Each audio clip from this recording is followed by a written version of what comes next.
Kim Dane was an ordinary young man who suddenly transmigrated into a superhero comic called Stardust.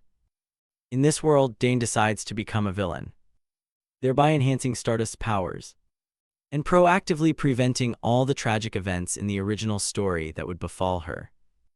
However, after everything, the story's first heroine develops an obsession with him, even becoming fixated on this villain. One day in particular, Dane hatches a plan called Villain Hunt, because based on his knowledge of the story, they will grow stronger later. So Dane will eliminate them before they wreak havoc on the city and on Stardust. Aware of and assisting with the plan is Seo Yoon, who has super intelligence. He talks to him through an earpiece. The target is currently in sight, sitting motionless in a chair. The time is right. Dane cocks his weapon, ready to execute the plan. His first ability is instantaneous teleportation. In the blink of an eye, the gun is pointed straight at Rhino's forehead. An A-rank villain, and his second ability is psychokinesis. Dane intones a greeting from hell like a demon lord. Not even a second for him to react. He promptly sends Rhino to the afterlife. After eliminating him, Dane picks up the stack of papers Rhino had been fondling. As expected, it was indeed a plan for terrorism. In the original, this Rhino later becomes an S-rank villain, wearing a rhinoceros mask and killing hundreds. At the same time, Seo Yoon notifies the police and heroes have arrived. Before leaving, Dane scrawls a bloody message on the door frame. Soon the police and heroes arrive. They deduce that the perpetrator in this case and the previous one are the same person. And the message Dane left was addressed to Stardust. This successfully drives her insane. The press begins reporting, and many comments below support Dane's actions. They even complain about how the heroes do their jobs. Dane, in his room reading these comments, feels very awkward. He has been tugging at his ear the whole time. Seo Yoon peers over because of the commotion. A flame of determination ignites in Dane. He cannot leave things as they are because that would only elevate his image. What would become of Stardust? Public opinion would surely turn against her. Therefore, Dane resolves to become an utterly vile villain. From this moment, the villain Egoistic officially debuts. He prepares a timed bomb and stuffs it into a backpack. A location in the city. Everyone is staring at their phone screens, waiting to see the spectacular sight. Just as it's about to begin, Dane, posing as the villain Egoistic, hacks the screens and greets them. Every electronic device in the city is flooded with his live video. Dane introduces himself by revealing that he was the one who eliminated Rhino and Zodiac, two A-rank villains, earlier. He arrogantly points toward the tower at 127. His other hand aimed at the observatory of Building 61. Everyone inside that building is watching it too. Dane directly reveals that he has planted bombs in those two buildings. All the citizens immediately wear the same expression of terror. Some panic and scramble for escape. Others are so shocked they remain frozen. In front of hundreds of cameras, Dane issues a challenge to the hero. None other than Stardust is the one he refers to. Without keeping him waiting, Stardust arrives as swift as the wind. Dane checks everything, cloak, pants, shoes, down to the mask. One thing is that his hand keeps trembling, because this is the first time he's meeting the character he admires in person. Stardust lands with speed and overwhelming force. At the sight of her, Dane can't help but emit odd wow-s. No wonder Stardust is beautiful like a goddess. Before that radiance, Dane freezes for several seconds. Memories rush back to the moment when he was first brought to this world. Dane, his body scratched, watches the chaotic scene around him. He desperately wants to return to his old world. But when he arrives at a place, the glow of the screen lights up Dane's face. He recognizes Stardust, the heroine he once read about in the comic. At that moment, Dane abandoned the thought of going back. If he became a hero, he would be able to be by her side. But being someone who had read the original story, he knew that even as a hero, he could not protect her. So to protect Stardust, Dane would become a villain reserved solely for her. Back when our male lead Dane was only 15. The raucous, gut-wrenching laughter of the man blaring on TV wouldn't stop. His face was full of relish, laughing madly. Back then he really couldn't understand, was Jackie actually insane? Even for a villain, this concept was over the top. Now that he understands a villain's mindset, he responds with a terrifying laugh, haha. Despite the hero before him staring with furious eyes, ready to smash him to pieces at any moment. The world seems to freeze. Even the panicked crowd below. It seems there is only a hero and a villain left on the rooftop. Rewinding a few minutes before the two officially met. Dane points at Stardust with a smug look. I know what you're thinking right now. Even my subordinate controlling the broadcast has demolition duties, so don't think you can suppress me with force. The hero's step falters for a moment at that remark. He spread his arms toward the swarm of drones hovering behind him, announcing, "This stage I created is made just for Stardust. What do you think?" She scowls in response. "You monstrous bastard, release the innocent people now, fight a bit and then abduct them, that's it." Dane keeps a nonchalant smile, tilts his body and raises a hand to the camera. "Yes, you should release them. Those are the words of the righteous hero Stardust. So pay attention, everyone watch me now. I'll hack the elevators at each observatory." He snaps his fingers with a sharp click. A sound echoes from the elevators in both buildings. Stardust's brows knit slightly. She knows too well how these villains operate. This won't end so easily. The people in the building rush toward the elevators. Someone shouts, "Really? Hurry!" to stop them. Wait. This is still part of Dane's plan. If they all leave now, it wouldn't be fun. The down button is lit. He excitedly tells them, "Just press the bomb at the other observatory, and it'll explode easily, right?" His tone hums, "Let's see, there are still several dozen minutes until the bomb goes off, so get excited. Before that, hurry up and press and go down." Dane becomes a devil tempting the weak-hearted crowd. "Hurry up, after all they're complete strangers to you, right?" The big screen shows the chaotic scene inside the building. Children crying loudly mixes with arguments. Stardust grits her teeth and curses the bastard. Dane pretends not to care about her mood. "Today I'll show everyone the depths of human selfishness. This is Egoistic's game." The people inside are in utter chaos. If those on the other side press first, we'll die horribly, but we still have to live. When time's up, it will explode. Does that mean you want to kill the people over there with a single button? They all worriedly and suspiciously wonder if the others will press it. There's no time to think like this. The bomb will explode in a few dozen minutes, so what now?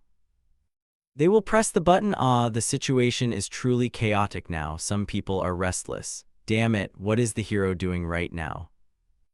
Stardust stands there unable to act rashly. Even if she rushed and took him down in an instant, if there's still a detonator elsewhere, it would be useless. If this continues, the hostages will die. Her gaze is ice cold, her voice tense. Is it fun to toy with people's lives like this? Facing her, Dane still casually narrows his eyes and smiles. He laughs loudly. The fun isn't there. Stardust, one of Korea's few A-rank heroes, someone who believes in justice and her convictions and never compromises with evil. Actually, I quite respect you, Stardust. Those words make her flush with anger. What nonsense are you spouting? He gleefully rubs his nose proudly. I just wanted to praise you while the whole country watches you on TV. Dane's voice rings out again to draw attention, seeing her helpless and unable to act. His face crazed as he feverishly fingers the bomb's button. This is truly interesting. His figure faintly vanishes. I'll give you a chance to join the game too. Now I'll connect you with those anxiously waiting for the hero. Stardust stares at him, puzzled and on guard. What? Dane continues his performance. If you successfully persuade them and in 30 minutes no one presses the button. He crosses his legs and grins wickedly. The bomb won't detonate. Stardust of course doesn't believe him. Trust some bastard like you. He's not only unafraid but taunts them. Better than watching them helplessly stare at the sky, right? She helplessly clenches her fist at her side. Dane doesn't wait for her opinion. He gestures with a flourish. Well then. A loud shout rings out. Ready, every camera swarms around her. 3, 2, 1. After the 3 count ends, a dramatic scene begins. The hero's face appears on the huge LED screens across the buildings. The people immediately recognize her. Stardust, Stardust. She takes a deep breath against the invisible pressure. She looks into the cameras as if into their eyes and says, "Hello everyone, I'm a rank hero Stardust. Each of you carries your own conviction in your heart. Daeun's handsome face goes dazed. Yes, this is exactly what I wanted. The half-real, half-fake world feels just like a dream. I will be portrayed by the public as the terrorizing villain. My dream comes true and she will shine. This stage is for you, Stardust. Let her radiance shine so later people can be proud of today's choice. Show this fiend. Her voice is like a warm breath into everyone's hearts. We are strong. Their gazes grow steady. Our faith does not waver. We will never yield to evil. Thank you, everyone. Daeun subtly quirks a mysterious smile. The countdown on the screen shows only 5 left. Those trapped in the building hold each other and pray. Stardust's face is full of worry as she watches the screen. As the number reaches the end, everyone closes their eyes and braces. Everyone is tense and anxious. They don't know whether punishment will fall or if the villain is telling the truth. That's also the moment Daeun takes the stage right now. All the cameras fall and his unbelievable scream rings out. Impossible, selfish people like. The camera catches his puzzled, pained face. Won't they rush out to save themselves? No, no way. There must be at least one person who presses the button, right? There has to be someone selfish like me who will press it. Daeun clutches his head and mutters, overacting. People can't be this kind, why? At that moment Stardust speaks. Egoistic, people aren't as selfish as you think. Her image appears like a radiant halo. No one is completely selfless, but I believe in people's goodness. Daeun says it's thanks to you, Stardust, you made them unite. His expression shifts and he giggles. Interesting, isn't it, Stardust? Before Stardust rushes forward. He bows politely, the next game for sure. Daeun looks at her one last time. Ah, Stardust's blue eyes full of resolve make him exclaim. Her gaze is full of righteousness. Finally he vanishes with a declaration, I will win. The entire populace erupts in joyous emotion. They burst into tears, embracing each other in joy to celebrate the hero's victory. Everyone chants the same name in unison, Stardust, Stardust. Yet the hero remains silently suspended in midair. Daeun quickly teleported to another location. The moment his feet hit the ground, he collapses helplessly. He groans and laments, oh my god, I'm dying. This is the consequence of teleporting. The lethal side effect of instantaneous teleportation injures the body, proportional to the distance traveled. His body grows so heavy he can barely crawl. He'll probably be bedridden for days. A girl's voice exclaims, I told you not to wear that hat anymore, did I not? The white-haired girl looks at him with disdain. How ugly. Daeun murmurs a plea, Seo-yoon, I'm really about to die, give me a glass of water. The girl coldly brushes off her skirt and walks away, fetch it yourself. Leaving him frozen in place. The large LED screens flash breaking news. Terror attack at the building, but the death toll is 0. Stardust hovers in the air. She grits her teeth with hatred, toying with other people's hearts. Next time I'll catch you for sure. She'll remember that name until she captures him, egoistic. One early morning at the Korea Hero Association, the organization of superpowered individuals in Korea. The big screen shows countless tabloid headlines posted online, recent news titles. The radio kidnapper watched nationwide who singled out hero Stardust, review his actions, who is egoistic the A-rank villain, trending topic, no casualties from the terror attack, reality spreads across the peninsula, cross-border broadcast abduction, is Korea's broadcast security alright? The meeting host flips to the next page. Next is the analytical dossier on egoistic villain profile including some information on Daeun as the villain egoistic, male, mask, identity obscuring function. Predicted residence, Seoul. A pot-bellied, bald uncle speaks up, then let's begin the briefing. I'm Park Jun-ho, chairman of the Korea Hero Association. Images of sealed room murders appear. He looks disgusted. All right, we've seen this section many times. Next, yes. The host continues, I'll explain the incident from yesterday in detail. First, it appears the perpetrator used instantaneous teleportation to attach bombs to the exterior of the building beforehand. After disarming, it was confirmed to be a high-powered improvised explosive device capable of blowing away the entire observatory, determined to be a high-performance homemade bomb. Conclusion, it seems he built it himself. Park Jun-ho rubs his shiny bald head in distress, still no leads on the kidnapping. The secretary replies awkwardly, Yes, how he bypassed modern security systems to broadcast remains a mystery. They do have some specific analyses, however, since no one with wave-related abilities has appeared before. We think it's likely he has an extremely skilled tech accomplice behind him. That's their tentative hypothesis. An accomplice, likely the bomb maker. The secretary's face grows serious. There's one more thing I want to add. That he seems strangely obsessed with Stardust. Everyone's gazes instantly turn to the blonde woman. From scattered clues, they can be certain he left a message aimed at her at the crime scene, for Stardust. And in this case, it's been confirmed he directly mentioned her through the villain's words, the rank hero responsible for Seoul, Stardust. Park Jun-ho, hearing that, directly asks the person, "How did it feel to meet that guy in person?" He points directly at her, Stardust. She stands up slightly and offers her assessment. He seems like someone with a psychological disorder who enjoys toying with people's hearts. Moreover, he has the capacity to organize large-scale terrorist acts. He's a truly dangerous villain. 2 days after the previous terror attack, in Din's room he lies prostrate on the bed, groaning, "Oh my God, I'm dying." He forces himself to sit up and fumbles into the kitchen for something to eat. Just as he gulps a bottle of orange juice, a sudden voice rings out, "Him again." Din spits out the drink in shock and hurriedly explains, "No, that's not it, Seo-yoon, I'm not like that. Now let me introduce this girl. This is Han Seo-yoon, who has a super intelligent ability." At first he wasn't used to the girl calling him An, brother, as in the original story. According to the original, in the future the girl will grow into an S-rank villain, a genius hacker. Well, that's in the original. For now, I've kept this girl with me.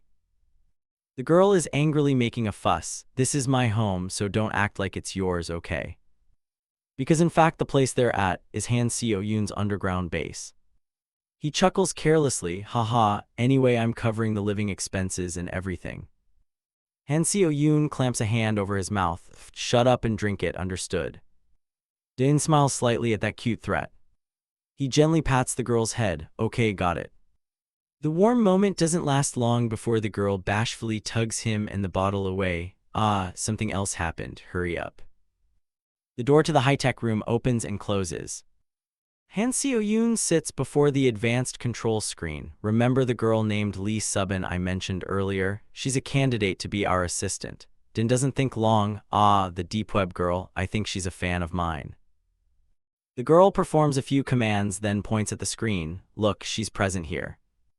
The newscaster's voice rings out. Egostic's fanatics are carrying out a terrorist hostage-taking in central Incheon. They have planted bombs in that building. He freezes and leans toward the screen. "What the hell is this? These lunatics, that girl is being held hostage there." Han Seo-yoon points at the trembling gunman. "No, it's the masked girl." The newscaster reports the situation. Egostic's cultists declare they will not negotiate.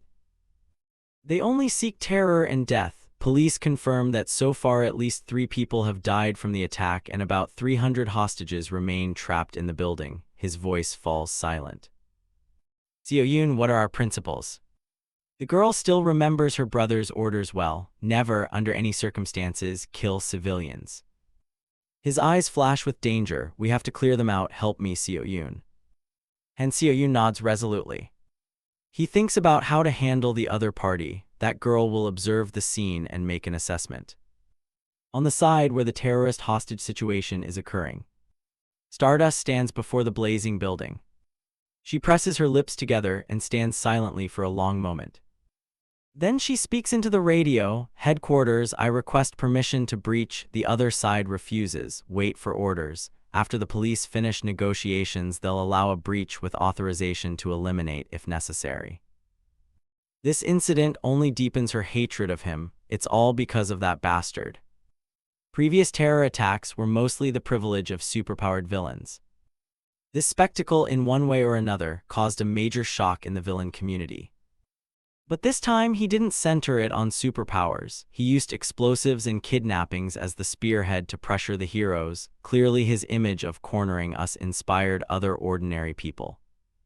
She scolds angrily. The next day copycat crimes began to occur. Suddenly a radio message rings out. Stardust, Egoistic has appeared at the scene and is live streaming the interior on YouTube. Hey, check it now. She is stunned, YouTube.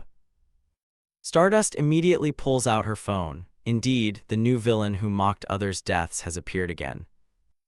Viewers flood in fast. What is this? Is villain Egoistic live streaming a terror scene? The world's #1 villain chat is full of lunatics. This is a crime scene as long as it's not me. Release Kim Seon-woo, release Kim Seon-woo, release Kim Seon-woo. Where's moderation? Broadcasting again.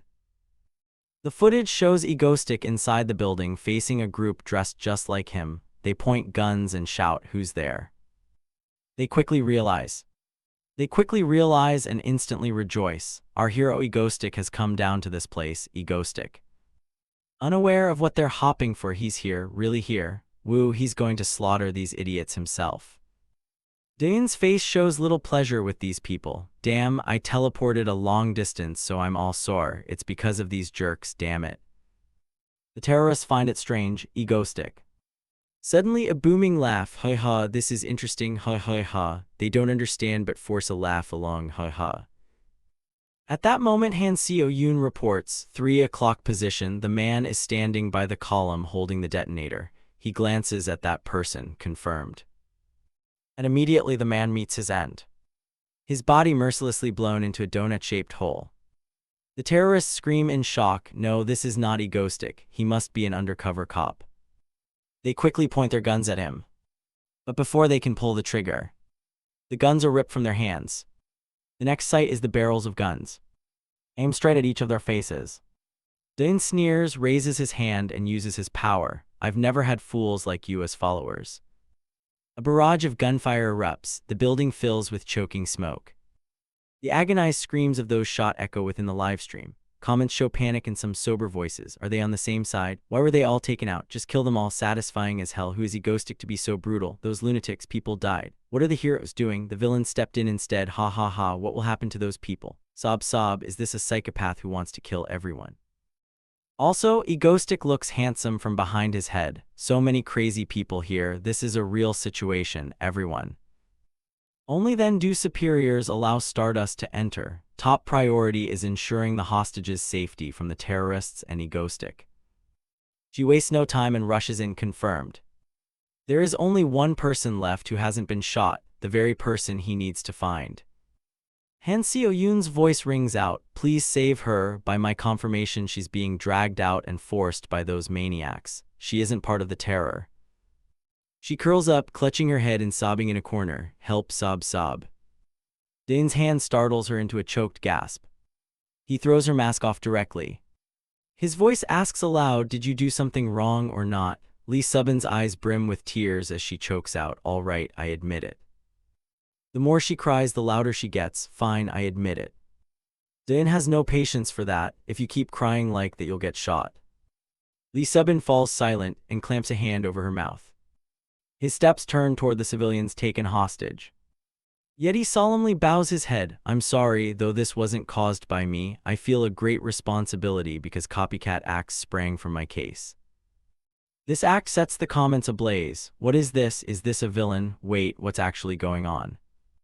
He continues earnestly, to the hostages and anyone affected because of me, I'll transfer compensation to your accounts, please check. I deeply apologize for the 3 victims who died. I'll pay the highest compensation I can.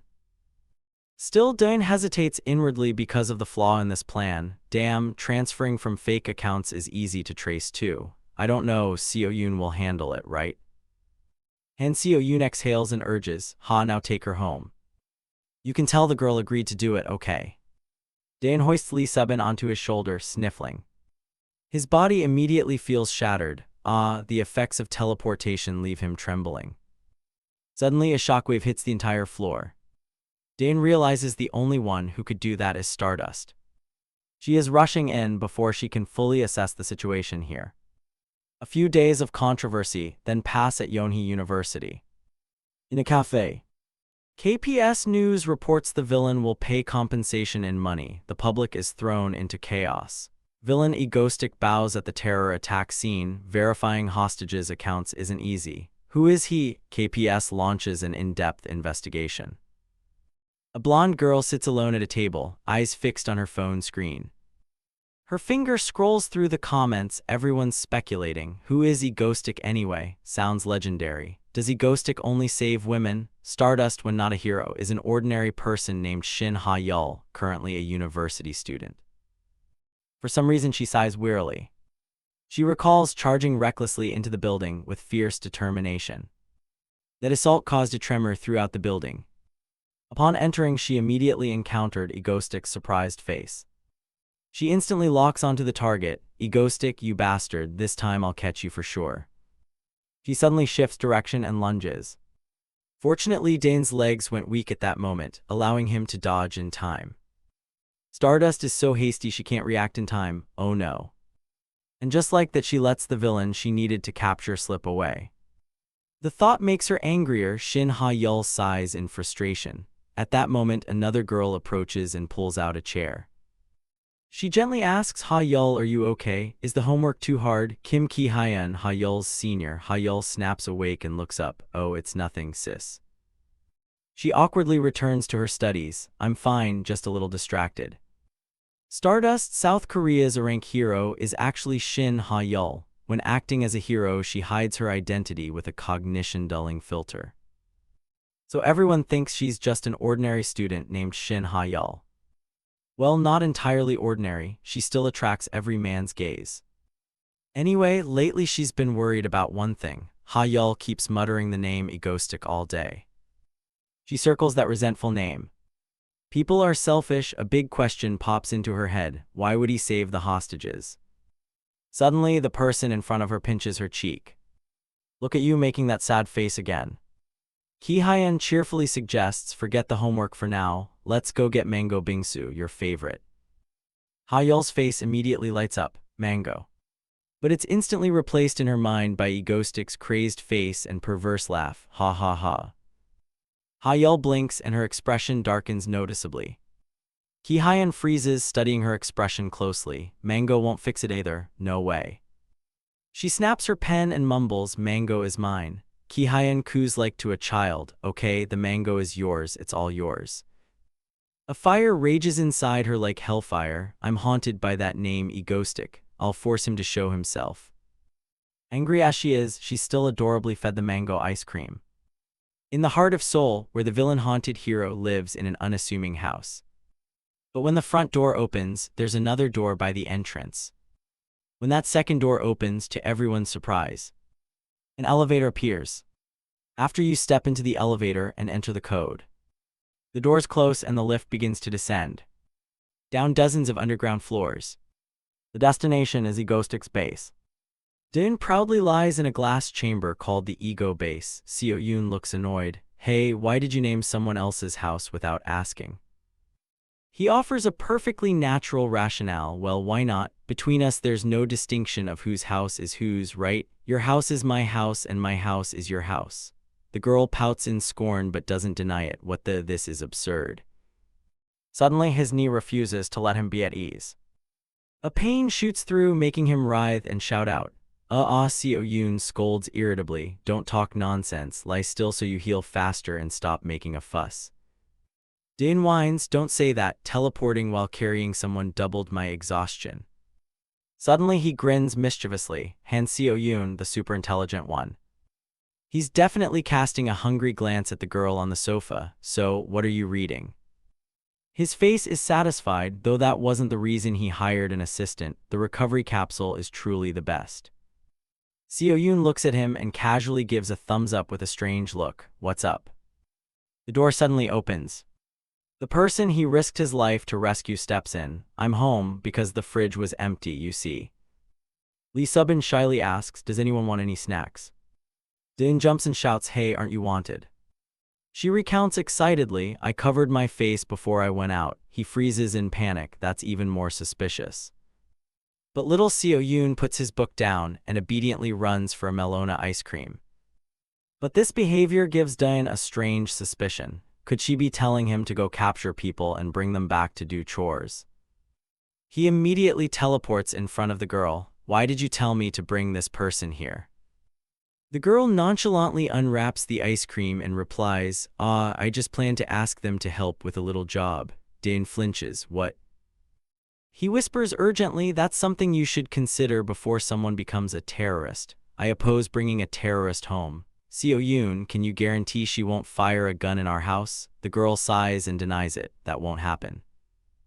The girl asserts firmly that this person had no intention of joining the terrorists but was dragged out almost forcibly by your henchmen.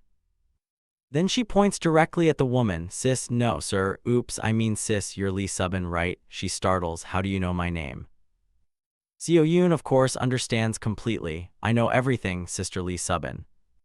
The girl even knows her household registration. Your parents are researchers at the Hanun Corporation, right? Her face pales. How do you know that? Seo Yoon casually explains, I read the posts you wrote on the deep web. Those shielding programs have many gaps. Do you want revenge? The girl steps closer to Lee Subin. Hanun Corporation, do you want to take revenge for what they did to your parents? I'm looking for the leaders of that corporation. I've been harmed a lot too. The girl clearly offers an invitation. I won't feel relief until those bastards are crushed. Will you help me? In a blink, Dan realizes Seo Yoon's motive. So that's it, the other girl is also a victim of Hanun like Seo Yoon. When I wanted Seo Yoon to be my first aide, I also persuaded him by promising to help him get revenge. I wanted Seo Yoon as my first aide. I persuaded him by promising to help him get revenge. Of course, my goal was to prevent him from becoming an S-class villain later, but anyway. This Lee Subin left no impression on me in the original, so she's probably just a supporting role. That might prove she's harmless, but let's see whether she can help me. Suddenly he snaps awake seeing the two girls hugging and crying. Dane stands dumbfounded amid their sobs. Boo-hoo, sis, sniff, sniff. Seo Yoon, this development happened so fast, I'm the only one who can't keep up emotionally. Ah, Seo Yoon, your cool image is ruined. He watches the two emotionally for a long moment in silence. Then they settle back into the containment chamber. Fine, I'll just lie still. That evening at a cozy restaurant. Everyone worries over a young couple. The restaurant is quiet except for the wife's sobs. Tears stream down her cheeks as her desperate voice demands an answer. Why are you doing this to me? However, the man opposite glares gloomily, killing the appetite. I'm confessing to you, why do you look so sad? This incident prompts someone to call the police. A cold-faced officer approaches their table. There's a report of assault. Come with me to the station. The man mutters curses. Damn it, let me eat a bit, go away. The police officer, unable to wait, places a hand on his shoulder. All right, consider yourself thoroughly arrested. His body flashes with a red light. Suddenly, the officer is teleported to the edge of the building's rooftop railing. The man's perverse voice rings out behind him, the two of us going back to the station together. He disdainfully delivers a kick. Fine, but let me take you first. The officer, caught off guard, had no time to brace himself and fell from the high floor. The man smiled coldly. Who do you think you are to talk back to me, you lousy cop? This is an A-rank villain, Kim Hak-chul. You can teleport space. The world appeared in chaotic disarray. A scream rang out. Did you think killing me would change this world? Han Seo Yoon, the White Witch, a fifth-rate villain, now appeared completely different. A call cut off the recollection. Hey, back to the present. 16-year-old Han Seo Yoon, who loved orange juice, shouted, You drank all my orange juice again, didn't you? Lee Subin, awkward while washing dishes, said, Seo Yoon, I'm sorry, that was me who drank it. I'll buy you another one. While Seo Yoon was scolding her brother, she ran over and hugged her. The girl flipped her expression in a flash and smiled brightly. It's okay, sis. Deng grimaced in disdain at the scene. She'd do it differently. He suddenly asked, Hey Seo Yoon, so you finally stopped pretending to be a boy? The girl snapped angrily, Hey you. Deng seized the chance to tease ha. The three of them lived happily and peacefully. Recapping the misfortunes mentioned in the original, Han Seo Yoon with superintelligence. She was the sole survivor of the Bloom project run by Hanun Corporation. Hundreds of children were subjected to illegal experiments. One day, a child developed unforeseen complications. Everyone involved died. Except Seo Yoon, the building collapsed then. Afterwards, with a body full of injuries. She escaped the research facility, hid in an underground shelter, and set up the hideout she has now. and lived in solitude for many years thereafter. Until I found her, Daeun's sudden appearance came when the girl was finally at peace. A chair crashed over with a loud noise. Seo-yoon bristled like a hedgehog in alert. Daeun calmly made an offer. Don't you want revenge on them? I need your help too, hand Seo-yoon.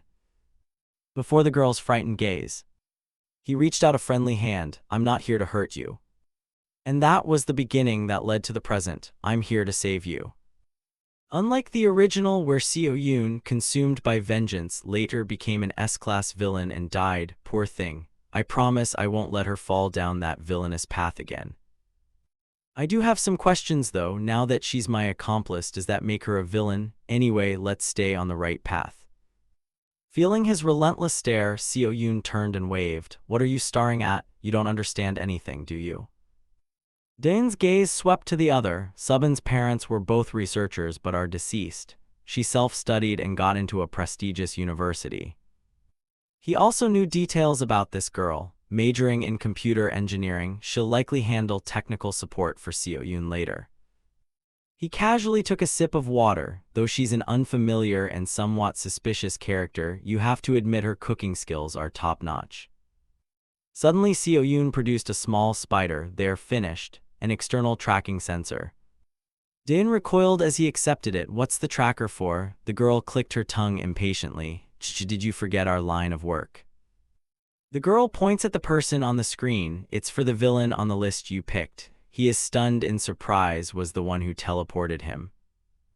Daeun knows well, summed up his ability. This guy can teleport infinitely at short range without taking any damage. He can't be restrained by momentum, extremely troublesome. The girl laughs excitedly. The harder the opponent, the sooner we have to deal with them. He rubs his head in pain. Do you understand how exhausting it is to teleport constantly? Seo-yoon cheers. Get to work, egoistic.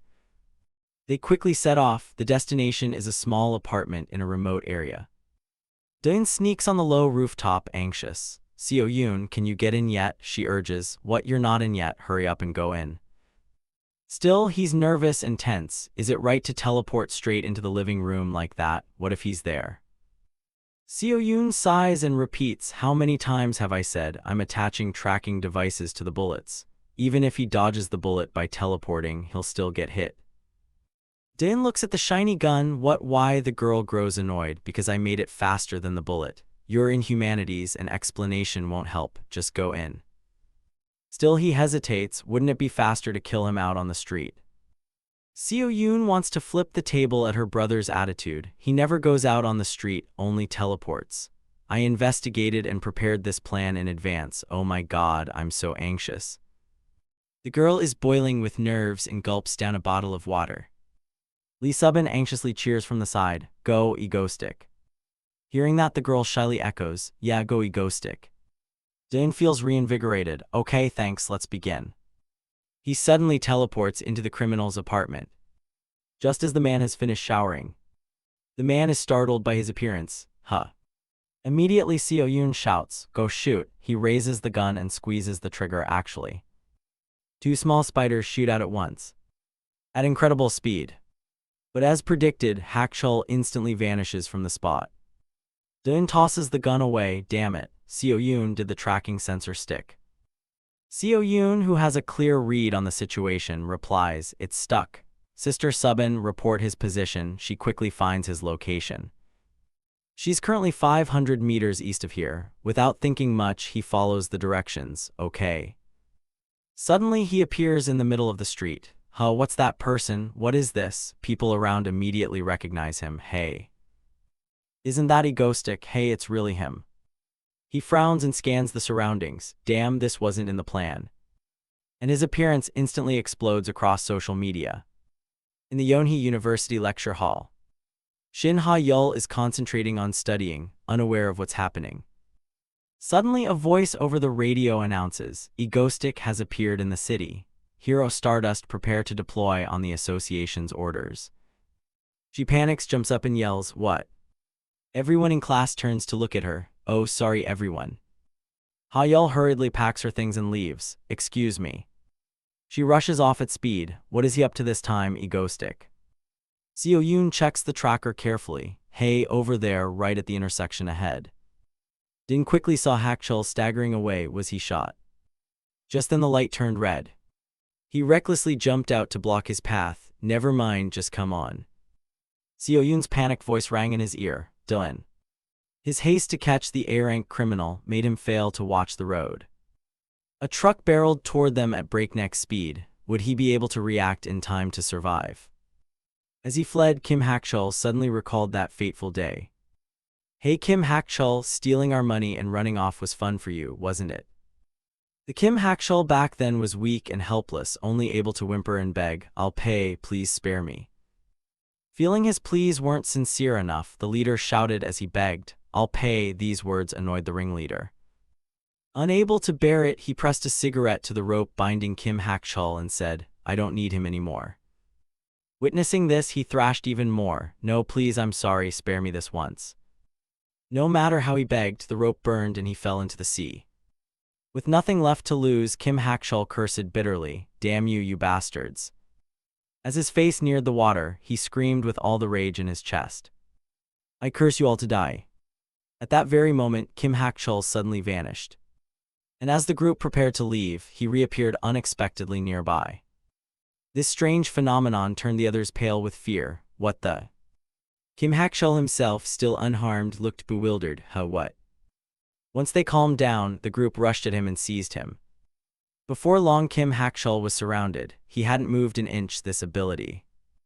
After standing still for a while, Kim Hakchul clenched his hands in gleeful delight. "So now no one in the world can catch me." Thinking that, he vanished again, causing both sides to crash into each other before he fled. No one could. Back in the present, the truck noticed someone and slammed on the brakes.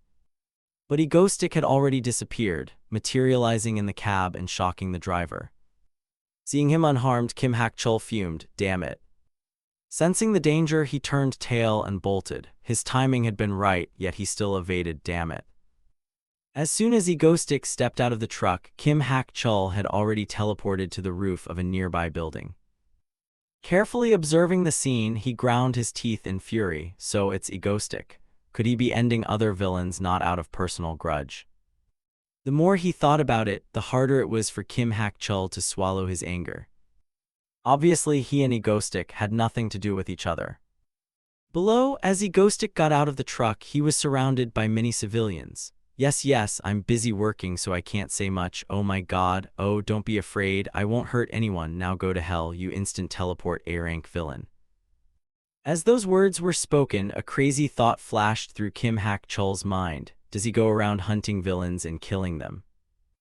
No sooner had the thought passed than Egostick appeared from nowhere, and from then on Kim Hakchul found that wherever he went, Egostick followed. Trash goes in the bin. Worthless villains should be erased from the world. Come here, one piece of trash I've cleaned up today, damn it. Being followed too much, he went mad and grabbed a nearby civilian quickly. Why can I still hear that guy in my ear? Kim Hakchul immediately hurled the person behind him and ran away. Before the girl could even fall, Egostick had already reached out and caught her. Oh my god, oh my god. While the girl was still dazed, he gently asked, "Are you okay?" His gentleness made her blush. Why, yes. The Kim Hakchul, who had teleported repeatedly, had drained most of his energy.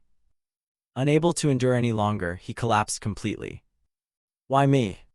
After letting the girl rest, Egostick turned his attention back to his original target, the A-rank instant teleporter.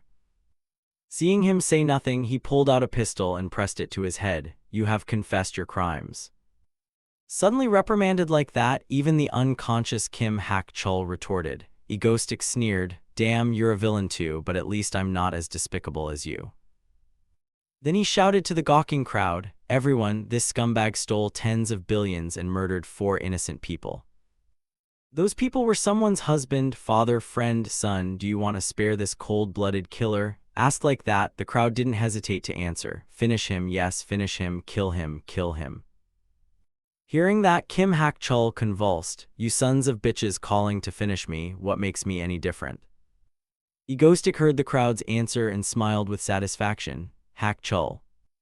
Actually, your worst crime is that you'll become an S-rank villain, slaughter hundreds and torment Stardust countless times.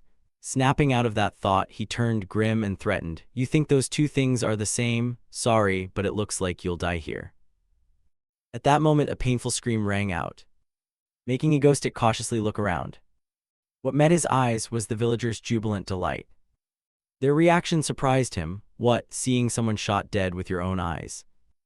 They should have been screaming in fear. After finishing the task, he stood up dazed, watching the crowd's joyful faces.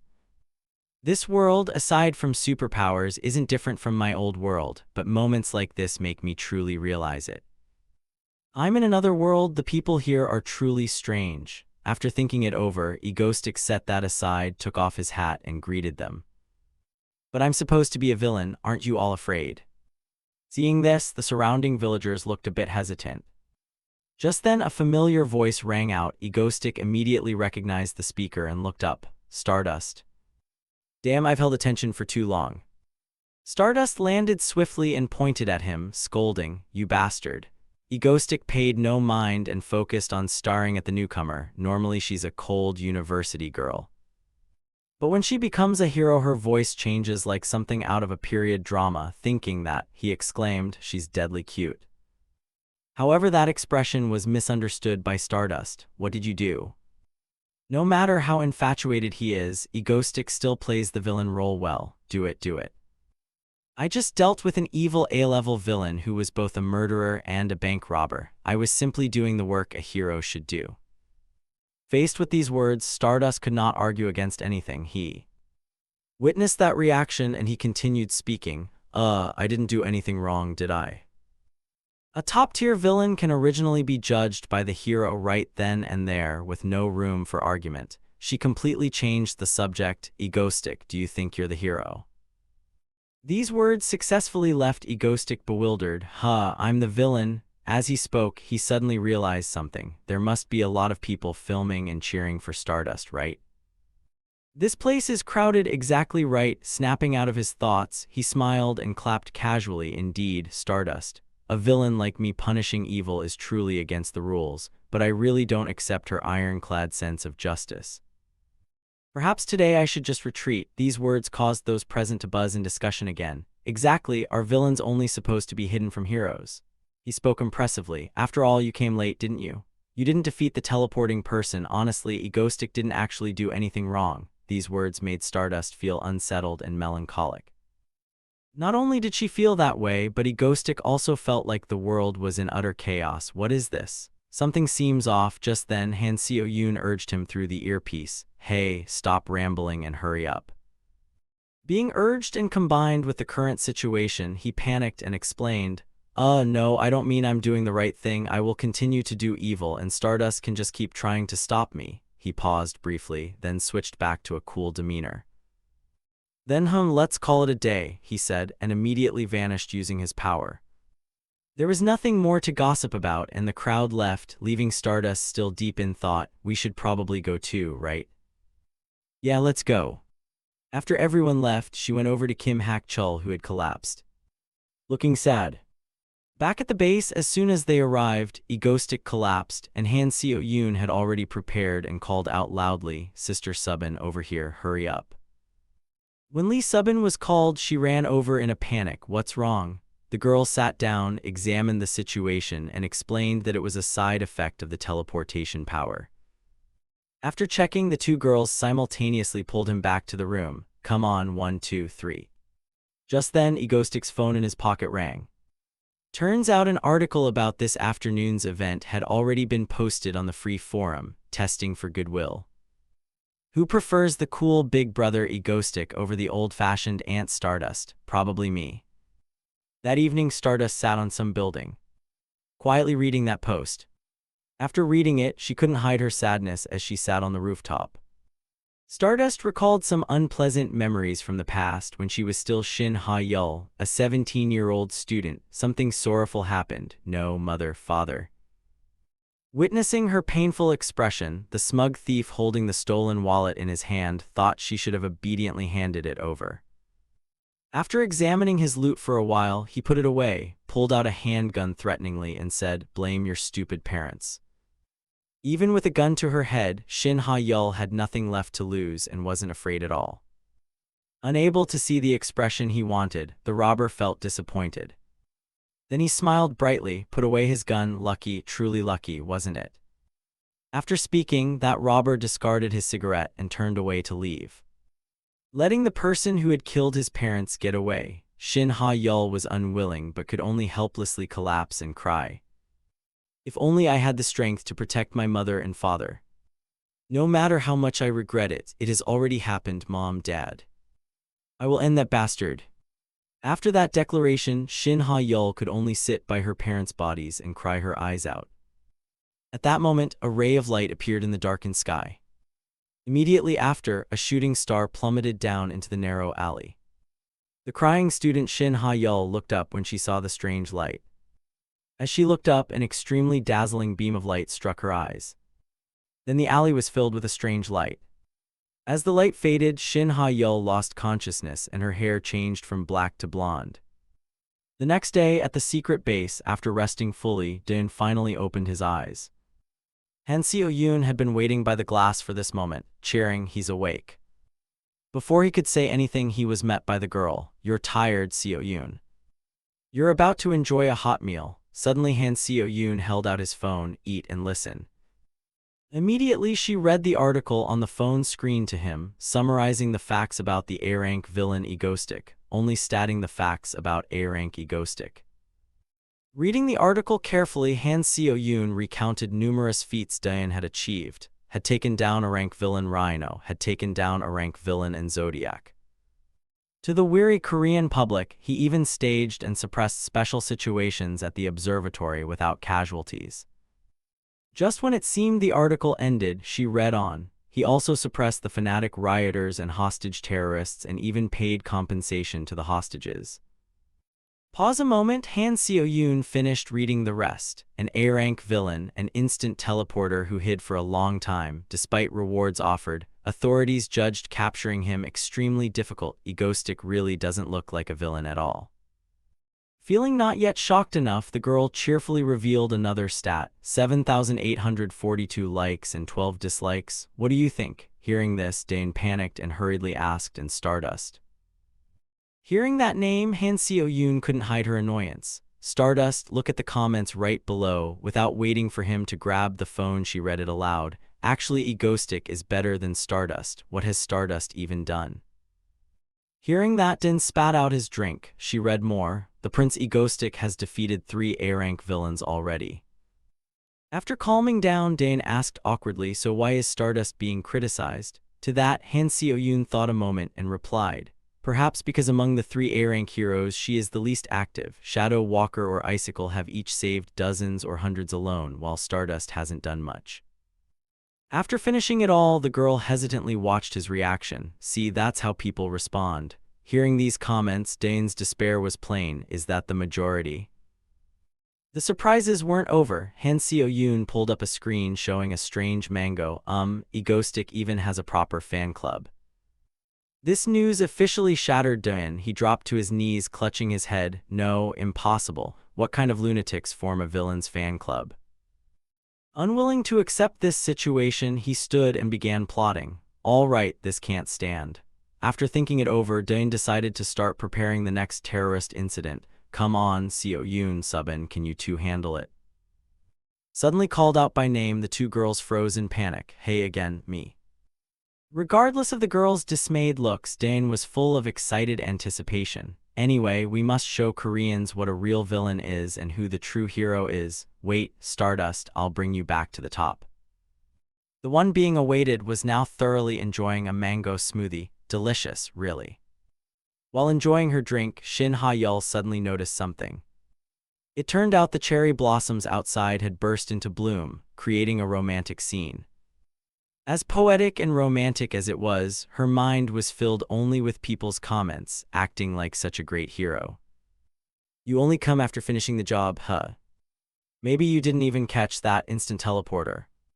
Remembering those words, Shin Ha-yeol sighed, and then a flood of negative thoughts swept her mind like a tide. The public is more ecstatic about Egoistic, the villain slayer, than heroes who hand down suspended sentences. I've done my best, so why am I being insulted like this? To stop herself from sinking into negativity, Shin Ha-yeol smacked her own face a few times to wake up. Just then, a familiar voice rang out, "Ha-yeol, why are you slapping your own face?" Hearing that voice, she snapped awake. Seeing Kim Ki-hyun smile gently and sit beside her, Shin Ha-yeol became excited. "Sister," she smiled brightly at the younger woman and suggested, "It's such a beautiful day, let's rest a bit." Invited like that, Shin Ha-yeol didn't hesitate to agree. Really, since when did the cherry blossoms bloom like this? Kim Ki-hyun pulled out her phone with enthusiasm. "Oh right, do you want to go see this? It's trending lately, but you probably haven't seen it." She showed a bouncing mango image. "What do you think? Funny, right? Lately I find Egoistic very attractive." Looking at that image, Shin Ha-yeol ground her teeth in resentment. Senior Ki-hyun likes him too. While scrolling, she suddenly noticed something. "Huh, what's this?" Kim Ki-hyun held the phone up. "Ha-yeol, is live right now." Hearing that, she was surprised, really. As she pulled out her phone, a familiar voice sounded. Egoistic was once again targeting Stardust, immediately returning to the association and heading to the scene. As soon as the announcement ended, Shin Ha-yeol slammed the table and stood up. "Sister Ki-hyun, I have urgent business and must go first, sorry." With that, she turned and ran out of the cafe so fast Ki-hyun couldn't even react. Ha-yeol.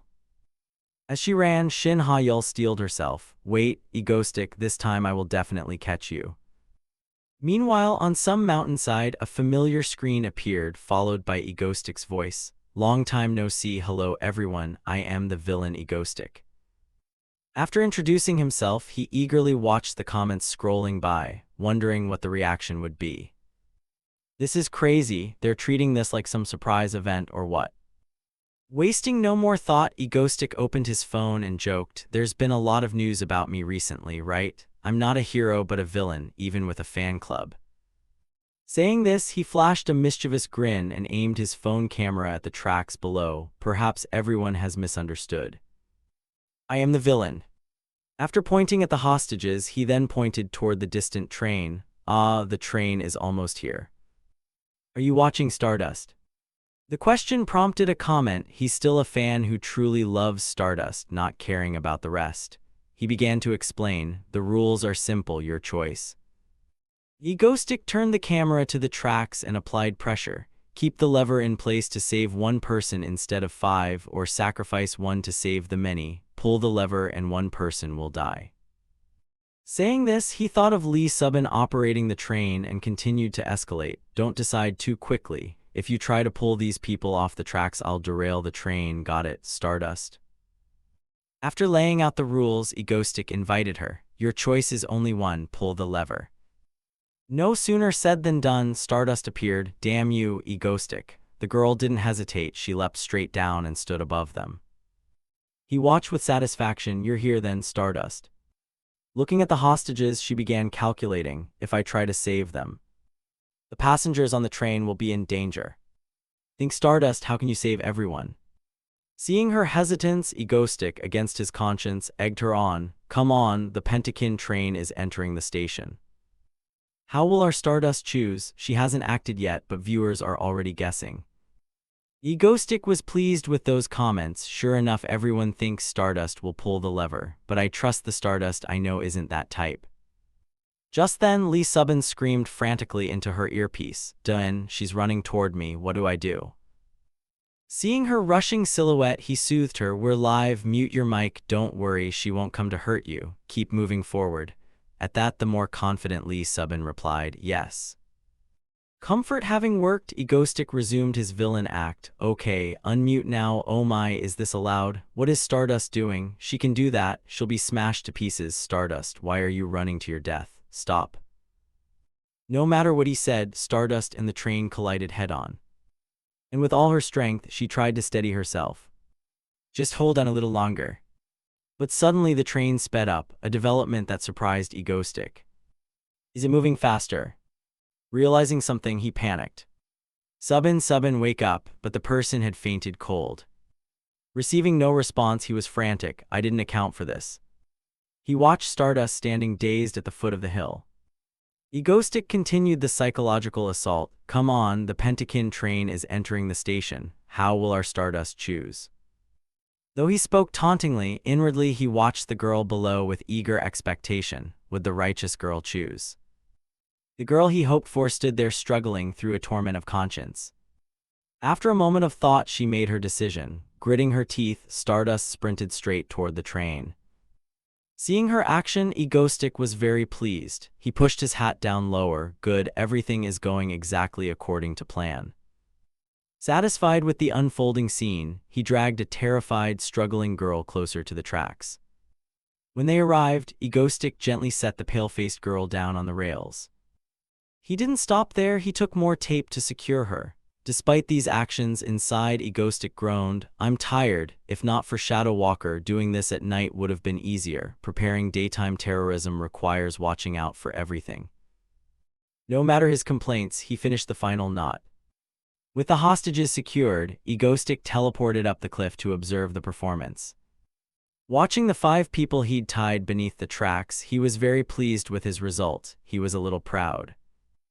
Gazing at the peaceful scene, Egoistic recalled some background. In the original story, Stardust weakens after confronting a villain but grows stronger, so if he removed villains beforehand to help her, she'd lose opportunities to mature. Shaking off that line of thought, he reached down and wrote a few familiar lines in the dirt. When he finished writing, Egoistic grinned smugly and told himself, "Consider this a customized fitness training ground for her." Back in the present, watching Stardust hurl herself at the train with all her might, he was a bit surprised and hurried to stop her. "What are you doing? You'll be smashed to pieces, Stardust."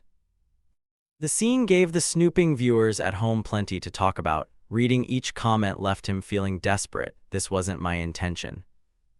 Outwardly he said that, but inwardly he was thoroughly pleased with what was happening. It was his plan all along. At that moment, Stardust had slammed straight into the train, shattering its front. Standing on the cliff, Egoistic watched and analyzed the scene. Her strength and flight ability were each about 2% short. She's only a near-A-rank hero, so stopping this train might be beyond her. But there was one trait others didn't know about her. Studying Stardust's tense, determined face closely, Egoistic honestly noted that when faced with danger, her powers would erupt intensely. Thinking that, yet Stardust was gradually being pushed back. Even so, he remained confident she could still stop this. With that fierce belief, the train's engine began to chug. However, instead of slowing, it pushed harder. This phenomenon made Egoistic somewhat uneasy. Could the train be getting even faster? Realizing this, he hastily called his accomplices, but Lee Subin had already fainted cold. Subin, wake up." Receiving no reply, Egoistic immediately panicked. He hadn't prepared for this. And so the worst-case scenarios played out like a film in his mind. What if the people tied to the tracks died? Even if it's a path strewn with flowers, Stardust's image as a brave superhero would surely be destroyed. Thinking of that, Egoistic clutched his head and tore at his hair a little. What do I do? And at that same moment, the train drew near the doomed girl. Seeing this, Stardust gritted her teeth and used more power than usual. Seeing the train not slow, she summoned all her strength to stop it. Even though the train's nose was nearly crushed to bits, it hadn't slowed at all. Standing above, hopping while watching Stardust below, please. As the distance between the train and the hostages closed, he could only pray, please. Suddenly, Egoistic noticed something. It turned out that after so much effort, Stardust had finally stopped the train, and the whole thing had been recorded on phone. Witnessing the unbelievable, Egoistic was visibly overjoyed. It stopped. The impasse is temporarily over. Amid this raw, chaotic scene, he brimmed with anticipation. Come on, appear, Stardust, will she be okay? The train was so fast. Staring at the live-streamed phone footage of everything, Egoistic's thoughts spiraled. Could she be dead? No way. At that moment, the familiar figure of Stardust appeared. Seeing the girl he longed for safe and sound, he couldn't hide his excitement and cheered. After a moment, remembering he was still a villain, he quickly composed himself. No, she stopped it. She really did. She held out. This isn't how my plan was supposed to go, but... Shifting his attention to the dazed Stardust, Egoistic hypnotized himself. She found her own way to resolve the dilemma. Yes. That declaration caused the comments to explode once more. reading each line, his face full of excitement. Yes, that's the reaction we wanted. See. With that soaring pride, he praised the girl below non-stop. This is the hero called Stardust. See how her power bursts forth simply from her desire to save others. After exerting herself to the limit, Stardust finally couldn't hold on and collapsed. Seeing this, his eyes filled with worry. Disregarding his reputation, he jumped down to check on the situation. Approaching the girl, he winced when he heard a small curse, that damned Egoistic. No matter how upset he was, Egoistic stayed focused on the matter at hand. All right, Stardust, you did very well. In a way I never imagined, this is your victory. After speaking, he brushed her face to let her rest and offered a few final words. I'm leaving now, rest well, other heroes will be here to help soon. Once Stardust had rested, he stood, took off his hat, and expressed his condolences. Yes, my terrorist act ends here, thank you for watching. After that line, the screen went black and the broadcast ended. A shocking comment appeared. What's with the vague atmosphere between those two? The next morning at the secret base, Han Seo-yoon burst with energy, running around. Wake up, get up, you oversleepers. Do-in and Lee Subin, after yesterday's events, looked haggard and drained. Oh my god, we're dead. Good morning, Seo-yoon. This sight made the girl judge them a bit. Just one terrorist incident and everyone is worn out. Not scolding them further, Han Seo-yoon pointed to the spread of food and invited, come on. Looking at the steaming dishes, their eyes lit up brighter than headlights. Seo-yoon, did you prepare this? Do-in was fully awake, stepping forward to ruffle Han Seo-yoon's hair and praise. Thanks, Seo-yoon, it's nothing. A bit embarrassed, the girl reached out and pinched his side. While Do-in was still squirming, Han Seo-yoon quickly sat at the table and urged, eat, it's getting cold, really so. The three of them then sat down together to enjoy breakfast. Enjoy your meal. After saying that, each person focused on savoring the food. While eating, Han Seo-yoon suddenly noticed the remote nearby and immediately reached for it. She then ate quickly and ran to the sofa to watch TV. Let's see the latest news. The news came on and Han Seo-yoon excitedly pointed at the screen. Let's see how our deeds from yesterday are reported. Next story. Hearing this, Do-in, still eating, couldn't hide his pride. My image as a villain must be cemented now. Of course, Stardust was elevated to the clouds in one step, two birds with one stone, getting everything. Just then, Han Seo-yoon burst into laughter. This odd reaction puzzled him. What is it? The girl pointed at the screen and shouted excitedly, they say those two are dating. At that moment, the anchor's commentary rang out. After A-rank hero Stardust stopped the train yesterday morning, first please pay attention to this photo. Immediately, the moment he brushed her face to let her rest appeared, and the anchor continued. Looking here, you can clearly see the villain and the hero look no different from a couple. Elsewhere, Shin Ha-yeol watched the entire broadcast, crushed a glass in anger while Do-in grew fearful. What the hell is this? The host said, in Korea, the most popular villain is Egoistic and the rising rookie hero is Stardust. Rumors of a romance between them have been trending lately. Reporter Park, what caused this dating rumor to explode? Reporter Park pointed at the screen and continued, look here, do you recognize this? The host said, yes, this is a line that reads Stardust. Reporter Park slammed his hand on the table, stood up and declared loudly, no, that's not just a line. To you, Stardust, this is a gift I give you, that's the intended meaning.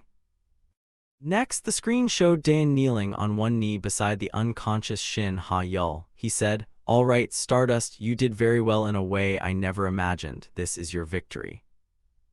Reporter Park pointed to the scene and asserted in a forceful tone, look closely, if this isn't love, what is it? When Egoistic spoke those final words and closed Stardust's eyes, Stardust quietly fell asleep. Reporter Park said, if those two aren't dating, then what do you call this? Elsewhere, Shin Ha-yeol sat alone in the study hall watching that segment. Shin Ha-yeol felt gloomy, propping her forehead with her hand and thinking, is everyone even sane? Rumors that I'm dating that crazy villain? Absolutely not, never happening. Shin Ha-yeol fell silent for a moment. Then she wondered to herself, what is this? Clearly I feel nothing but hatred and loathing for him, yet there's this strange feeling mixed in. As Shin Ha-yeol sat gloomily muttering to herself, a girl approached. Kim Ki-hyun looked at Shin Ha-yeol with sympathy and said, "Ha-yu, your spirit must be exhausted from studying." Then Kim Ki-hyun pulled out an ice cream festival flyer and smiled brightly, "Today I'll heal you." She tossed the flyer aside and, eyes shining with feeling, said, "Trust me today, let's go have fun together." Elsewhere, whining sounds incessantly echoed from the house. "Come on, let's go, come on." Han Seo-yoon was flopping on the floor in a tantrum, begging to go. Lee Subin didn't know what to say. "Seo-yoon, don't be so whiny." Han Seo-yoon refused, saying, "We've already pulled 2 terrorist stunts, now I want to go out." At that moment Dane spoke up, "Subin, Seo-yoon, how about we take a trip out together?" The moment Han Seo-yoon heard that, she sat up immediately and stopped the tantrum. The girl shouted joyfully in celebration, and Subin smiled as well. Dane held the same ice cream festival flyer Kim Ki-hyun had earlier and smiled, thinking, this wasn't in the original story, but it should be fine. On Shin Ha-yeol's side, her mood had improved and she looked forward. An ice cream festival, at an ice cream festival, people everywhere. The scene was vibrant. Dane remarked, "Wow, it's surprisingly crowded for an ordinary midday." Han Seo-yoon held a cone and walked beside him, puzzled. "You're wearing black again?" Dane smiled and replied, "Seo-yoon, men should wear black."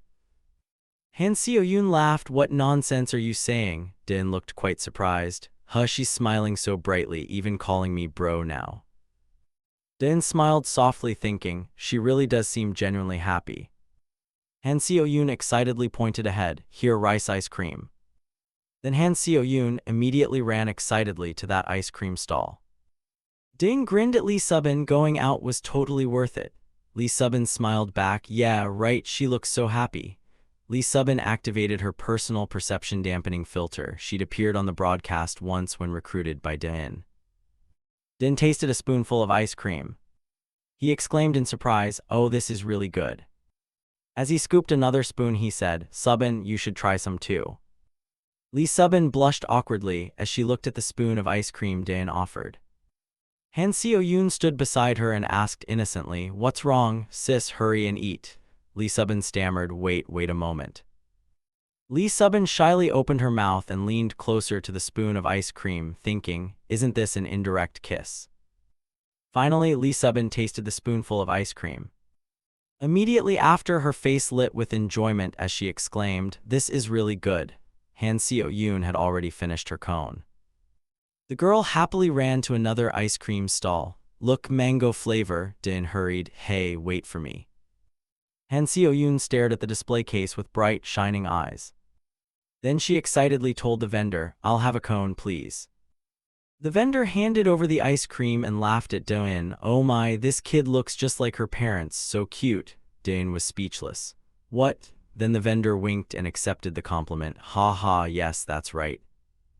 Lee Subin stood beside him, cheeks flushed bright red, while Han Seo-yoon turned back, grinning and teasing Dane softly. "This guy looks older for real," Han Seo-yoon teased. Dane wouldn't back down and shot back, "Maybe it's your height, not me." Han Seo-yoon couldn't argue and huffed. The vendor brought the ice cream. "Kids cone here, 1 cone and 2 cups." Everyone took their ice cream. Dane smiled and asked Han Seo-yoon, "Did you order for us too?" The girl replied, "You're the leader of the mango club, so of course you should get mango flavor." Dane was puzzled by this new identity and asked, "The mango club?" He looked at the vendor's smile and, unable to hide his embarrassment, muttered, "Oh, it's nothing." Suddenly Dane's eyes widened in surprise. It turned out the vendor had flashed the picture on the back of his shirt, an image of Dane as egoistic. The vendor grinned, "I made it myself, looks good, right?" Dane had no comment, while Han Seo-yoon enthusiastically gave a thumbs up, totally cinematic. A while later, the 3 of them sat on a bench, relaxing and eating their ice cream. Suddenly Dane noticed something. Dane asked Han Seo-yoon, "Seo, did you know I used to be a master at darts?" Dane was about to show off his skill. "I'll show you what I can do." Han Seo-yoon, as if catching him out, asked, "Hey, are you going to cheat using your remote control ability?" Dane immediately froze stiff. A staff member announced, "There's an event happening now. the darts attendant explained. If you hit all 10 targets, you win the 10-tier ice cream. Han Seo-yoon said, I actually prefer second prize, the stuffed bear is cuter. Daeun asked the attendant, but the first prize lets you pick anything freely, right? The attendant agreed, yes. Daeun confidently promised Han Seo-yoon, Seo, listen, I'll get it for you. Daeun thought to himself, I'll act like I'm concentrating, then sneak in a bit of power and launch it at the right moment. At that moment, Kim Ki-hyun also stepped up to the darts booth and asked the attendant, how much per try? She drew Daeun's attention beside her. He thought to himself, this person looks familiar, then Daeun suddenly jerked. He remembered her, Kim Ki-hyun, Shin Ha-yeol's senior from university. Kim Ki-hyun said, Ha-yeol, the prize even includes a 10-tier ice cream. Another female voice offered, let me try to get one for you. Han Seo-yoon, seeing Daeun spaced out, asked curiously, what are you doing? Hurry up and throw it. At that moment, Lee Subin and Han Seo-yoon finally noticed Shin Ha-yeol's arrival. The three of them broke into a cold sweat and dared not utter a word. Then Shin Ha-yeol glanced over at the three of them. She looked at Daeun, and Daeun was still frozen in the pose of preparing to throw a dart. Kim Ki-hyun beamed with excitement, pointed ahead and said, Ha-yeol, there's rice ice cream over there. The two of them went to the ice cream stand. Kim Ki-hyun was ecstatic over the flavor, it's so delicious. In a cheerful mood, she looked at Shin Ha-yeol and said, Ha-yeol, try this. Shin Ha-yeol leaned down and tasted the ice cream with her lips. After tasting it, her cheeks flushed and her eyes lit up, so good. Kim Ki-hyun, holding the ice cream cup, smiled with satisfaction. Finally, your expression has relaxed, Ha-yeol. It seemed the two had been drawn by something and turned their heads at the same time. She took Ha-yeol's hand, heart full of rosy warmth. Let's go, the stall over there has the flavor you like most. She pointed to the food stall, the mango flavor. Hurry, let's eat. At the sight of mango, Shin Ha-yeol's eyes sparkled with delight. But not long after, her mood suddenly darkened and she hung her head. The vendor happily turned to reveal the chibi egoistic image on the back of his shirt. I made it myself, he said. Kim Ki-hyun praised, oh my, it's so cute. Then the two rested on a cool bench. Kim Ki-hyun stretched comfortably. This is great. She tilted her head toward Shin Ha-yeol. You like it too, right? Turning from sulky to upbeat, Shin Ha-yeol smiled and replied, of course, sis. Then Shin Ha-yeol closed her eyes and savored the moment. Under the large cherry blossom tree, a few petals drifted down. Shin Ha-yeol thought, how long has it been since I went out to enjoy a scene like this? She smiled at the corner of her mouth, eyes closed, wonderful. Not long after, Kim Ki-hyun pointed at the food stall in front of them. Ha-yeol, after you finish this, let's try that one. Shin Ha-yeol watched her intently as she became excited. Darts, huh? Instantly, Shin Ha-yeol smiled brightly. It looked fun. Balloons were neatly arranged and decorated on the stall roof in vivid colors. The friendly attendant handed the two some darts and said, there's an event. If you hit all 10 targets, you'll win the 10-tier ice cream. They looked and replied softly, yes. Her characteristic blue eyes glanced around. Her gaze landed on the three contestants sweating profusely. They look like a young couple, though why is the girl's hair silver? Wouldn't a granddaughter fit better? She stared at Daeun, who looked worried, and thought, why does this man seem familiar? Before she could think further, Kim Ki-hyun behind her shouted, Ha-yeol, you shoot, and she quickly agreed, yes.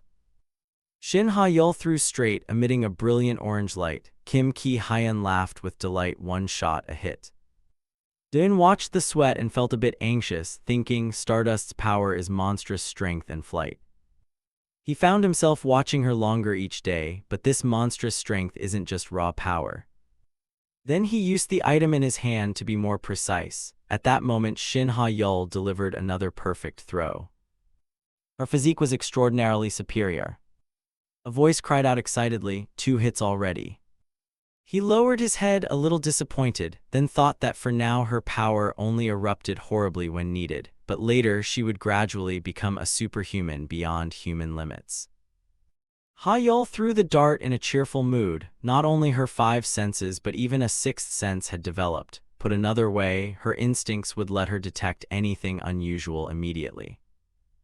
Ha-yeol found it strange to see Daeun looking so dispirited. He kept thinking to prove that right now it would be enough for her to sense that the man might be if he exposed his identity here then.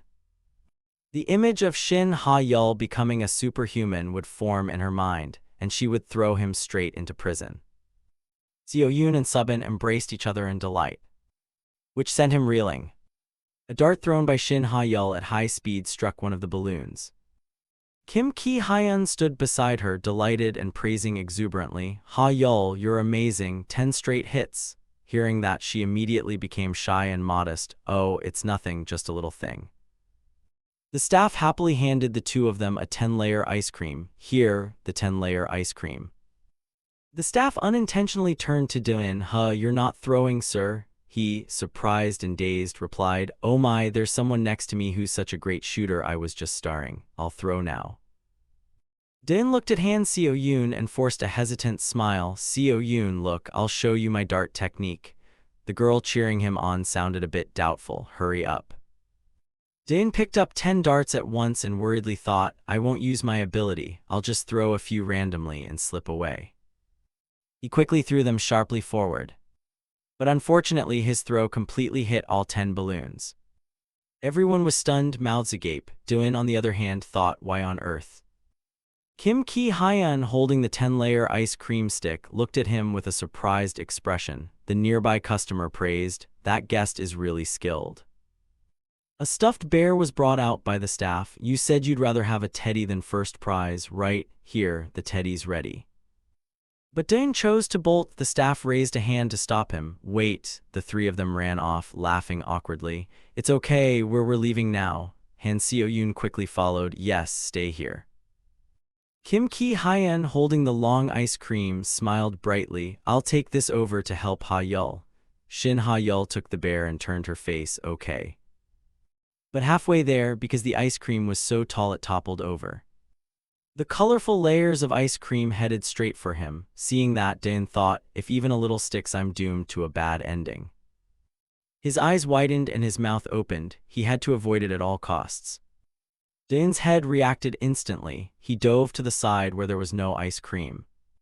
Then he fell with a thud. Everyone hurried over in a panic. Han Seo-yoon was alarmed. "Sir," the girl felt guilty, mouth agape, "are you okay?" Kim Ki-hyun's eyes suddenly drooped. He put a hand to his mouth in concern and quickly replied, I'm fine, you don't need to worry." Slowly, Daeun gingerly got up, touching his neck. "It's nothing, I overreacted a bit, just dodging a little would have been enough. Come on, let's go." The girl accompanying them looked annoyed. "What is wrong with you? Please hurry up. If we keep this up, we're all going to die." Sweat ran down Daeun's face. Mid-sentence, a grim smoke rolled in from behind. "Hurry up." Shin Ha-yeol, and he immediately turned to look at the bizarre sight. The sky darkened with a blood-tinged haze and black-gray smoke, sending people scattering. The sharp fangs of a green-furred crocodile appeared. It inflated its body forward and roared, Stardust, Stardust, come out here." A system board announced, "Crocodile Man Villain, Grade A." Daeun grabbed the two girls, making the accompanying girl shy. "Stay right here, both of you." His sharp, suspicious gaze rose. According to the original sequence, that guy shouldn't have appeared yet, so why is he suddenly active now? Shin Ha-yeol seemed to grasp the situation and lunged forward. Kim Ki-hyun was surprised. "Ha-yeol." He gritted his teeth in pain. Retrieving the perception-dulling filter from the association would take too long now. If this is Stardust in the original story, the moment she reveals her face is the start of her path to misery and decline. The image of a blonde woman hiding her face appeared. No, according to the original, when she shows up, something bad happens. Pain shot through Daeun's body. He clenched his teeth. "No matter what, even if the sky falls, I won't let that happen." Daeun shouted, and sudden purple rays flared up, engulfing his entire body. Those beams grew stronger by the moment. His everyday clothes fell away and were blown elsewhere. He reappeared wearing a suit and a stylish hat, completely different from usual. "I'll pack up later, Seo-yoon." The girl standing behind him asked, "What are you planning to do?" Soon after, he began ordering the girl, "Help me broadcast." Han Seo-yoon sat alone hugging the teddy, Daeun. The monster wildly raked everything with its hands. Stardust, if you don't appear, I'll smash everything. Its eyes glowed a fierce gold, then a voice boomed, "Hello, viewers." The black speakers echoed out, "The true villain of this era." Dain took the mic and grinned to show his teeth, "The common enemy of Korea, egoistic." His voice boomed from the speakers, "How dare you set foot in my territory, little crocodile?" It stood below, furious and ready to act. What? On forums and sites people began buzzing, "Mangostic, oh my, is that Mangostic?" Another account wrote, "He just admitted he's the common enemy." Others, "Wasn't he a hero before? I don't get it." Everyone was excited, laughing like the opening of a music festival. Din's terrifying face appeared. He glanced down and whispered, "Now you will die here." 3 years earlier, at a building of a major conglomerate. Inside an association lecture hall, a voice rang out, "The device before you is indispensable for heroes." A middle-aged man stood before a neatly seated crowd. He pointed at the modern machine beside him and said, "The so-called cognition-reducing filter, commonly called the filter." He explained that after entering the device and coming out, the filter would be applied to the face for a certain period. Only faces with the filter would cause viewers to experience recognition disruption. He continued, "But if your face is exposed before someone who already knows you, the filter won't work." "Understood," the people below answered in unison, "Yes." Then his expression grew serious. He gripped the mic and said, "Even fools know how dangerous it is for a hero to have their face revealed. Careers ruined, your whole life is over. Remember that well." Shin Ha-yeol, listening below, shouted back firmly, "Yes." Back in the present, the street lay in ruins, choked with dust. Kim Ki-hyun and Shin Ha-yeol were desperately dodging along the roadside. Shin Ha-yeol turned her head and looked around anxiously, thinking to herself that it's too late to go back to headquarters for the filter. What should we do? Suddenly Shin Ha-yeol clenched her fists, looking very resolute. She then looked toward the panicking crowd and thought, "In this situation, am I supposed to become the hero to help them escape?" Shin Ha-yeol untied the hairband holding her bun. Her golden hair fluttered in the wind. Her expression was determined as she clenched her fists and stepped forward, thinking, "No." Kim Ki-hyun saw this and shouted in alarm, "Ha-yeol." Suddenly, a group of people looked at their phones with delighted expressions and shouted, "Egoistic, Egoistic is here." Startled, Shin Ha-yeol turned around and confused, blurted, "What?" she exclaimed, "The true villain of this era, the common enemy of all Korea, Egoistic." At this moment, Dain was standing on the rooftop of a building, two massive speakers beside him blasting music at full power. Below was a green crocodile monster. Dain shouted, "How dare you trespass into my territory, you little croc?" The crocodile, surprised, exclaimed, "What?" Dain smiled savagely, pointed at the crocodile monster and said, "Now you will die here." Then Dain picked up the microphone and thought, "No, absolutely not. In the original, Stardust suffered so much after her face was exposed. A hero's everyday life is really important." Dain said angrily to the crocodile, "You know that, right, you damn crocodile?" The monster shouted back at him, confronting Dain, "You bastard, aren't you the one acting all familiar with Stardust? Isn't that egoistic?" Suddenly, the crocodile monster leapt up toward Dain as fast as the wind. Dain said, "Hey, why do you keep bringing up Stardust?" Comments appeared, "Stardust's fangirls are here. Hey, crocodile." The crocodile charged at Dain in fury, shouting, "I'll kill you." By now it had quickly crawled up the building's wall. Then it used its strength to cling to the rooftop's edge. Soon it had climbed up onto the rooftop where Dain was standing. Seeing Dain, it snarled fiercely, "Come here to me." Dain saw this and used teleportation to jump back. The crocodile monster, seeing that, lunged toward Dain. Suddenly Dain used teleportation and was standing on top of the crocodile. He said, "What are you doing, you bastard?" Dain struck the crocodile's head hard with a satisfied look and said, "You know my name, but you don't know I can teleport." The monster, taken aback by the blow, flinched. It flailed its limbs wildly to hit Dain, but whenever it nearly reached him, he vanished from its sight. It shouted angrily, "You bloody mosquito, fight me properly one-on-one." Dain replied calmly, "Hey, I'm the villain." Right after he said it, comments showed up, "He's the villain," still insisting he's the villain today. Dane looked at those comments in bewilderment. More comments appeared. Why did Egoistic run over there? He then thought, wait, I need to explain this a bit. If I ignore it, people will think I came because of Stardust. Suddenly Dane stopped and shouted at the crocodile, hold on, listen to me first. The crocodile responded, fine, speak quickly. Dane shouted in a questioning tone, all right, but first I have to ask this. Why did you suddenly attack me? The crocodile answered without hesitation, of course, I was targeting Stardust, and since you seem very interested in Stardust, you are my enemy. Dane, hearing this, was stunned and thought, what the hell is this logic? Comments appeared, that dumb villain even knows Egoistic likes Stardust. Not sure if he can teleport, but he knows Egoistic likes Stardust, haha. Two guys fighting over one girl, wasn't Egoistic here on Stardust's behalf? What's going on? How did this involve two guys? Hahaha, why now?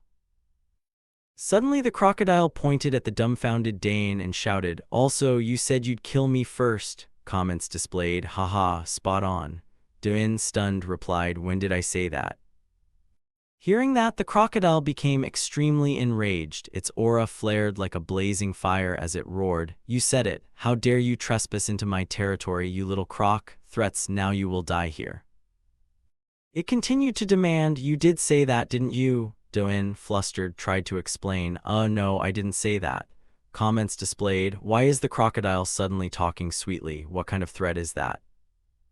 Suddenly the crocodile seemed to have reached its limit. It screamed at Dane in madness, I'm truly losing my mind.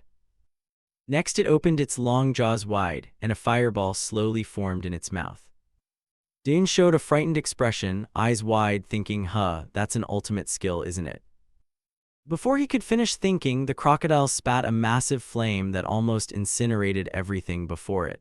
Crocodile Man, ultimate skill, extreme fire breath. Fortunately, Dane quickly used teleportation and avoided a fatal strike. He teleported to the rear of the crocodile. Staring at the horrific scene, he said in shock and horror, one hit and you'd die instantly.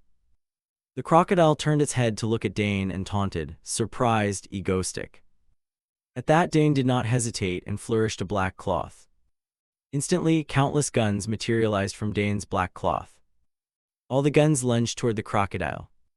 Dane looked at the monster coldly without a trace of hesitation. He clenched his fist and said, see you in hell, bastard. Immediately, all the guns fired at the crocodile. After a series of explosions, everything was buried in smoke and dust. Dane flew up, peered into the smoke, and wondered, did that finish him? Surprisingly, after taking that barrage, the crocodile was still alive. It burst out of the smoke and roared. Do you think a few bullets can wound me? Suddenly, Dane's mask fell off in front of the livestream camera. He quickly teleported away from the phone, slowly pulled out a gas mask, stood above the crocodile and said, no, do it this way so you let your guard down. Suddenly Dane threw something out. An unidentified object toward the crocodile. The crocodile, contemptuous, opened its maw and swallowed it whole, shouting, you bloody mosquito. At that moment, a powerful light emitted from the previously unidentified object inside the crocodile's mouth. The crocodile convulsed as if electrocuted, jolting in pain, a golden light appearing around its body. Seeing that, Dane thought, hey you, do you think I didn't know how much Stardust suffered because of your thick hide in the original? Thought you caught me unprepared. After that attack, the crocodile was covered in blood. It staggered for a moment and then collapsed, completely unconscious. Comments flooded in, Mangostic request the association appoint Mangostic as a hero immediately. He calls himself a villain. At this time, the guns from earlier lost power and slowly fell to the ground. Dane also slowly descended onto the rooftop along with the guns.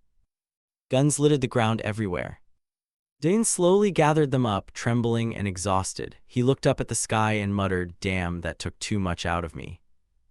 He wanted to stage a cool scene with telekinesis, but his stamina was depleted. Even holding the phone made him stagger. Dane then remembered the phone live streaming. He read a comment, so you came to clean up villains? Flustered, he wildly explained, yeah, right, no, everyone, I'm here because I hate that crocodile. Don't think I acted for Stardust or public good. Comments showed, whatever he says is believable. Suddenly, a beam of golden light descended onto the rooftop where Dane stood. It was Shin Ha-yeol. She slowly rose to her feet after the spectacular landing. Shin Ha-yeol then walked up to Dain and asked, "Did you take that guy down?" Dain replied calmly, "Yeah, it was blocking the way, so I took care of it." Shin Ha-yeol sounded a bit suspicious. She coldly looked at Dain and asked, "Why?" Dain shrugged and answered nonchalantly, "What do you mean? It kept shouting that me and Stardust were all lovey-dovey and ambiguous, which annoyed me." Shin Ha-yeol was startled and said, "What?" Then Dain put on his headphones and said, "Ah, Stardust." He looked at Shin Ha-yeol, smiled, and continued, "Next time something like today happens, don't just show your face and flaunt it, okay? Once your face is exposed, your life will be miserable." Shin Ha-yeol was a little surprised and gazed at Dain in bewilderment. Then he turned to his phone and said, "All right, that's it for today's stream. What a surprise, I'm exhausted. There's a big event next month, everyone tune in." Comments appeared. What were those two saying on the stream to just cut the mic? Dain then vanished in a flash of light. "Bye for now." Shin Ha-yeol reached out and said, "Wait." Her expression showed a touch of sadness. At that moment, Dain had teleported home. Suddenly, blood gushed from his mouth. Dain's face was expressionless, looking soulless. Han Seo-yoon and Lee Subin, seeing this, ran over in panic with worried faces. "Hey, Dain!" He was now collapsed on the floor. On the rooftop, Shin Ha-yeol found Dain's mask and picked it up. She examined the mask and wondered, how did he know what I was thinking? Who are you really, egoistic? Shin Ha-yeol sat in front of her computer watching the news. Two breaking news items from KPS News appeared on the screen. Exclusive: chaos at the ice cream festival. A-rank villain Crocodile Man captured. He was subdued by Egoistic and transferred to the Eastern Heroes Detention Center. The building was destroyed by the crocodile 4 hours earlier. Close-up shows Egoistic faster than anyone. A-rank Egoistic, what exactly is he? Searching Egoistic yields about 2030 results. Official fan club Egoistic, Mangostic, Mango Association, Hero Portal. This era's true hero for mangoes and because of mangoes. A fan club formed to praise Mangostic. Shin Ha-yeol held her head in exasperation. Then she noticed a comment. What did the hero do today? Lately, Mangostic walks the streets and fans cheer blindly. If Korea keeps going like this. Under that post was a humorous emoji comment from Dain. Great, right? Ha-yeol blurted, damn it." She lay down on the bed, closed her eyes, thinking she was the only one who disliked Egoistic. She recalled the ice cream seller proudly showing off a Mango Association shirt. "I made this myself," and Kim Ki-hyun beside him praising, "Oh, how cute." Then she remembered him warning her, "Ah, Stardust, next time something like today happens, don't just show your face and flaunt it." Ha-yeol agonized, asking herself, could everyone be right and only I am wrong? Meanwhile, Lee Subin and Han Seo-yoon stood in front of a glass enclosure. Dain lay inside it. Seo-yoon kept seething with anger because of that Stardust. Suddenly, a sound made the girl freeze. Dain opened his eyes, tapped the glass, and asked, "Why are you all crying?" The two of them looked at him with unavoidable worry. Seo-yoon immediately rushed forward and hugged him, sobbing loudly. Seeing this, Dain comforted her. All right, all right." Finally, he recovered. They all had dinner together. He couldn't believe he hadn't known he'd been unconscious for 3 days. Looking back, it was probably from excessive teleportation and using telekinesis to lift his body. No wonder he was exhausted. Suddenly, Seo-yoon spoke up. "From now on, you have to take care of your body properly." Dain quickly promised, "Okay, I will." He looked at the girl cheerfully, thinking that since she cried for him, being affectionate with her seemed to work. On the other side, Subin worriedly said, "Dain, why did you run off like that? People thought you were a hero gone missing." Seo-yoon agreed and questioned, "Yeah, it's totally incomprehensible. He keeps calling himself a villain, this and that." Dain calmly replied, "If I hadn't acted, Stardust would have. What if she still didn't understand?" His answer made Seo-yoon pause. "That's dangerous." Dain explained, "If that situation occurs and a hero's identity is exposed, all personal information gets leaked. Then what happens is the usual villains nursing grudges or other bad people will track down and eliminate the hero." Seo-yoon still didn't see the importance. What does that have to do with her? Dain patiently explained, "Seo-yoon, the world we live in is axis tilted, the tilt between good and evil. Most heroes don't follow the heroic path. They choose the villain route. The rewards for heroic effort are too small and they're constantly bothered, so instead of struggling as heroes, many choose to be villains for an easier life. According to him, in South Korea there are only 3 A-rank heroes: Stardust, Icicle, and Shadow Walker, but A-rank villains are everywhere. Hearing this, Seo Yoon could only sigh. So that's why you plan to eliminate villains for them. What a dark hero. But how does this concern us? Dane scratched his neck awkwardly. Not that much. I just care a bit about Korea's fate. Suddenly Seo Yoon blurted, you and that Stardust, do you like her? Dane immediately became serious. Hey, don't call her that, Seo Yoon, speak politely. The atmosphere between them grew tense. Subin only knew to mediate while Seo Yoon changed the subject. Why don't you tell Dane about the plan we discussed?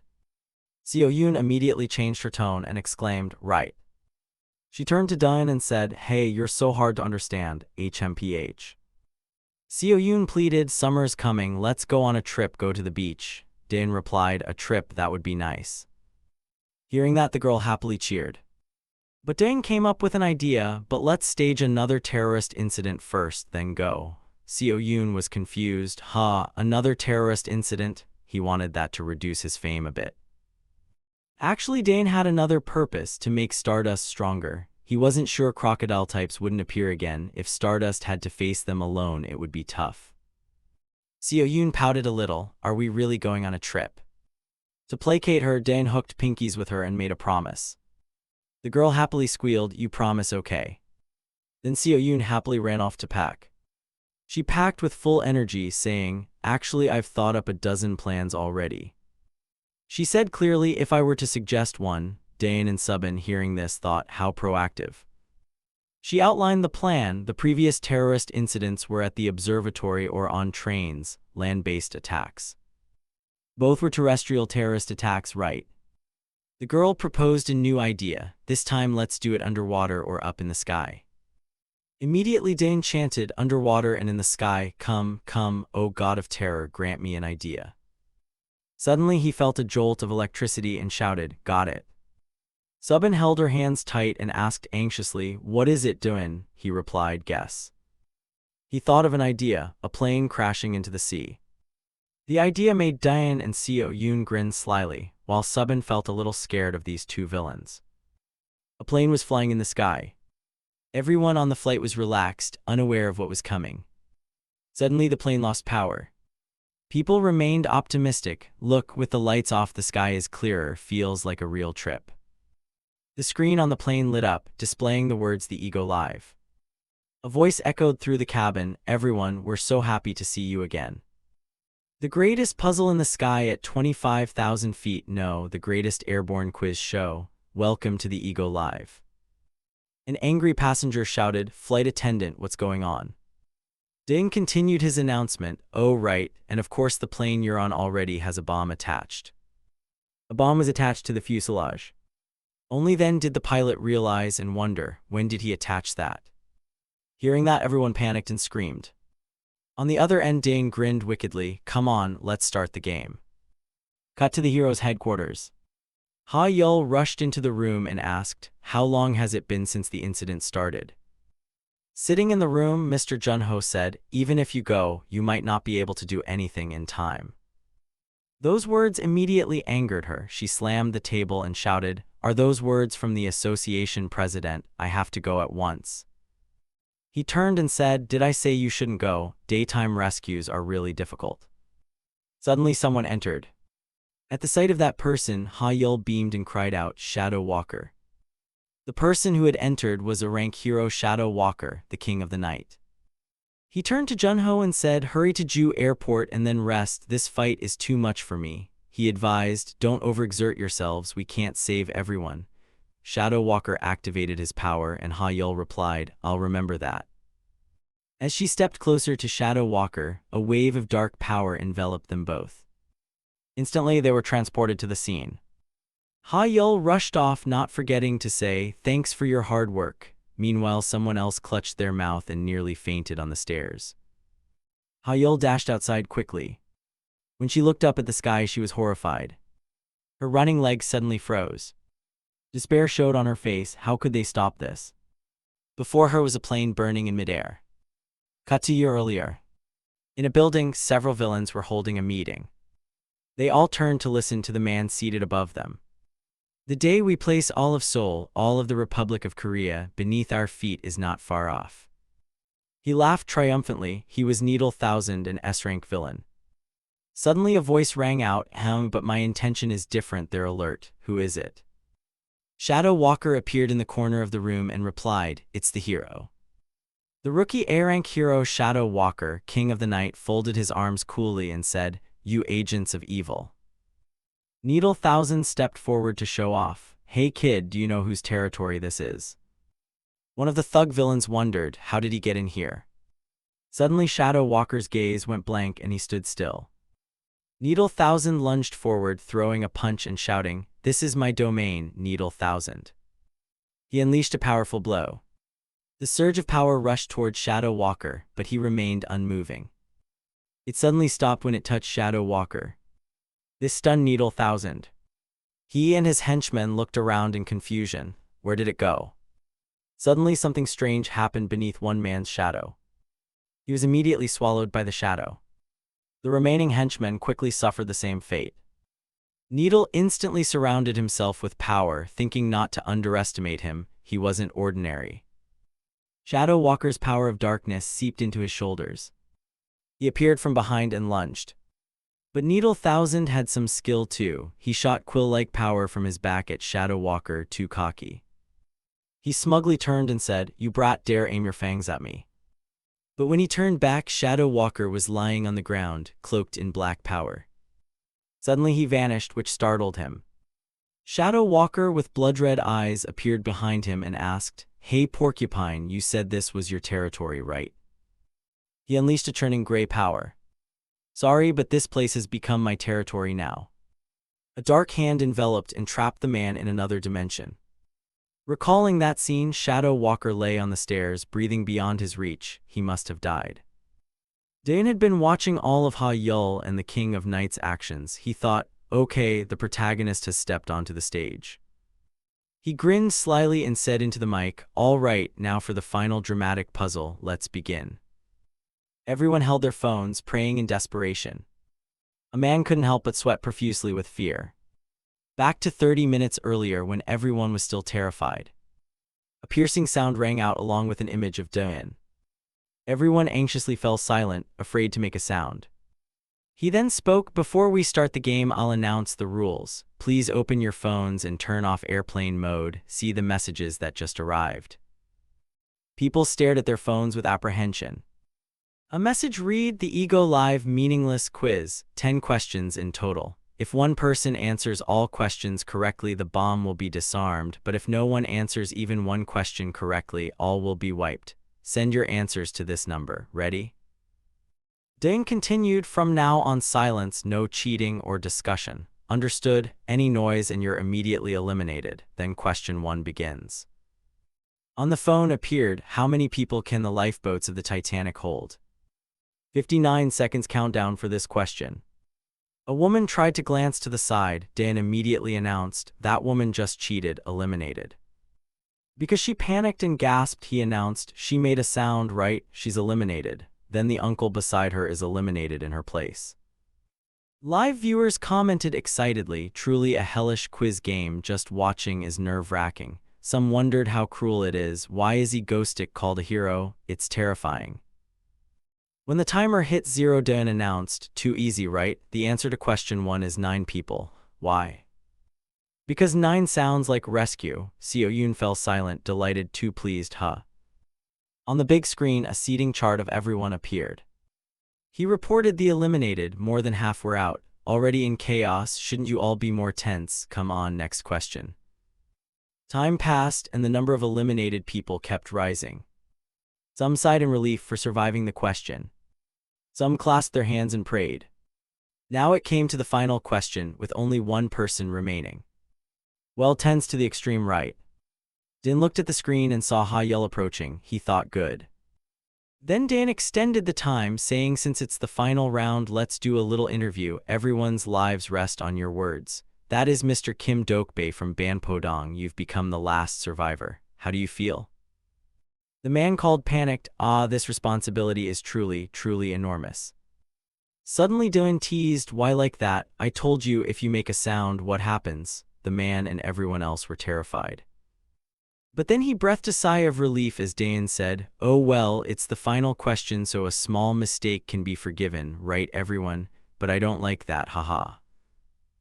After he finished speaking, the man was eliminated. The plane shook violently amid screams. The plane ablaze plunged free into the sea. Din smiled triumphantly. Now, this performance is ready. It's time for the hero to appear, Stardust. But Ha-Yul was horrified at the sight. Her face showed despair. She didn't know how to save everyone. Shin Ha-Yul looked up at the object exploding in the sky and silently asked, what should we do now, Association President? From the other end of the line came a dismissive reply, what else can be done? Give up. I'm busy drafting a response to the criticism right now. Damn it, now it's the president's phone. I have to hang up. Shin Ha-Yul's hand clenched with anger. Then she collapsed in helplessness. She had thought she'd stopped a 100 km/h vehicle. In the end, is my current power still not enough? Damn it, what am I supposed to do? Suddenly Shin Ha-Yul seemed to recall some memory from the past amid that despair. The helpless girl sobbed uncontrollably over the pain of losing loved ones. Mom, Dad, I'll kill him no matter what. A tragic scene, a girl clutching the body of her dearest in a dark, narrow alley. Recalling that painful memory, Shin Ha-Yul slammed her fist down hard, creating cracks. She gritted her teeth in fury. Back then it was like this, and now it's the same. I can't save anyone. Suddenly the headset connection activated. To her astonishment, a voice on the line said, hello, Miss Stardust, this is Egoistic. Elsewhere, Kim Dayan stretched and yawned. Since this terror attack is remote-controlled, it should be easier to handle. Seo Yoon, typing at the keyboard, tensed up and called, hey Dayan. He glanced over. Yeah. Seo Yoon turned, pointed at the screen and laughed. That Stardust woman, no, Sister Stardust, she's frozen on the ground. Kim Dayan's eyes went wide in surprise, then he suddenly leapt up excitedly and shouted, startling Seo Yoon, what is it, Stardust? The image on the screen showed Shin Ha-Yul intently listening through her headset. Dan seemed to realize something. He turned and called to the girl, Seo Yoon, can you connect into the headset Stardust is wearing? Seo Yoon quickly worked the keyboard and said, connected, but why? He urged, there's no time, hurry up. Back with Shin Ha-Yul, she was stunned as the headset spoke, hello, Miss Stardust, this is Egoistic. She immediately snapped, shouting insults, you rotten trash. Dayan on the other end continued, you're making me curious, why aren't you saving people and just standing there? It's falling now, the plane is about to crash. Shin Ha-Yul, furious, stared at the burning, falling plane. Because of you, you want me to go stop it now? Dayan replied, if you don't do it, who will? Shin Ha-Yul, choking with anger, cried, if I touch that iron block falling at 1,000 km/h, my body will be torn apart. This is your plan, isn't it? You intend to throw me to my death, right? Dayan smiled dangerously. You can do it, Shin Ha-Yul. What? She said. He continued, act now, clench your fist and fly up there to save them. You can do it, because it's you, you'll succeed. Shin Ha-Yul fell into greater chaos. Damn it, what is this madman saying? In a blinding white space, Dayan stepped toward her and asked, why would I want to kill you? Without you, Stardust, I'm just an ordinary villain. You've helped me become whole, Dayan said, and Stardust was briefly stunned by this. She quickly braced on her knees and sat up. Even if this is a plot to eliminate me, I'll try once. As she spoke, she removed the headset. Dayan on the line was astonished. What? Shin Ha-Yul clenched her hand and crushed the headset. She planted her hands and, channeling her power, the space began to fracture, shattering into pieces. At full force, she launched into the sky like a rocket. Her trajectory took her straight toward the nose of the diving plane. Shin Ha-Yul pressed her lips together and thought, if I just watch the people die, I'll carry this guilt for the rest of my life. Den's image appeared, confidently saying, you can do it, because it's you, you'll succeed. Shin Ha-Yul's face filled with determination. She'd rather sacrifice herself to protect them than live a lifetime of regret. The two power streams collided, creating a massive shockwave in the sky. I have killed them, he thought, if I concentrate a bit more now. A vision of a happy family flashed for a moment. Honey kids, mom, dad. The man wept uncontrollably as he looked down at that scene. Then he shut his eyes tight as if giving up.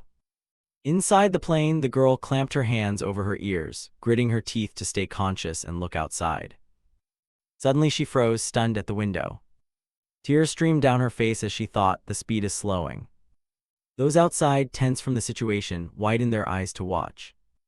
At that moment, a staff member reported over the radio, something unknown has happened, but the plane is currently being assisted from outside and is gradually descending to the ground.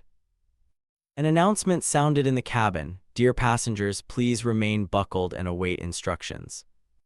In the sky, Shin Ha-yeol was straining with all her might to support the weight of the plane hurtling down at that terrifying speed. She clenched her teeth, veins bulging across her face, just a little more, just a bit longer. Cut to another place, a dim field of vision was slowly coming into view. A flight attendant, panicked, watched the man waking up and asked, "Mr. Kim Dokbae, are you okay?" The man called Kim Dokbae had just regained consciousness, holding his head in exhaustion. Then he looked around in confusion. A moment later, the two of them stepped off the plane together. The flight attendant was supporting a victim while Kim Dokbae stared around, dazed. His expression was utterly bewildered as he blurted, "What is going on?" Ahead, Shin Ha-yeol was kneeling on the ground, drawing everyone's curious gaze.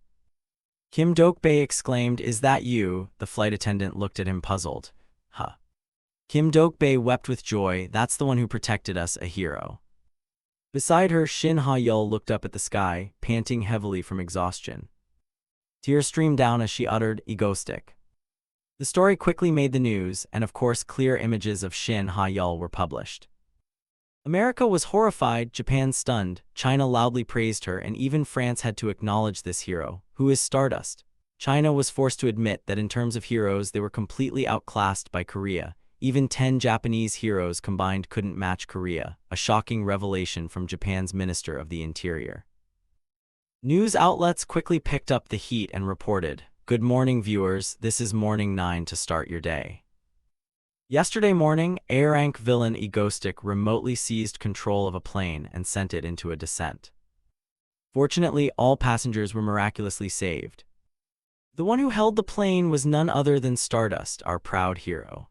Many experts had predicted that with her known abilities she couldn't stop this incident, but in the end the plane gradually slowed down and finally, Shin Ha-yeol returned home and had already heard the news about herself.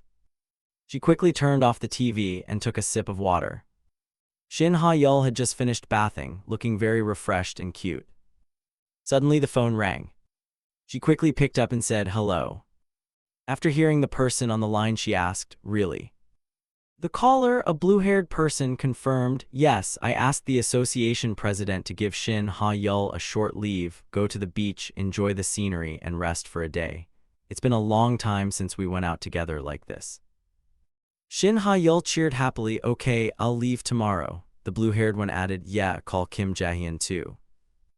Later, Shin Ha-yeol went out to the balcony to feel the breeze. Her expression turned serious, as if she were thinking about something. Then someone's words echoed in her memory. "You can do it, because it's you, you'll succeed." Shin Ha-yeol smiled faintly, wondering if anyone had ever placed such faith in her before. He's just an ordinary villain, she thought. Suddenly she realized something. Wait a minute. But why did he tell me to save the plane? If he was sure I could stop and save it, then why did he make it fall in the first place? Dane's voice echoed again, "I'm just an ordinary villain. It was you who helped me become whole," which made Shin Ha-yeol clutch her forehead in a headache. Egoistic. There are too many mysteries, but somehow she felt he deliberately did all this for some purpose. She resolved to thoroughly investigate his movements, her eyes full of determination. Suddenly her phone screen showed an incoming call from the Hero Association. The voice on the other end said something that made Shin Ha-yeol exclaim in surprise, "What?" "Measure the force parameters, huh?" Time quickly passed and morning arrived the next day. Roosters crowed. Han Seo-yoon, wearing a golden floaty at her hip, excitedly declared, "It's finally here. Din called out as they prepared to leave. Seo Yoon let some air out of the floaty and put it in the trunk.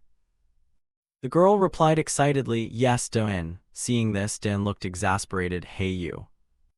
Suddenly he rubbed his chin thinking, now that I remember, this is my first holiday since coming to this world. Should I enjoy it? Then Din broke into an expectant smile.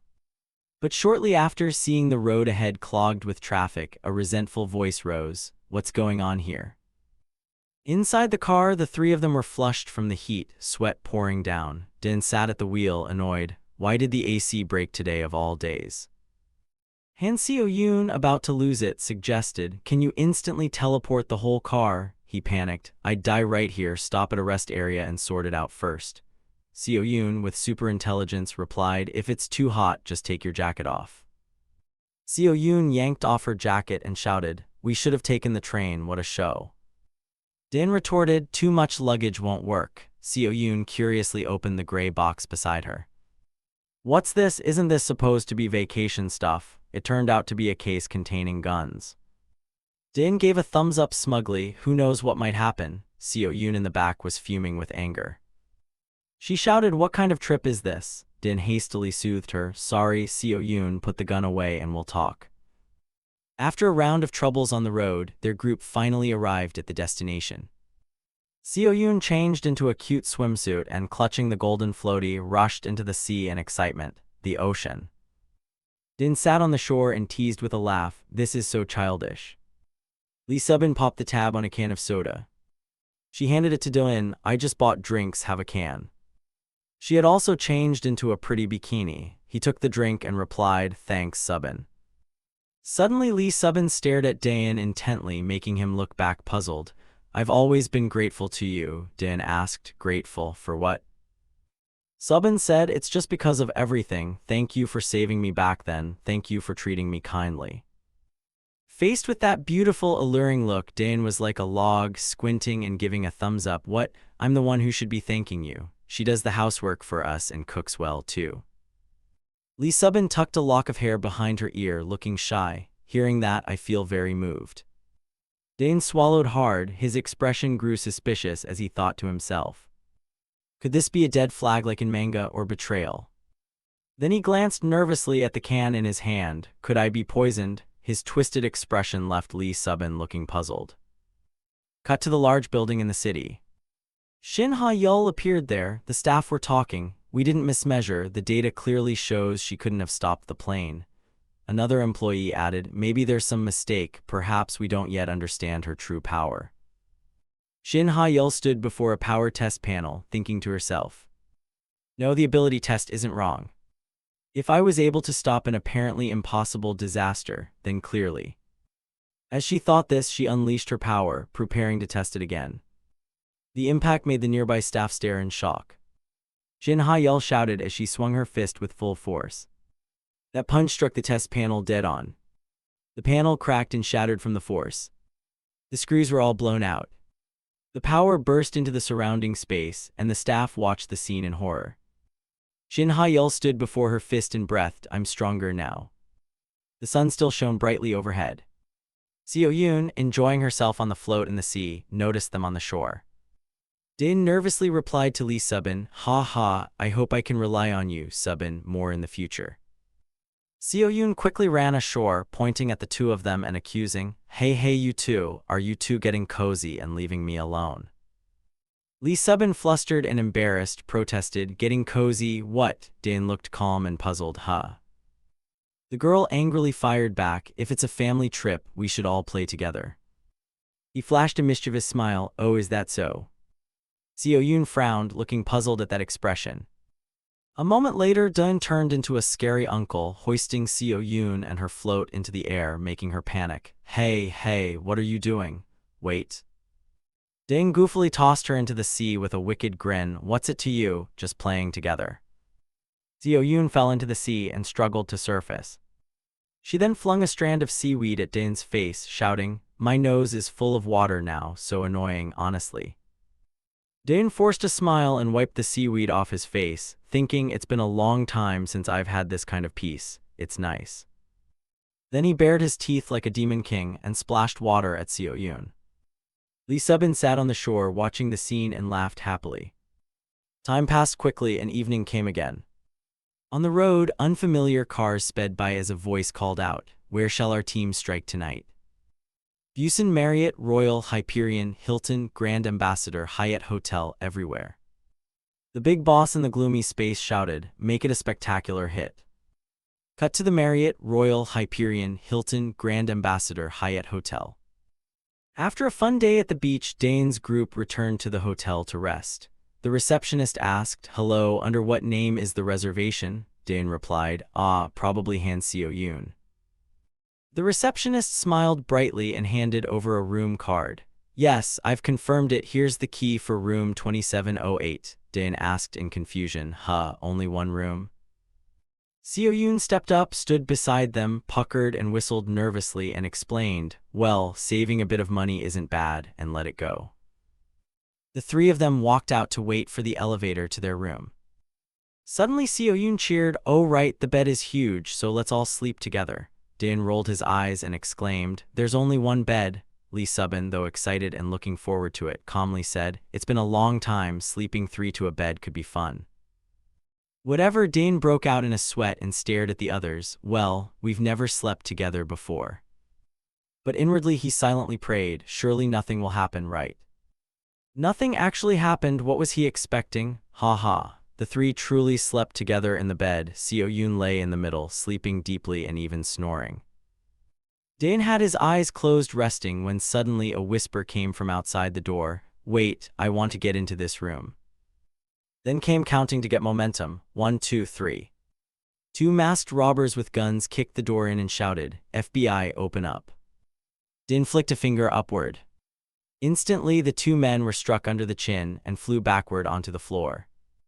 After a moment, Dane sat up, rubbed his eyes and yawned. Where did these guys even come from? The two lay motionless and unconscious on the floor.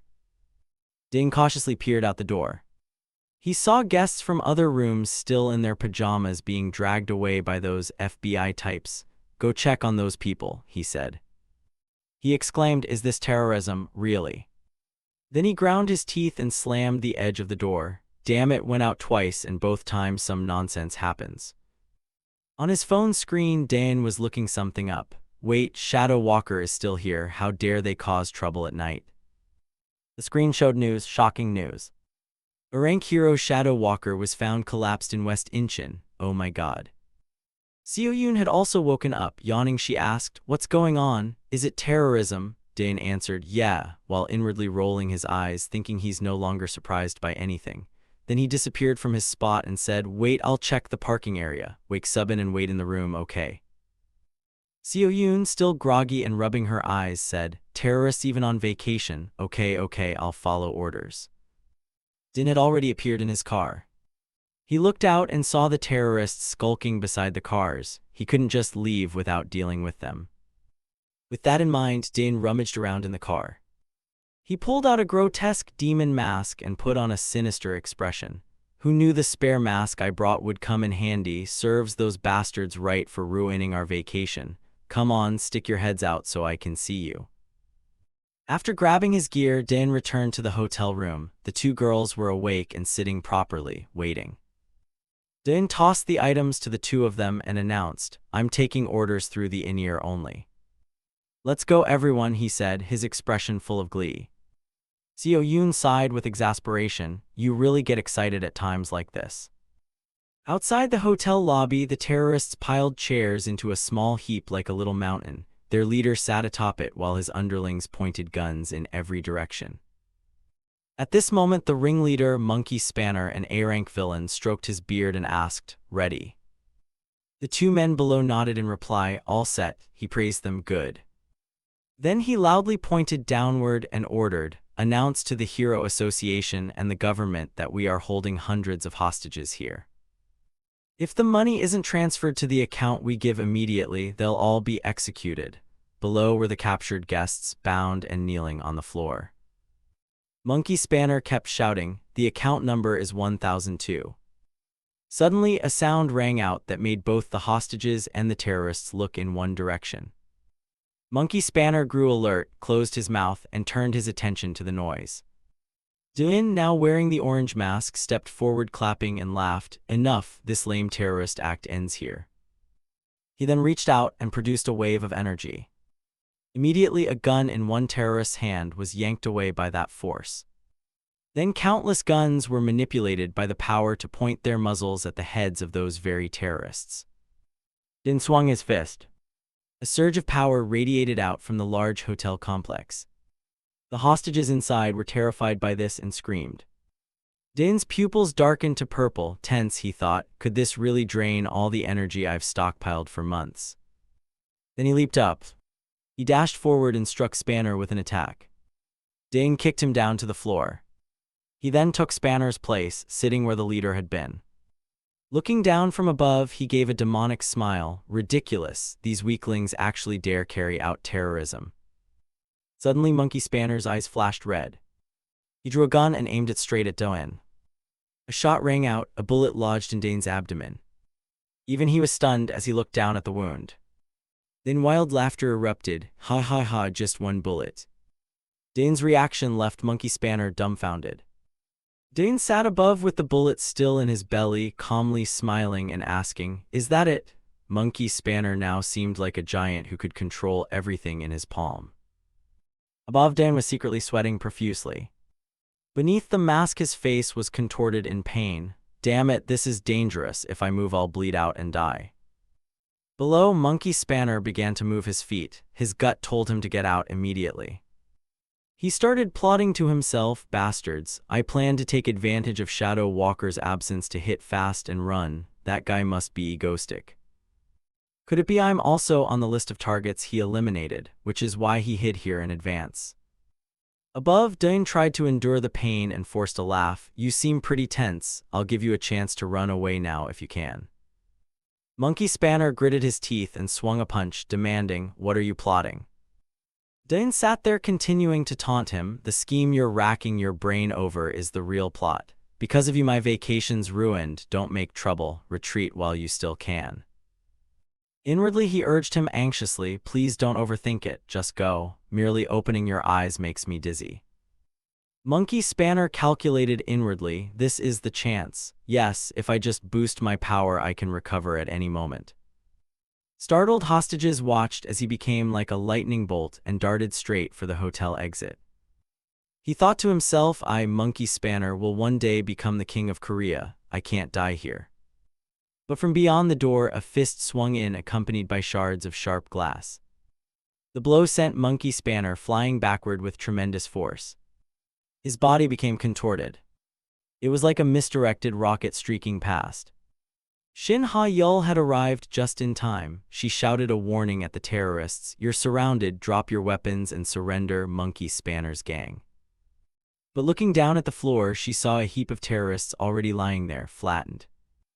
At that moment, a pair of long, straight legs stepped in. Shin Ha-yeol, bewildered by the scene, heard Icicle, an A-rank hero, coldly say, all dead." Shadow Walker, an A-rank hero beside him, looked exasperated. "Too much, everyone's just lying down. Spread a little false report and it's instantly terrorism." Then he noticed Dane sitting on a stack of chairs and wondered, who is that? Dane sat there dazed, pink bubbles circling his head, thinking to himself, why is she here? Shin Ha-yeol frowned and looked up, asking, "Who are you? Did you subdue these terrorists?"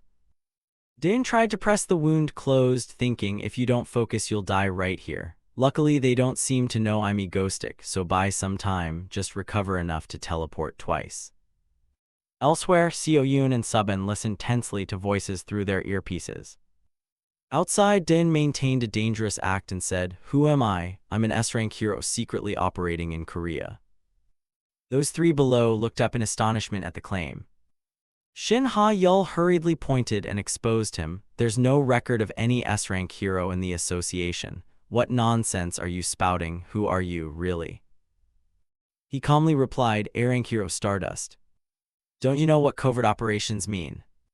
"A-rank hero Icicle, A-rank hero Shadow Walker. I'm a hero who operated in the generation before you all." Seo-yoon, puzzled, asked, "Din, what the hell are you doing?" Subin frowned in concern. Din outside continued arrogantly, "When you meet seniors you should at least greet them. These guys are clueless." Shin Ha-yeol looked up with a mixture of annoyance and suspicion. He shook his head in disappointment and said, judging by your faces you clearly don't get it. Fine, I'll introduce myself. Listen carefully, I'm a hero. His gaze shifted to a boy wearing a t-shirt with apple mango printed on the back. The image of a delicious fruit popped into view. Dain promptly blurted out that identity, apple mango. The released guest stiffened upon hearing that name. Suddenly Icicle heard something through his earpiece and replied, yes, he says it's apple mango, no way. Then coldly beckoning, she exposed him. Hey you, there's no one with that heroic nickname here, who are you really? Dain angrily shouted, you insolent brat, I even know the association president's real name is Park Manchun, now Park Junho, right? My old name was Rustic, so I changed it, check it. Those words stunned all three of them. Inside, he was tense. He hadn't expected that messy trivia from the original source would actually work so well. Icicle replied, in any case, the president said he doesn't know you. At that moment, a guest spoke up, hey heroes, I've been watching and I need to say something.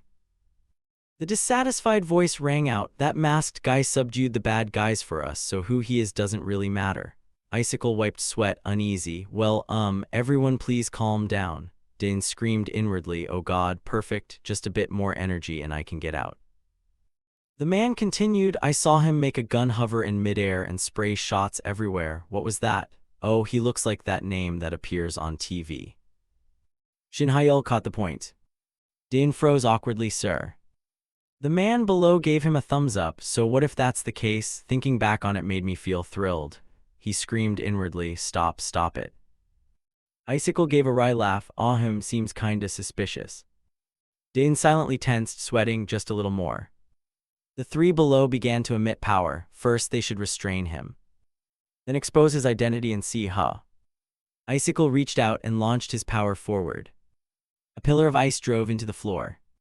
Dain gritted his teeth inwardly, 3-2. Shadow Walker had silently closed in behind him. Dain clamped the wound shut and shouted inwardly, please move. Shin Ha-yeol's gaze sharpened toward the opponent. Then she rocketed toward him like a missile. Dain's face contorted with extreme worry at the situation. At that moment, Dain managed to use his power and moved down, avoiding that restraint. Seo-yoon and Subin appeared in time and caught him. Then the two quickly vanished, taking the wounded Dain away from the scene.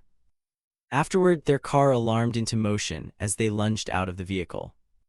Seo-yoon's eyes spun and she couldn't sit steady. She hurriedly asked, are you okay? Dain's face twisted in pain. Seo-yoon, right now delete all evidence we were ever in Busan, the hotel guest logs and CCTV, if they find out.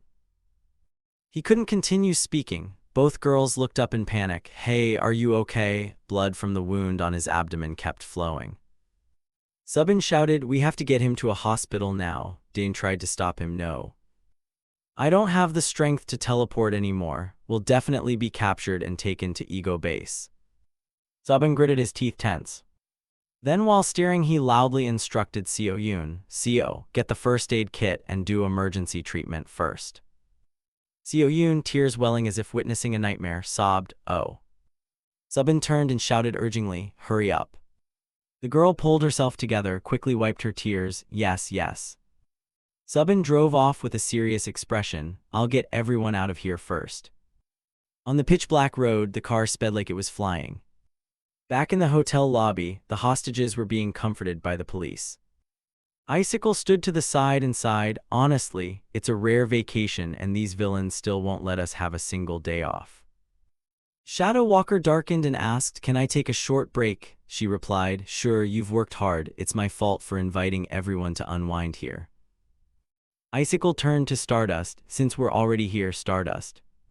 Meanwhile, Shin Ha-yeol pressed her lips together and fell silent, not paying attention to her surroundings. At that moment, a car was driving along the road.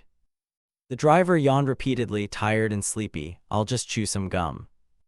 Suddenly he saw another car approaching in his rearview mirror. What is that? The car raced up, leaving smoke in its wake. The driver shouted, is that car mad? The speedometer had already passed 220 km/h. Seo-yoon tried to treat Dain's wound. Subin gripped the steering wheel with a frightening look. At this time he was covered in blood. The wound kept bleeding despite being bandaged, sweat dripping from pain. Meanwhile, Shin Ha-yeol clenched her fist and said sternly, "We need to track his movements a bit." Cut to the past, in Dane's room, a voice exclaimed, "It's the villain again, it's the villain again, they're harassing Stardust by any means." Dane slammed the book shut. He lay on the bed with a blank expression and said, "Is this how it ends?" This was 19-year-old Dane in the past. His face was dark with circles. This story was a textbook case of ultimate despair, the ending. Then the book fell to the floor. Dane tossed and turned on the bed moaning, "Stardust." He muttered something and then dozed off. At that moment, a streak of light flashed across the night sky outside the window. Cut back to the present. At some apartment building. Seo-yoon was tending to Dane's wounds. Her face was pale from extreme exhaustion. Subin carried over a tray of food. She refused. "I won't eat," he urged. "Seo-yoon, eat a little, Dan will wake up." Dane lay unconscious on the glass bed. Seo-yoon covered her face and sobbed loudly while Lee Subin sat beside her, comforting her in pain. As the girl cried and swallowed her food, a voice suddenly sounded, "You still eat so well, don't you, our Seo-yoon?" Dane turned and smiled, "And I'm this close to dying." The two girls looked over in astonishment. Then Seo-yoon whimpered and cried loudly once more. The girls screamed and flailed, punching Dane. Subin sat beside, moved, and he could only force a bitter, pained laugh. "Ow." Outside the sky was still pitch black. An image appeared of Dane wearing a white mask, holding a golden mask in his other hand. The internet is flooded with news about him. Was the non-fatal terrorist incident really terrorism? Shin Ha-yeol sat before her computer screen looking up the reports. Right. There were no casualties on the plane either. What if Ghostic's call didn't come and I couldn't act? An image of Diane appeared smiling, saying, "It'll be fine because it's you, you can do it." Shin Ha-yeol lowered her brow tensely. He believed he would surely succeed, as if he'd known his powers would be enhanced. Then she suddenly smirked and said, "How would I know? It's probably just a coincidence." She clenched her hand into a fist again, but the fact that she's stronger is undeniable. She picked up someone's information board. Another suspicious point, the villain's killed by Ghostic. This guy once had an ability that could cause a large-scale disaster someday, and he recognized that too. Ghostic is definitely not a hero, but calling him merely a villain also feels insufficient. I have a hunch he's orchestrating some huge game. Next time there's a terrorist attack, we must unmask him. Shin Ha-yeol was utterly determined. Over with Seo-yoon, the girl was also brooding over her phone, wondering, so what is the purpose of those terrorist acts? Ghostic knows the association president's real name is Park Jun-ho, their family name is Park Mansion. Could Ghostic have once been a Class 5 hero who switched sides after a conflict with the association? The conspiracy theory that Ghostic clashed with the Hero Association was spreading. The three of them sat at the table, hearing that made Din almost gag. Seo-yoon, I'm gonna throw up, eat your food." Subin forced a smile and put his phone away. "Seo-yoon, don't bother Dan for now, he's very tired." The girl, still annoyed, demanded, "What are you going to do, play the villain act and keep terrorizing people, with that body, again?" Dan flinched at her expression. "Seo-yoon, I can't find the words." Suddenly both girls facing him looked at him with sharp eyes. Dan had to make a decision. "We'll rest for a bit, about 3 months. Both their faces relaxed in delight. "Really?" He continued chewing and affirmed, "Yeah, lay low for a while. With the current public attention, if I disappear for a bit things will cool off." He thought inwardly that during the break he'd need to recruit new members. An image of a mysterious person appeared. Dane calculated that if left unchecked, that person would become a villain, causing major imbalance. If he couldn't kill him, he had to recruit him. Very quickly 3 months passed. An announcement blared that a villain had appeared and Stardust was preparing to sortie. Shin Ha-yeol hurriedly asked, "Is it Ghostic?" The other side denied it. "No, it's a villain calling himself Rockbottom." She heard that and replied in disappointment, "Ah, I see." Later, Shin Ha-yeol again streaked through the sky in her hero form like a rocket. As she flew, she wondered, egoistic, where did you go and what did you do these past 3 months? Cut to Dane's house. He was watching a large TV screen showing Shin Ha-yeol. Oh, she's here, she's here. Dane munched popcorn excitedly like watching a movie. Seo-yoon beside him looked at him with exasperation. At that moment, a monster called Rockbottom, an A-rank villain, was erupting with power and roaring. Dane cheered at the screen, go for it, Stardust. She lunged at Rockbottom and shouted, are you egoistic? No. Shin Ha-yeol seemed possessed with rage, punching the opponent to pieces. Afterward, a crazed man with gouged eyes lay unconscious on the ground. Dane excitedly tossed his popcorn tube up and shouted, see, powering up was totally worth it, Stardust. Seo-yoon frowned in dismay. Is that really that fun? Dane flinched and sheepishly replied, it is fun. Suddenly the girl loudly scolded him, making him spit out his drink. Now focus on work. Seriously, I can't stand you lurking around Stardust's fan club all day. He looked over in confusion. What, Seo? Seo-yoon spoke in a gloomy tone. Dane, leader of the Stardust group. You think I don't know? I'm a well-known hacker. Exposed like that, Dane quickly grabbed the remote and turned off the screen while protesting. It's just a little hobby. The girl reminded him, anyway, we were supposed to work today. Dane sat up and asked, let's see, today's the 17th, right? The girl became excited. What is it? Are we doing terrorism? Dane denied it. No. Seo-yoon asked again, so are we going to take down a villain? He denied that too. Nope. Then Dane broke into a bright smile. We're recruiting new members. Cut to a high vantage over town where an elderly couple admired the view. The man sighed, oh, this place is still the same, isn't it? The scene hadn't changed much from 20 years ago, and at that moment someone suddenly bumped into the man.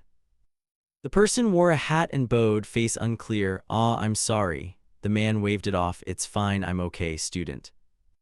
But after the girl walked past, she was holding a wallet in her hand. This girl had green irises. When she glanced down, she spotted a group of people below. They were clearly a gang of thugs, each with a cigarette dangling, looking up at her with lecherous grins. The girl grit her teeth in anger. At that moment, a boy with the same clear green irises ran up, smiling brightly. Sis. The boy was Lee Ki-hyun, 13 years old. She pinched her little brother's cheek and asked, did you have fun? The boy cheerfully replied, yes. She then noticed her brother's scraped knee. Your knee's all scratched. Where did you get hurt? Ki-hyun answered innocently, I fell on the way home. The girl reached out and emitted healing power while scolding him. Honestly, be more careful next time. Seeing the knee wound begin to close, she exclaimed in surprise, ooh. After a moment, the tear was completely gone. Then the girl took off her hat. She put it back on Ki-hyun and said, you go home first, okay? The boy obediently nodded, yes. Removing the hat revealed a beautiful orange-haired girl. She smiled brightly. I'm going to buy some tasty food and come back. Introducing her, this is Lee Haru, who later becomes the villain ex-Saintess. Some time later, it was already dark. Lee Haru returned carrying a bag of food. She opened the door and cheerfully called, Ki-hyun, I've got a bag of tasty treats for you. Suddenly, Lee Haru's face went pale at the sight inside. A voice from the house said, I knew it, you brat.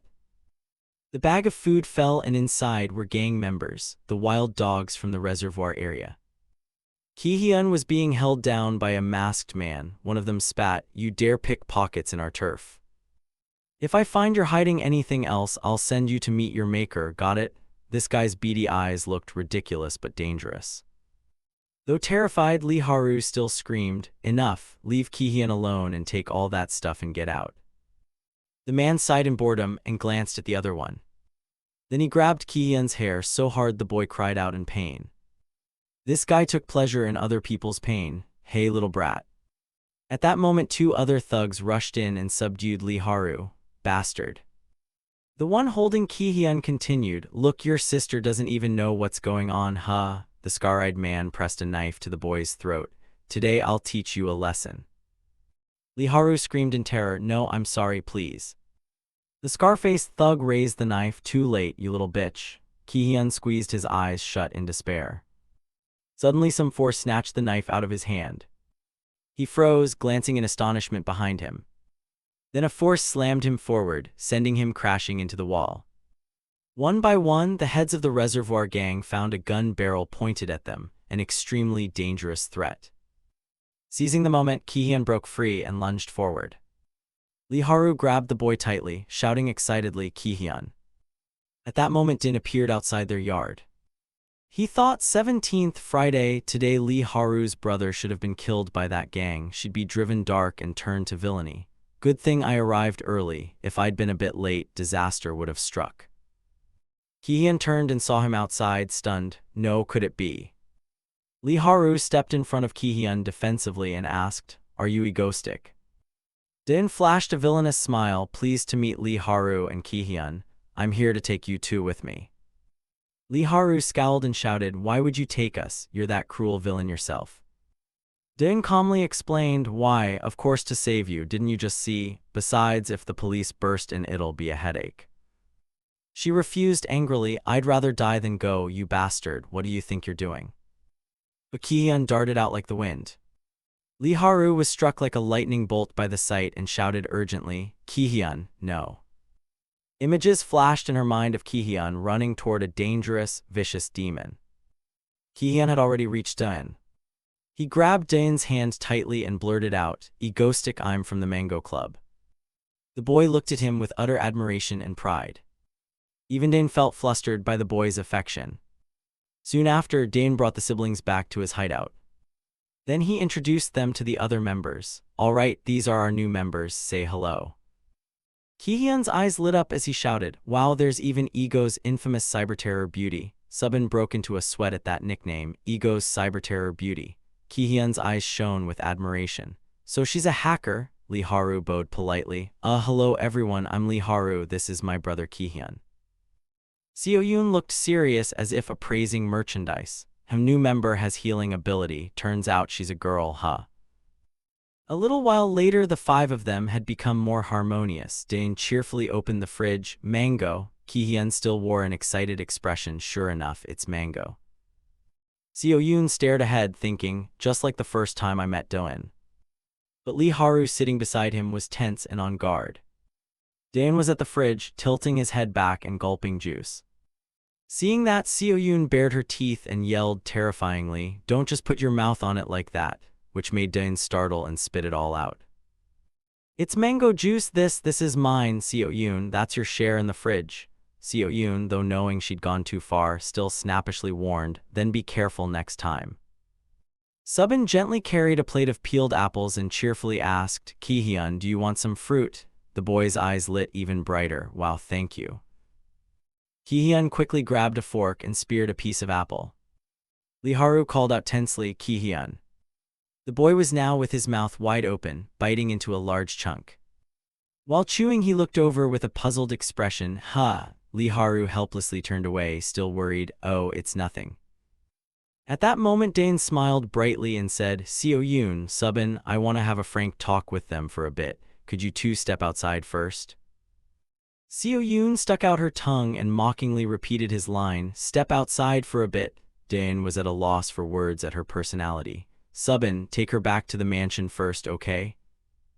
A while later, only the three of them remained in the room. Dane sat opposite the two siblings. He spoke first. "Lee Haru, you killed the orphanage director and ran away, right?" That statement made Lee Haru frown in suspicion. Dane continued, "I've investigated. That director frequently abused you too. My approaching you wasn't random, I have a purpose." She asked suspiciously, "What purpose?"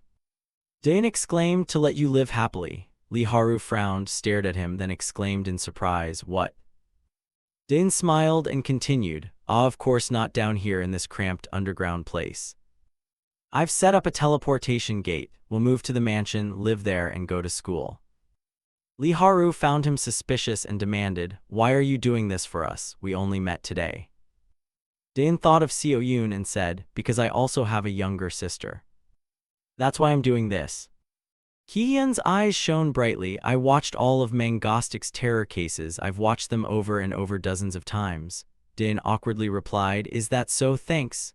He inwardly panicked, thinking whether it's appropriate to let an elementary schooler watch that stuff.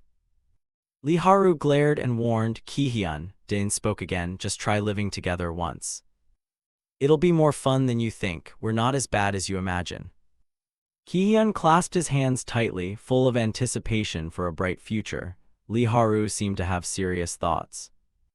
All right then, later Dain will take you two to a location, this way. A secret gate opened. Revealed was a mysterious spatial portal. Dain turned back with a bright smile and told them, follow me. Then he stepped into the gate and his whole body gradually disappeared. Lee Haru's expression remained very tense. Ki-hyun excitedly hopped to the portal's doorway, turned and waved, sis, aren't you coming? I'm going first, prompting Lee Haru to panic and call him back. Still, she couldn't help but sigh in resignation, really. In the end, she decided to step through with the others. Later, Lee Haru climbed the stairs with a look of astonishment. Before her, Ki-hyun stood looking out the window as light poured in, dazzling and warm. Dain said, do you like it? This will be our home. Ki-hyun seems to like it. I'll be on the 3rd floor, you'll be on the 2nd. There are 2 rooms for you two. Don't worry about tuition. At your age, you should be going to school anyway. I have plenty of money. Lee Haru still eyed him with suspicion. Dain continued gently, if it feels awkward, just stay a few days and then decide. If you want to return, you can refuse at any time. Lee Haru widened her eyes at him. Suddenly she grew angry, her face draining pale as she looked around. She recalled the scarred man pressing a knife to Ki-hyun's throat and snarling, I'll teach you a lesson. At that moment the boy had been utterly desperate, eyes shut tight. Then she saw Ki-hyun now, radiantly joyful. Lee Haru nodded in acceptance. Thank you so much. Dain patted her shoulder reassuringly, it's nothing, let's live well together. Elsewhere, Dain struck a smug, villainous pose, successfully recruited the sister he cared for, then suddenly scratched his head, bewildered, as if he'd forgotten something. What was it? Time had moved to night, the moon was high. On the network screen were headlines, what did the hero do today? Hero news feed, is Egoistic really dead? A flood of comments appeared, all concerned about Egoistic's whereabouts. Shin Ha-yeol sat before her computer, disappointed. Ha, where on earth are you and what are you doing, Egoistic? Her scowling expression showed she'd been waiting so long she was nearly out of patience. In the laboratory room bathed in green light, the viscous liquid in the enormous tank began to boil violently. Bubbles rose and burst as if something colossal were stirring inside. 2 scientists stood on the balcony looking down, their eyes a mix of fear and excitement. One of them spoke with a trembling voice, every time I see it I get goosebumps. The bespectacled man, sweat beading on his forehead, swallowed hard. His smile was crooked from equal parts fear and thrill. He exclaimed, astonishing, his eyes glittering like someone intoxicated by the frenzy of science. Behind him, the silver-haired man remained motionless, his face cold as steel. The silver-haired man gave a thin smile, his voice rang with confidence. The Behemoth project must be completed. He turned to his colleague and said, we will present it to Dr. Kim Seon-woo when he is released. The green light cast across his face made the smile look even more terrifying. Beneath the layer of liquid, the giant creature continued to thrash. Black tentacles lashed the tank walls with a chilling sound. The silver-haired man curled his lip and said, when that happens, South Korea will collapse, his eyes flashing in unapologetic madness. And Hanwha Corporation will dominate the entire world. No one can stop us. Around them, dozens of scientists stood encircling the tank, arms outstretched toward the seething creature. A frenzy of shouts erupted, the room shook in waves, green light flared, the whole scene resembled a ritual summoning a monster. Cut to scene inside Egoistic base. Inside the bright kitchen, the rhythmic sound of a knife slicing mushrooms rang out. Lee Haru was carefully cutting each slice, her face serious but showing a hint of awkwardness. Her hand trembled slightly from unfamiliarity with kitchen work. Beside her, Subin was washing vegetables. She smiled kindly and asked, you could stay home and rest, why help me? Flustered, Lee Haru replied, no, I feel more comfortable helping, her voice small and shy. Subin said softly, thank you, her eyes half closed, her expression gentle and full of gratitude. Lee Haru frowned slightly, looking sad as if worried about something. Subin smiled faintly as she watched Lee Haru help tidy up, her voice gentle. We'll finish soon now, it's all thanks to you. Lee Haru bowed her head slightly, her green eyes glinted with embarrassment as an inner thought echoed. the beautiful victim of the egoistic terrorist incident, Sister Subin. 4 months after that incident, she was living a happy, prosperous life, one that completely dispelled worrying rumors that she had been assaulted. Seo Yoon's voice sounded beside them. Hey, can you help me stand up? Dain cautioned again, try to stay steady while walking, Seo Yoon, you'll hurt yourself otherwise. In Lee Haru's mind, the thought persisted, and the true identity of egoistic is Kim Do-in. Dain flopped down into a chair, his tone mildly sharp. This house is so bright, yet you still sleep in that pitch-dark basement?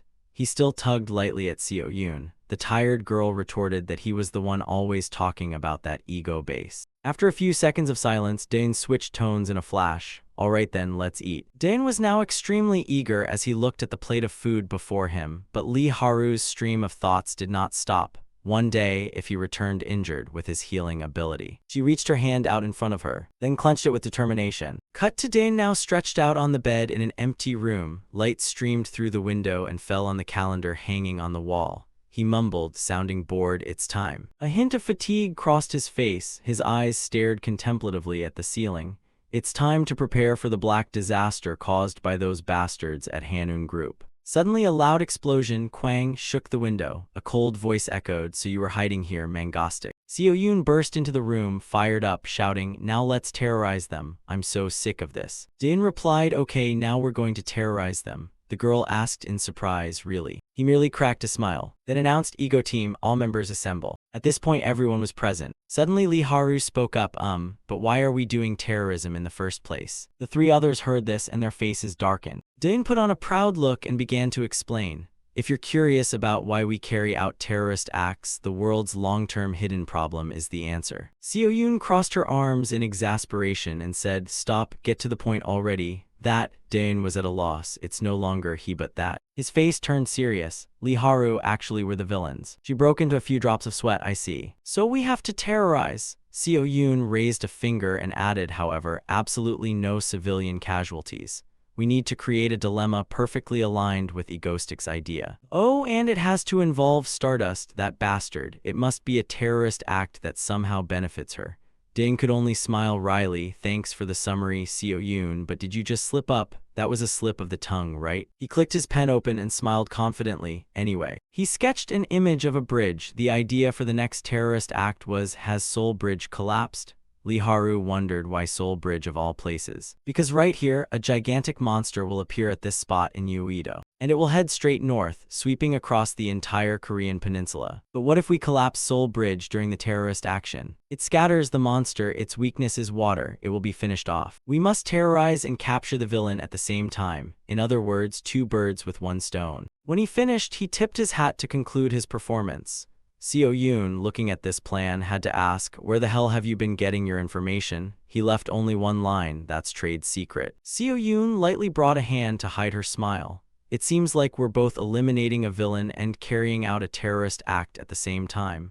Besides, this time it doesn't seem to be about that damn Stardust. Dain could only grin helplessly. Can you drop the phrase damn? Upon hearing that, the girl sat down cheerfully and replied, perfect. Is the idea decided? Dain answered with a confident smile. What's the one thing we have in abundance? Seo Yoon skeptically answered, money. But he had to counter with a gesture like a tycoon. No, it's money. The day finally arrived. Images of him appeared before everyone's cameras. He hovered in the air with a loudspeaker and a camera. Behind him was Seoul Bridge. Floating above, he began to speak. Greetings, everyone, chosen as the most influential villain by the Heroes Association. His eyes narrowed slightly. I, Egoistic, have returned. You all know what I'm about to do, right? What else could I do but here at Seoul Bridge? Ha. Of course, a threatening bomb. A staff member driving shouted loudly, it's a terrorist attack. Sunlight still shone before the impending disaster. Dain's face darkened as he raised the switch and announced, everyone hold on tight. After he pressed the button, a series of explosions erupted across the bridge. The bridge lay in ruins. His voice still echoed, it seems the selection of new guests to help our little game is complete. Below, someone commented, who recruits guests like that? His words continued to broadcast to everyone. The participants in this game are the good citizens of this country who are watching the stream. Yes, you all. The method is simple. Send your bank account number to the link mentioned in the video, and I will immediately transfer 100,000 won. However, before 7 p.m. tonight, if the number of people who accept 100,000 won from me exceeds 500,000, I will blow up this bridge, including everyone on it. People who received this message were sometimes panicked and worried, but some eagerly began entering their account numbers. They were given a choice, free 100,000 won or this bridge that could explode. Now your choice, 100,000 won or the bridge. The screen then abruptly went dark. Before signing off, he left one line that set the chat aflame. "Oh, Stardust, you don't need to show up today, take a rest." People began commenting excitedly. "I'll personally protect my woman." Sweet villain Mangostic giving Stardust a break. Elmao as if she's sitting out just because you said so, she's a hero. Finally done, he stretched. His eyes closed, smiling inwardly. He thought perhaps she was relieved not to be bothered by some crazy villain. Before he could finish, Stardust was already rushing in from afar at incredible speed. He couldn't help exclaiming in surprise, "Stardust." Seeing her flustered him so much he accidentally flung the detonation controller into the air. Stardust saw it and immediately recognized the object. Looking at the girl before him, he thought to himself, "Long time no see, Stardust." Her face darkened, she looked at him without saying a word. Under the weight of this deadly silence, he could only call out, "Stardust." She still said nothing, only giving him a cold stare. Dain, not understanding what was happening, also looked back. At that moment, he seemed very small under the pressure of this woman. What the hell, what's going on? The scene cut to some workplace. An older man spoke, "Hey Kim, what's up?" Sneaking a smoke. The guy on the other side happily showed his phone and replied, "Captain, look." On the phone was footage of Dain being replayed. "If you enter your account number here, he will actually send 100,000 won." The older man frowned at the phone and said, "Let's see, if more than 500,000 people take it, he'll blow up Seoul Bridge." The young man replied, "Yes, I know, egoistic. He was staging some kind of terrorist act on the bridge right now." The older man beside him recalled, "Ah, that villain who wants to act insane. What a joke, who would believe that?" The young man, looking like he'd struck gold, answered, "I just did it. 100,001. The older man shouted, "Hey kid, don't do that." The young man immediately flinched in fear and stammered, "Ah, sorry, Captain." But then the older man changed expression, pulled out his phone and smiled, saying, "I received it as soon as it appeared." Seeing this, the young man recovered and gave a thumbs up. "Captain, you scared me, you're a good actor." Their conversation continued. "Will we really hit 500,000? Forget it, let's have a company party tonight." The young man agreed. In a kitchen, a mother was checking on her child by phone. "Hey, have you eaten?" My account number." She was puzzled. What's wrong with the kid all of a sudden? Since when did he start giving me an allowance? On the screen appeared, "Ego Team 100,000 has been transferred." She exclaimed, "Oh my god, really? And what is Ego Team?" Cut to the burning bridge. Dain sat there trembling violently. Who knew it would be this cold today? Then he sobered up anyway. He recalled Stardust's image. Her gaze was as sharp as a blade. She was ready to rush in if I blew up the bridge, as if the air itself froze. Why was she scowling at me like that? Could Seoul Bridge hold some memory not present in the original? I didn't think she'd be that angry. She almost made me feel guilty. But then he steeled himself. There was no choice. It was all for Stardust. Given how the Black Threat is described in the original, her current power could never stop it. In the original plot, it was the first real menace. It marked the moment the comic moved beyond trivial heroics into something much darker. Setting everything aside, Dain took out his phone to check the progress. Looking at the number on the screen, he was astonished. 450,000 people had accepted already, and there were still 3 hours left. He slowly jumped down onto the embankment, gritted his teeth and muttered, "These people are really." Putting a hand to his neck, he exhaled and told himself he didn't need to lift a finger to beat them. Were they really that reckless? But facing the camera, he still had to smile and say, "Good citizens of Korea, I don't believe any of you would lower yourselves to take that money." Below were a string of comments. "Right, of course." He placed his hand on the white car and continued, "You haven't forgotten, have you? Look forward to our new guests. Their lives hang by the whims of a merciless villain." He looked into the car, thinking this part is beyond my control. Let's just say it's someone else entirely. He smiled and spoke to the person inside. "Hello, thank you for joining us. Could you introduce yourself?" The man in the car chuckled and replied, "Yes, hello, my name is Choi Jang-jin." Seeing his composed expression, Dain judged there was nothing to worry about. He leaned into the car and continued the interview. "It's an honor, Mr. Choi. Your life is in danger. Aren't you afraid? Aren't you even a little worried?" Hearing that, Choi Jang-jin laughed even louder. Dain was a little surprised. He was laughing. Choi Jang-jin emitted a kind of holy light and said, "As long as people don't take the money, both Seoul Bridge and I will be fine, right?"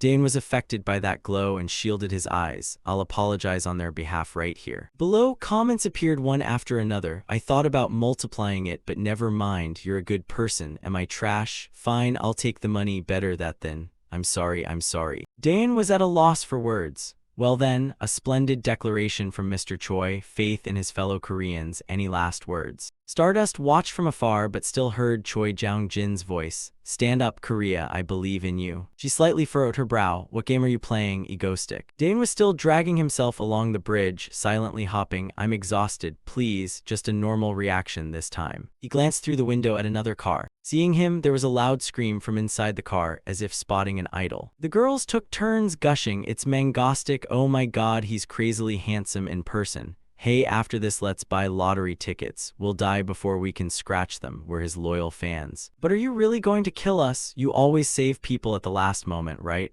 Another friend said, haven't you seen him crush a plane? Right, these murmurs made him feel afraid too. He thought, this is a headache. Daen used the excuse to run off. Okay, interview over, let's get out of here. A girl quickly grabbed him. Wait, you're so impatient. She took out a tablet and had him sign before he left. He had no choice but to sign for the girl. People started gossiping. He actually signed. Now it's hard to say who the real victim is. Inside the car, they thanked him for the 100,000 won. Total 400,000. Great, let's go eat malatang later. You know we won't get to eat if we die here today. Oh right. Daen resolved in his heart never to interview ordinary people again. This terror stunt had failed. The flycam hovered. Daen ordered. Seo-yoon pulled up the screen. Daen's image was projected onto the big screen. A series of cameras cut in. Yes, everyone, the appointed time of 7 p.m. has arrived. The national event, 100,000 won, and the bridge. Now I will announce the result. People started frantically chatting. No way, impossible, hit 500k already. Don't let Jang-jin lose, everyone. Jang-jin, I'm sorry. Damn, if Seoul Bridge collapses, how will I go to work tomorrow? And then the shocking result was announced. 1,250,000 people had chosen the 100,000 won option. After his words, fireworks lit up. Unable to believe it, the people of beloved Korea, those girls from before, also screamed in panic. What the? Daen snapped his fingers. Please enjoy this final fireworks display, a gift for each of your selfish souls. Then a series of explosions occurred. Stardust witnessed it from afar, furious. He finally had. Daen raised his cap over his chest, bowed solemnly, and said, your host, egoistic, ends here. At the same time, the camera panned to the scene of the bridge shattered in ruins. Oh my god, he killed them. People couldn't bear to watch and began leaving the chat room. Daen was a bit tired, hanging up here too long. I'm exhausted, about to faint. Now I'm at my limit. He stood in the night filled with fireworks thinking, then let Stardust deal with them, I'll just watch. Suddenly a streak of light shot past from nowhere. Stardust was hurtling forward at terrifying speed. It turned out she was diving toward the falling car. She tried to reach out and grab it. She couldn't catch it. He began to unleash his magic, muttering, damn it. The car was slowly enveloped by Daen's power. Both Stardust and Daen exerted themselves to the utmost. Fortunately, Stardust managed to grab onto the car. She slowly lifted the two cars up. Daen exhaled in relief. Luckily, everyone was safe. No sooner had he spoken than he lost strength. His heart seemed to stop. His whole body then collapsed. Fortunately, he managed to use teleportation in time. His body fell with a thud onto Ego Base. Subin and Seo-yoon urgently ran out, shouting in panic, no, Daen. Blood flowed from his mouth and nose. His pupils were white and lifeless, with no sign of life. The two girls watched through the glass, deeply worried and frightened. Inside, Daen lay being treated.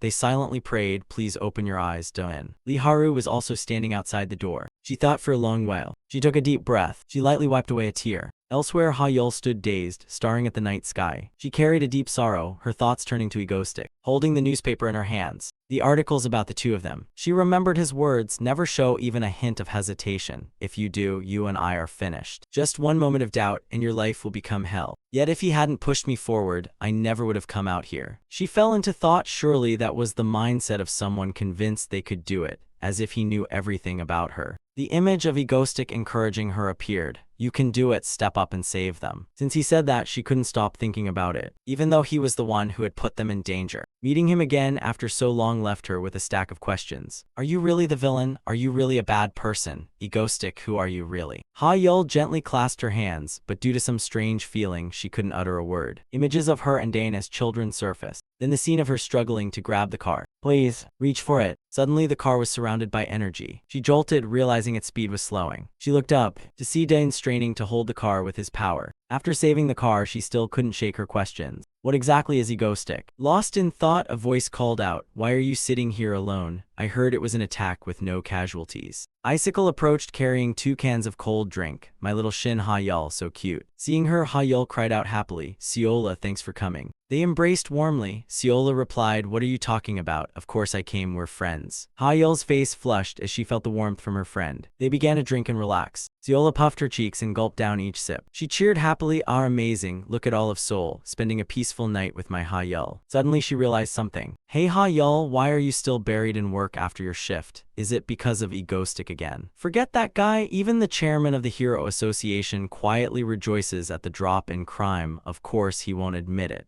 Judging by his latest attack, it seems he no longer targets you specifically. Ha-yeol turned and replied, "But Seola, can I tell you something?" Ha-yeol's gaze hardened. "From my perspective, maybe Egoistic isn't a bad person after all." Moving inside Ego Base, a pair of feet opened the door and stepped in. Lee Haru quietly watched Seo-yoon lying on the floor. She gently pulled a blanket over Seo-yoon so the girl wouldn't be cold. Her gaze shifted toward the wing of the room where Dan was lying. She slowly pushed the door and stepped in. Dan was still lying there with no sign of waking. Standing before Dan, she hesitated. Should I really come in like this? Even if he seems much better now, what if he's like the others who try to exploit my power? What should I do? Dan's brow furrowed slightly. Lee Haru placed her hand on the glass to study him more closely. He doesn't even know who I am, yet he saved me, treated me kindly, asking for nothing in return. But he's in critical condition, right here in front of me. A tear slipped down. Could I really just let him die? "I'm sorry, Din, I just don't have the courage. You're truly a good person, but if you knew about my power, I feared you would be like the others." She wiped away her weak tears. Looking at his battered body, she resolved to use her powers. "This time I'll be braver." His wounds began to heal slowly under her care. Before long, they had completely disappeared. Dane was still lying there. Lee Haru gently stepped back outside. She didn't forget to look back. "Thank you." Finally, she stepped out, leaving Dane alone. Meanwhile, Dane woke up, secretly delighted. "Finally, I can recruit a healer." He slowly sat up. His face brightened, full of vitality. "Lee Haru, thank you."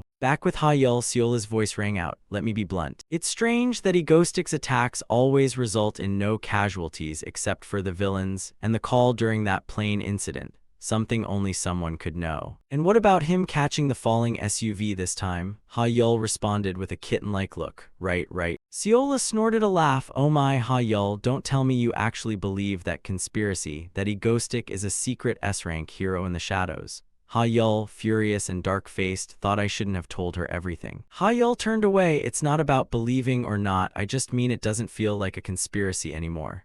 Seola teased. "Hee, I'm joking. Calm down, little Ha-yeol." "Anyway, you're right, there are some inconsistencies," which caught Ha-yeol's attention. But Seola continued, "He still does bad things, doesn't he? Even if no civilians are harmed, he crosses the line." Ha-yeol mumbled, "That's true, but..." Seola began to advise, "So what's important? Treat him like a villain, Ha-yeol." Ha-yeol fell into thought. "I think Egoistic is aiming for something bigger. I don't know what it is yet, but..." Seola's voice cut through Ha-yeol's thoughts. "Workaholic Shin Ha-yeol, stop talking about the guy with the hat. By the way, are you into anyone lately? You should take a break and go on a date." Ha-yeol sneered. "Someone who's never dated wouldn't know how to meet anyone." Seola blushed awkwardly. "My family is extremely strict about my private life." "Fine, it's not that I can't date." A-rank hero Icicle, real name Lee Seola, is the heir to a major conglomerate in Korea, Uiseong. Ha-yeol seized the chance to tease. "Hey, when you're angry you're really cute."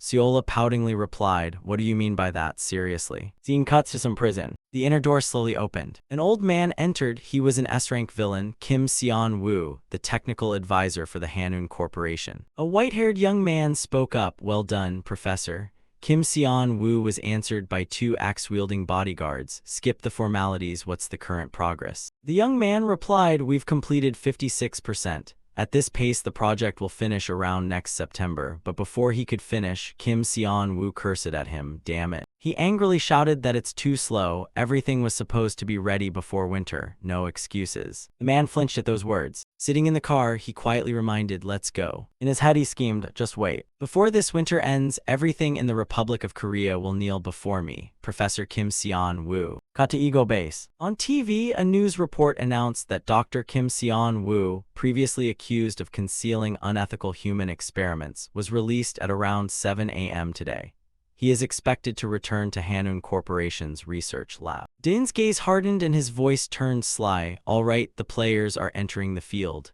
Seo Yoon passing by overheard and frowned. What was that tone about? 3 months later, the outdoors were covered in snow. Ki-hyun excitedly shouted, "Snow's falling." Seo Yoon behind called out, "Hey, come back here, I was first." They played around. In the distance, Subin and Haru carried a teapot to the table. Sitting down, Subin took a sip. After drinking, her face brightened with feeling. "This is so pleasant." Haru beside her chimed in, "Yeah, it's really wonderful." Behind them, Dain's call rang out, Seo Yoon, causing the girl molding a snow duck to look up. He scolded, "Can you walk properly? What are those steps? You've ruined the whole patch of snow." The snow had been pristine just a moment ago, untouched. "Let's start playing." But before he finished, a snowball hit his face. The kids in the distance shouted excitedly, "Come on, Mangostic, over here."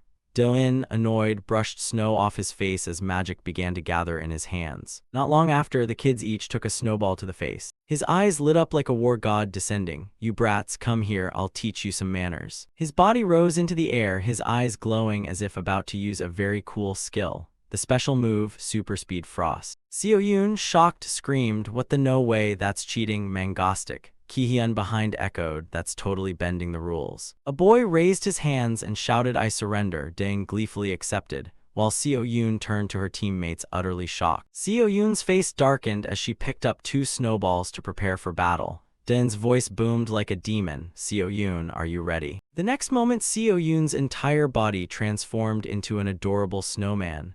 On this side, Dain laughed heartily after his victory. "Ah, I'm starving, let's get something light to eat."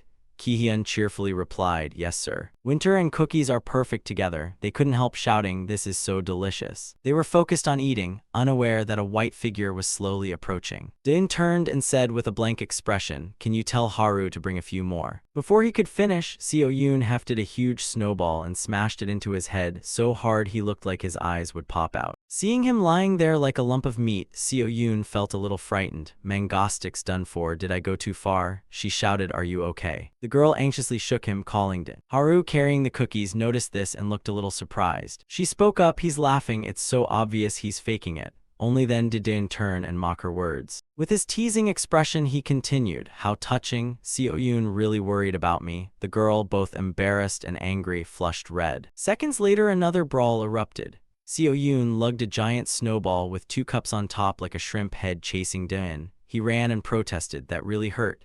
The girl, not believing him, snapped back, "Shut up." Dain began to say, "Over the past 3 months we've relaxed and enjoyed winter. I even thought about staging another attack, but Stardust is now as strong as she was in her 3rd year of the original timeline, so it's unnecessary." Actually, the only change is Haru has started smiling more. Maybe she's finally warming up to us bit by bit. Oh, and public opinion about me has flipped. Everyone blames Egostic for the Seoul Bridge collapse. My reputation has completely collapsed. I mean, 1.2 million people who took my money clearly needed someone to blame. They blamed Egostic for staging that bizarre terror act. Exactly. He manipulated everything and called us accomplices. Convenient, right? Anyway, becoming a villain was my original goal. Now we just wait for the black disaster to appear. Back in the present, Seo Yoon's voice rang out, "Got you now." She had grabbed Dain by the hair. A triumphant smile spread across her face. "I win." The next instant, she transformed into a snowman. Dain ran off while Ki-hyun pointed and laughed happily. The 2 women couldn't help laughing. Subin asked what the terrible screaming was about. Haru beside her admonished, "You'll get hurt if you keep playing like that." Dain, exhausted, collapsed into a chair complaining, I'm starving. What should we eat tonight? After playing so much, maybe barbecue?" Ki-hyun followed eagerly, "Ooh great, hurry inside, it's freezing out here."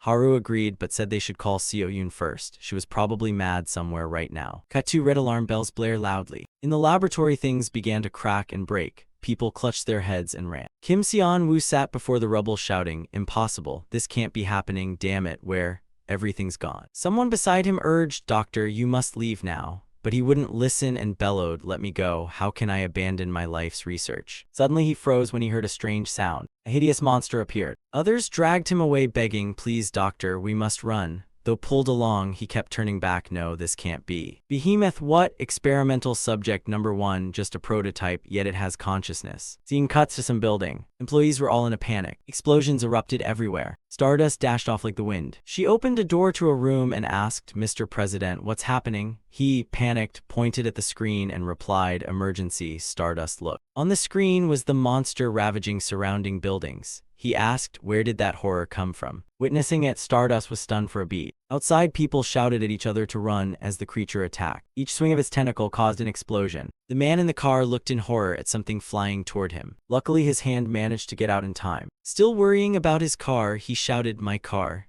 The man beside him yelled back, "What's the point of worrying about the car now? Run." The monster continued to ravage everything, while people watched helplessly. The father and son could only hold each other and pray to God. Suddenly, the monster leapt up. On this side, Stardust rushed off, shouting back, "I'll depart immediately."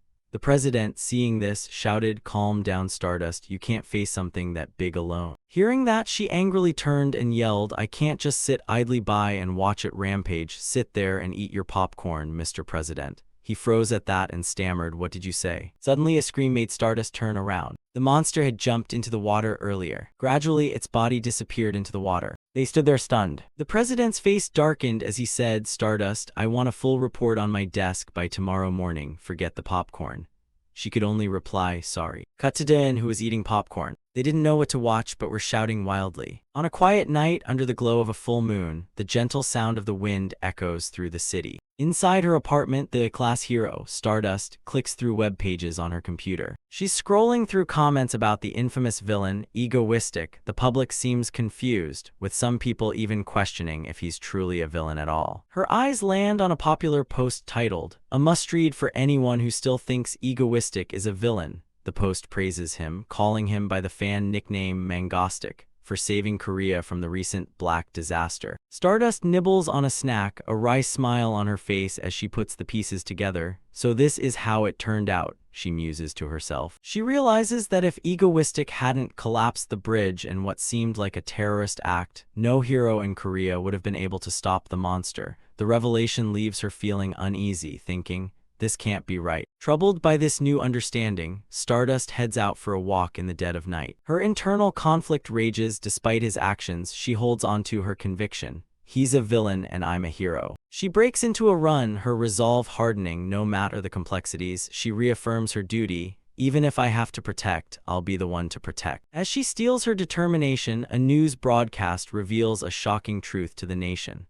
The recent black disaster was no random event. It was caused by experiments from a top conglomerate, the Hanun Group, which has since collapsed overnight. The report continues, stating there's no trace of human presence at the Hanun Group building. The chairman, the lead scientist Dr. Kim Seon-woo, and his entire research team have vanished without a trace. Elsewhere, the villain Egoistic, whose real name is Kim Do-in, is having a celebratory dinner with his 3 teammates. Hearing the news of Hanun Group's downfall, he cheers, "Woohoo tilde, so this is how it ends up." His companion, a fiery girl with orange hair, erupts in rage. "Serves them right, those bastards," she yells, wishing death upon the corrupt officials. "Not yet," Kim Do-in says, his tone suddenly serious. "We need to catch every last one of those runners." His other 2 teammates, Seo-yoon and a brown-haired girl, share the sentiment, comically fantasizing about hunting down the remaining Hanun members. But Kim Do-in just smiles cheerfully, waving his chopsticks. "Don't worry too much," he says, full of confidence.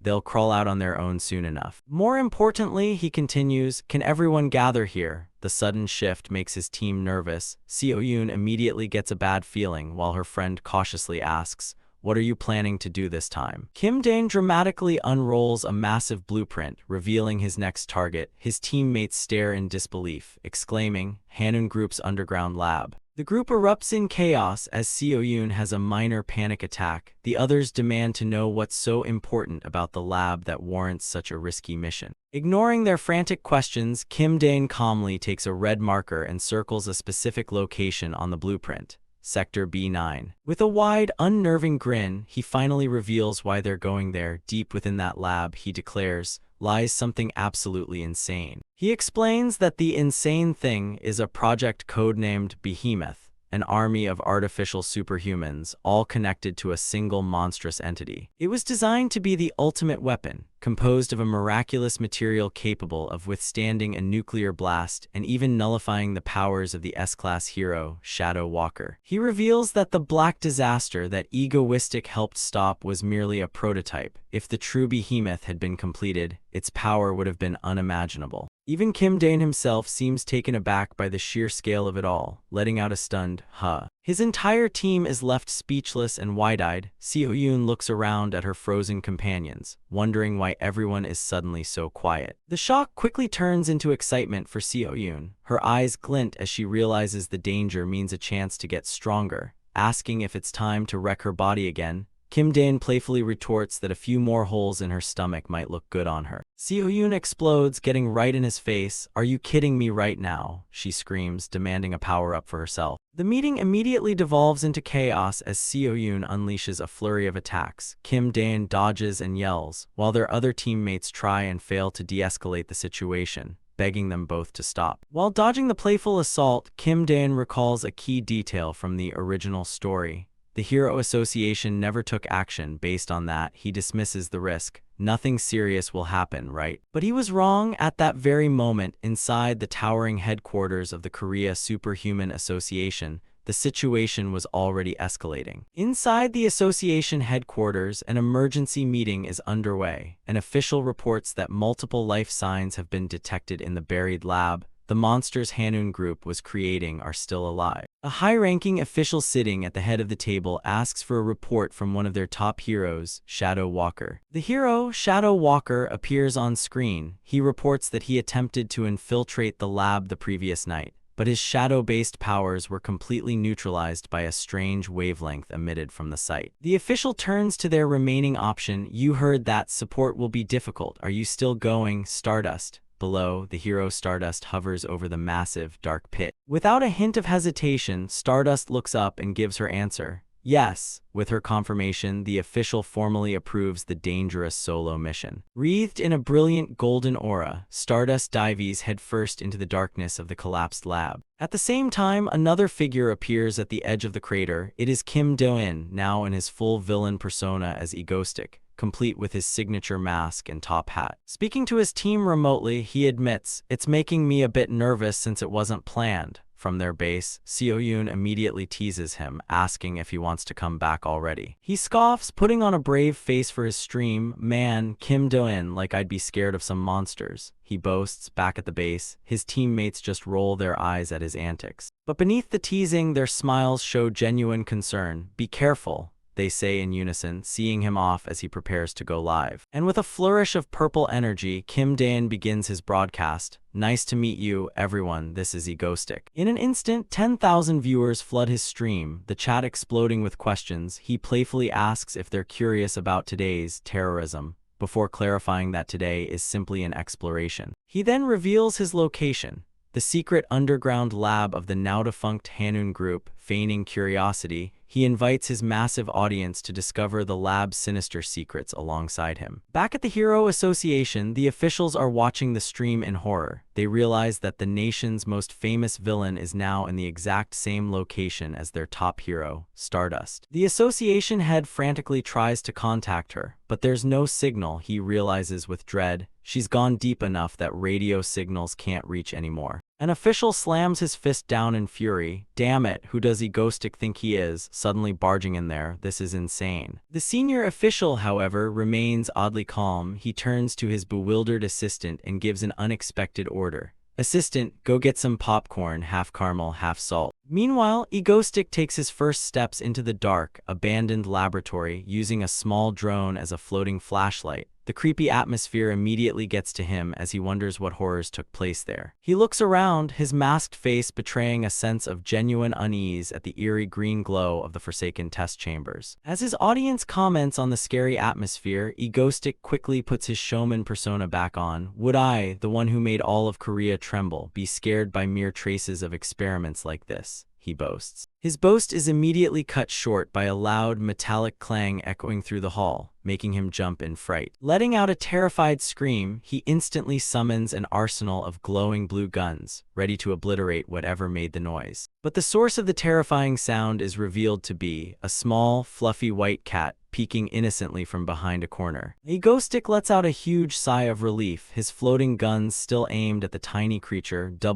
What? It's just a cat, right? he stammers, trying to regain his composure. His relief quickly turns to suspicion. In a sealed-off underground lab where everyone has vanished, the random appearance of a live cat is more than a little strange. His suspicion proves correct as the cat begins to distort, its body twisting and contorting in an unnatural way. Egoistic stands his ground as sinister red tendrils begin to snake across the floor, heralding the arrival of a much greater threat. The cute animal is gone, replaced by a grotesque monster with glowing red eyes, perched atop a writhing mass of flesh. Egoistic turns, his face a mask of pure shock as he finally comprehends the horrifying creature before him. With its transformation complete, the monster reveals a grotesque, mask-like face and throws itself directly at the terrified streamer. The monster shrieks, its massive jaws opening wide as it closes in on Egoistic. Screaming in pure terror, Egoistic instinctively opens fire, unleashing a panicked barrage of bullets at the creature.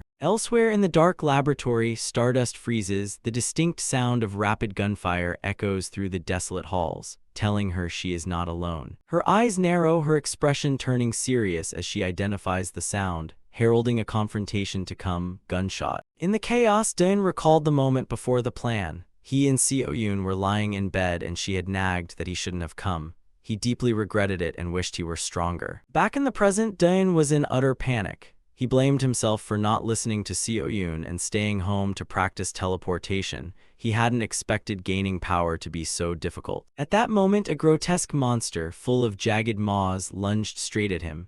Its horrifying sound echoed down the dark corridor. Dain quickly calmed himself. No, regrets won't help now, he told himself, and used his powers to create guns from thin air, ready to fight. The face behind his mask hardened with resolve. At this point, he had to take the risk. Dain plunged into the battle, directing his weapons to attack the monsters. He shouted, "If I'm here, I have to catch the behemoth before I leave." He moved with extreme agility, dodging the enemy's attacks by hairbreadths. Mid-fight, Dain didn't forget to raise his camera. It seemed he was trying to record every moment, despite the life-or-death situation. Then the giant behemoth appeared right before him. Dain stood firm, raised his hand toward it, and shouted, "Die." Suddenly, a massive beam of energy shot from somewhere, striking the behemoth and knocking Dain back. The monster roared in unbearable pain as the energy burned it. Its body began to disintegrate. The blast was so strong the entire cavern trembled and collapsed. Dain fell to the ground, stunned by the scene. In the chaos, the weapons Dain had conjured rained down and vanished from the floor. Sensing danger, Dain hurriedly fled. He panicked as he realized he'd left his camera and guns behind, unsure how deep this place went. He tried to contact his teammates over the comms. "All right, Seo-yoon, can you hear me?" But only static answered. The signal couldn't get through here. Dain began to feel real fear, though he still pretended he was only a little scared. Suddenly his ear twitched. A strange sound had just occurred, signaling someone else was nearby. Another, even larger explosion rocked the far end of the corridor. Stardust stood at the epicenter of the blast. Dain hastily raised his hand to shield himself. When the light faded, Stardust appeared. Heat radiated from her fist. Dain felt an oddly familiar sensation. Dain stood frozen, unable to believe his eyes. The one who had just saved his life was the S-rank heroine he had always wanted to face.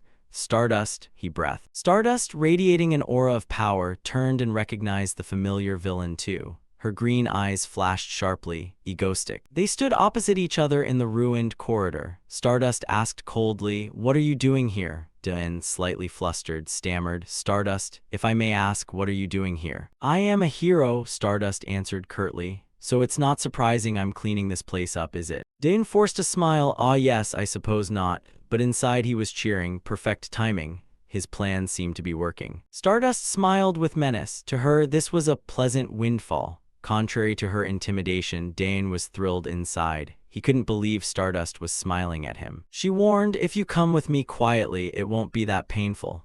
But Dain seemed not to grasp the threat. He was entranced by her beauty. Without more words, Stardust launched her attack. Dain hurriedly used his powers to narrowly dodge. The fight between them had officially begun. Stardust kept unleashing powerful strikes. Dain could only struggle to evade. His defensive abilities gradually overwhelmed. He screamed in desperation as the heroine gave him no moment to breathe. Seeing he couldn't resist, Dain urgently raised his hands in a plea to stop. "Wait, stop," he shouted, trying to halt Stardust's next strike. Backed into a corner, Dain started his plan. He panicked and said, "I know, in your eyes I'm just a villain." But inside, Dain is screaming, "What am I supposed to do?" Dain began to persuade Stardust. He pointed to the wreckage and said, "Look around. This place is extremely dangerous and you don't even know where this is, right? Why don't we form a temporary alliance until we get down to the deeper levels?" Stardust looked suspicious. She crossed her arms and replied, "Why don't you tell me why you were here first?" Dane stammered that it was due to curiosity about knowledge. Stardust explained she had come to investigate the Hanun Corporation, the ones who created the horrific Black Disaster. She suspected they were plotting something even worse here. After a moment of silence, Stardust curled one corner of her mouth in an odd smile. "Fine," she said. Dane was completely surprised by her answer. Stardust declared, "Then ally with me, follow me." She admitted she was struggling to handle the monsters alone and that Dane might help. With that, she turned and walked away, leaving Dane dazed. Dane couldn't believe what had happened. He had blurted a suggestion and never expected Stardust to actually agree. The situation unfolded in an unforeseeable way. Both had their own motives. Stardust thought forcing Egoistic might make him flee, so it was better to keep him close for monitoring. Meanwhile, Dane was elated the scenario was going his way and hoped to get answers about Stardust. Stardust began rummaging through nearby drawers, searching for clues about Hanun's activities. Dane sneakily followed behind, peering over her shoulder to see what she was doing. He looked more like a fangirl than an ally. He moved in too close, making Stardust extremely uncomfortable. Stardust abruptly turned and shouted in Dane's face, "You villain, what are you sneaking around for? This is classified, get out." Dane flinched, hurried back, and babbled apologies. Dane shrank back in fear, sweating profusely. He thought to himself, "This is terrifying." However, shortly after, Dane quickly regained his composure. It seemed he had another thought. In Dane's mind, Stardust suddenly became radiant and gentle. He imagined them together in a garden of white lilies. Dane's face flushed with joy. He thought to himself, "I love this so much." Being alongside his idol was wonderful. They continued deeper into the base. Stardust led the way easily. Dane followed behind, wondering, has her precognition developed to this level? They stopped before a metal door. A sign on it read, "Superpower Suppression Room." Dane read the sign aloud, "Superpower Suppression Room."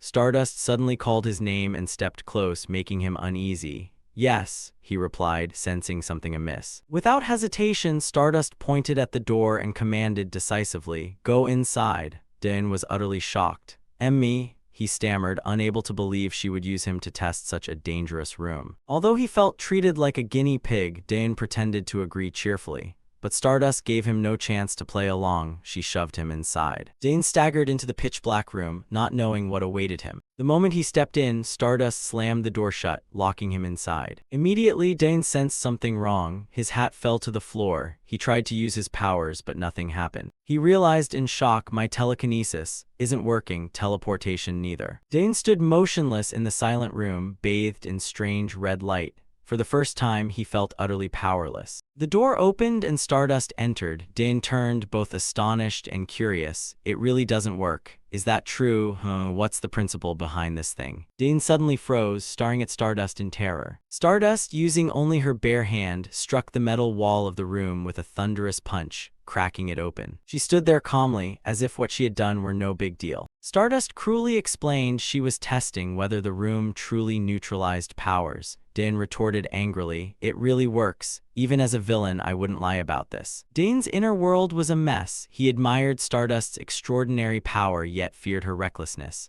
His emotions rose and fell like a roller coaster. Suddenly, an alarm blared. The red warning lights began flashing incessantly. Thick steel doors began slamming shut, sealing every exit. Both were shocked and unable to react in time. They looked at the sealed doors and realized they had been trapped. Both Dane and Stardust understood the perilous situation. They had been locked in an enclosed space where all superpowers were nullified. Dane recognized the ironic scenario, a hero and a villain, two adults locked together. He was living out a textbook plot twist. Stardust tried with all her might to break the escape door, her whole body glowing a fierce red, but the door did not budge. Dane told Stardust that trying to break the door was pointless, because it was designed to automatically open in about 3 hours, and showed her a countdown clock reading 2:58:41. Dane went on to tell Stardust that this heavily secured door would open in 3 hours and advised her not to waste her energy, wait and exit together when it opens. Stardust looked surprised and annoyed, standing in the dim space surrounded by strange lights. Blood flowed from Stardust's hand. It seemed she had been injured while trying to break the door. Dane quietly observed and noticed the wound as well. Dane slowly stood up and continued to admonish Stardust not to be foolish, saying she wasn't even in a state to use her powers. Stardust stood there with a resolute gaze, hands clenched as she watched Dane's movements. Dane straightened up, reached out towards Stardust and said, "Give me your hand." Stardust looked at Dane in surprise, eyes wide with astonishment and suspicion as he kept his hand extended. Dane carefully took Stardust's hand, now bandaged carefully, the blood still seeping through the white dressing. Stardust stared at Dane, her deep blue eyes wide, an indescribable surprise and complex thoughts stirring inside her about his action. Stardust turned away, saying she wouldn't thank Dane, but Dane teased that her words sounded like a thank you. Stardust angrily punched the wall hard, then turned and scolded Dane, prompting him to say, "Ah, right, I get it.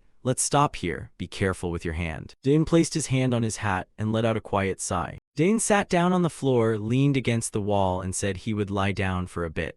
Stardust watched him in surprise. Dane stretched out on the floor, saying there was nothing to do for the next 3 hours and advising Stardust to rest and nap to conserve energy. Stardust looked at him with suspicion and displeasure. Her face showed clear guardedness. After an hour had passed, Stardust sat propped against the wall while Dane still lay there with his eyes wide open, thinking to himself that there was no way he could actually sleep like that. Tears streamed down Dane's face as he thought that he couldn't let his guard down for even a second because the situation was so dangerous. Dane turned his face inwardly, thinking he was like a mouse in a jar, and Stardust, stronger than most grown men even without powers, kept him from fully relaxing his guard. At that moment, Stardust also turned to look, and the two met each other's gaze. Seeing this, Stardust felt a bit shy and looked away. Dane seemed to have caught this cute moment of Stardust. He tugged his shirt slightly and smiled in satisfaction. 2 hours later, the situation worsened as Stardust began to have difficulty breathing due to decreasing oxygen.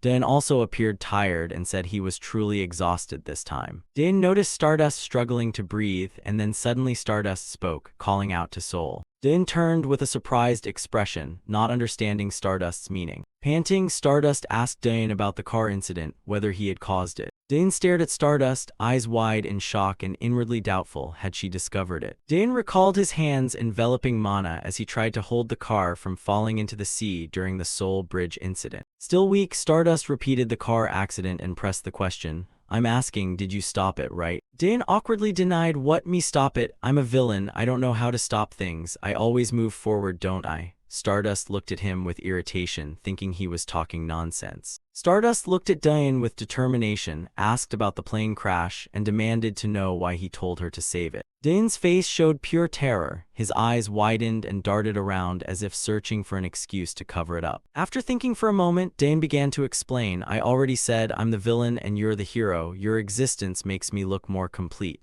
That's the kind of relationship we have." Saying that, though, a question popped into Dane's mind. Wait, why is she acting like that? Finally, with sweat beading on his face, Dane concluded, asking, "Is it so strange for a hero to go save people?" Dane sat on the floor still trying to explain while Stardust remained curled up, her expression full of displeasure. Dane thought to himself that he had probably overreacted out of embarrassment, and quickly convinced himself it was just a lack of oxygen. Stardust bowed his head, eyes cold and sharp, reasoning that the one who brought down the Seoul Bridge was. Stardust continued to reason, asking Dane whether he had known in advance about the monster's appearance and that it would head to the Seoul Bridge to do it. Dane forced a smile and mocked Stardust for believing the silly conspiracy theories online. Dane went on to rationalize that he was a bit surprised too, but clearly it was just a random coincidence. Dane looked at Stardust's determined expression and thought to himself, could Stardust really be testing him? Dane appeared flustered, wondering if he had missed something. A horrific image rose up, Mapo Bridge destroyed in a sea of flames and smoke. Next came the image of an airplane in distress, falling freely through the sky. And then the image of a colossal, dark monster looming like a disaster, a black catastrophe. Dane thought to himself that Stardust wasn't buying silly conspiracies, but was wondering whether he might be the villain. Looking into Stardust's suspicious eyes, Dane realized these doubts arose naturally from contact with him and past terror incidents, in other words, the hero's intuition. Dane restrained himself, thinking that if he explained clumsily, Stardust would only become more suspicious, and he let out a quiet chuckle. Stardust kept a skeptical expression and wondered, while Dane thought the only way out was to charge straight into confrontation. Dane burst into a manic laugh, claiming, "Yes, I knew everything. I knew the monster would come, so I took it down beforehand." Stardust sat there, utterly shocked. The skill Dane referred to was a secret move in the ego style. Dane continued, "So then." Meanwhile, Stardust's expression darkened. Dane sneered, taunting Stardust. "So what will you do?" He thought to himself this strategy could be called the "so what" tactic, which sounded plausible. Stardust leaned back, wondering how Dane knew. Could he see the future? Then pointed at himself and said succinctly, "Hacking." Dane posed dramatically amid glowing red code, his eyes shining. He bragged that, as the manipulator of South Korea's networks, knowing some classified info was nothing strange. Prophecy, he scoffed. How naive. Stardust still looked doubtful and said, "That's still strange." Dane kept his sly smile and blazing red eyes, retorting, What's strange about that, Miss Stardust?" Stardust glared at Dane angrily, questioning why he would prevent civilian harm if he was such a villain. Dane, with a panicked face, explained that he hated having attention stolen. He had timed the monster's appearance and stopped it because if civilian casualties were too great, no one would pay attention to him. It was all to attract attention and serve his own performance. Sweating, eyes spinning, Dane forced a smile and said that as long as things didn't spiral out of control, he didn't care whether civilians lived or died because it had nothing to do with him. Stardust turned away without speaking. The room fell silent. Dane, looking a bit flustered, tried to press his point, asking Stardust if she understood, while he still heard his own gasping breaths. Suddenly Dane's sly smile returned, his eyes blazing red. Stardust sprang to her feet, causing him to slump down instinctively. Dane stared straight at Stardust, his expression serious and somewhat pensive, unsure what she intended to do. Stardust glanced at him, staring for a long while without speaking, making Dane anxious and break into a sweat. His face darkened deliberately, his blue eyes wide open. Dane watched Stardust carefully, waiting to see her next move. Stardust coldly ordered Dane to step aside at his stunned expression. Dane glanced at the digital clock on the wall. Only 10 seconds remained before the door would open. The moment the clock hit 0, a loud beep sounded and a heavy door slid open, revealing the path ahead. Stardust sank to her knees, her hands still bandaged. She picked up a stone. Stardust's next action startled Dane. The stone in her hand crumbled under her grip. A light radiating from her palm signaled that her power had returned. "Move forward," Stardust ordered. Behind her, Dane tested his own ability. A purple mana emanated from his hand, manipulating the crumbled stone Stardust had crushed, then answered her. They entered a long, dark corridor marked by a lattice of glowing green light, tension hanging heavy in the air. They passed a damaged information terminal, and Dane stopped to inspect the data on its flickering screen. The display showed information on a creature codenamed Teleporter, rated an A-class threat with instantaneous teleportation attack capability. Dane looked surprised, realizing the creature had evolved beyond expectations. A flash of light made both of them look up involuntarily. Their investigation led them to a huge empty vial labeled Behemoth Prototype 0. Dane confirmed this was where the Black Catastrophe had been contained before it escaped. Dane then put on a cheerful act, saying their work here was done and the lab was now empty, as if trying to coax Stardust away. But inwardly he was amazed by Stardust. He realized she wasn't fooled by his act. Her instincts told her there was more to find. He thought her intuition was remarkable. Playing the fool, Dane anxiously suggested they check a random direction, but Stardust saw through his flimsy attempt to distract her. Completely ignoring his suggestion, she confidently declared they'd take a different route, leaving a comically bewildered Dane behind. Her instinct was right. She led them to another room where they found the real target, a grotesque creature floating in a giant containment tube. Dane confirmed, "This is Behemoth." While the monster remained confined, Stardust immediately set to work, checking a nearby console for more information. Suddenly, Stardust turned and walked away from the console. Dane panicked, calling after her and asking why she would leave him alone with the dangerous Behemoth. But Stardust was simply reviewing some documents she had found. Dane was baffled by her calm demeanor. He had tried to prove himself a true villain, but she nonchalantly turned her back on him. He thought wryly that his villainous pride had been wounded. A sinister smile appeared on Dane's face. He decided that talking wouldn't be enough. It was time to show her what a real villain could do. With a loud crack, the containment glass shattered. Stardust turned in shock as Dane declared he would show her his true face himself. Din reached out and absorbed the creature's power, a powerful wave sweeping through the entire room from it. "What the hell are you doing?" Stardust shouted in alarm. As the grotesque arm of Behemoth wrapped around Din, his calm, mocking voice rang out, "What does it look like?" He was clearly relishing the chaos he had created. Din's face twisted into a wicked grin as red energy surrounded his fist. He declared coldly, "This is a betrayal." Stardust screamed in fury, her voice echoing with suspicion and anger toward the man she had reluctantly trusted. Din, triumphant as he looked at his hand, recalled the plot of the original story. A Dr. Kim Seonwoo had once used Behemoth against her. He was deliberately recreating a past event. That means, he trailed off, implying he would play the villain in this scenario. He faced Stardust, ready for battle. "I'll beat you to death," Stardust shouted. She lunged forward, launching a punch blazing with golden energy. Din matched her, charging with his enhanced arm. Din's red and black energy erupted, his arm slowly transforming. It began to swell and lengthen. Then it lunged toward Stardust's attack. Their blows met, shockwaves rippling through the space. Stardust was stunned to see such a massive energy strike. She hadn't expected her attack to be stopped so easily. Din wore a smug smile, completely in control of the situation. Very quickly Stardust regained her composure and threw another punch, but Din still easily blocked it. The fight erupted into a series of fierce collisions. Stardust's golden energy and Din's dark power clashed repeatedly, triggering massive explosions. Stardust bravely surged through the blast to attack, but Din used his teleportation ability to dodge, preventing her from getting close. Din laughed maniacally, mocking her. "Ha ha ha, what are you going to blow this place up, Stardust? It'll all collapse on top of us." Then Din struck, forcing Stardust to curl in on herself to block, but she was still knocked downward. Furious, Stardust shouted for him to fight fair. Din, sneering, replied, "Since when does a villain have to fight fair?" Stardust's anger reached its peak. She roared and concentrated an enormous amount of energy, preparing a devastating attack. The two powers collided once more, producing a more horrific explosion than before, engulfing the area in blinding light. "This is what a real villain is, Stardust. Understand?"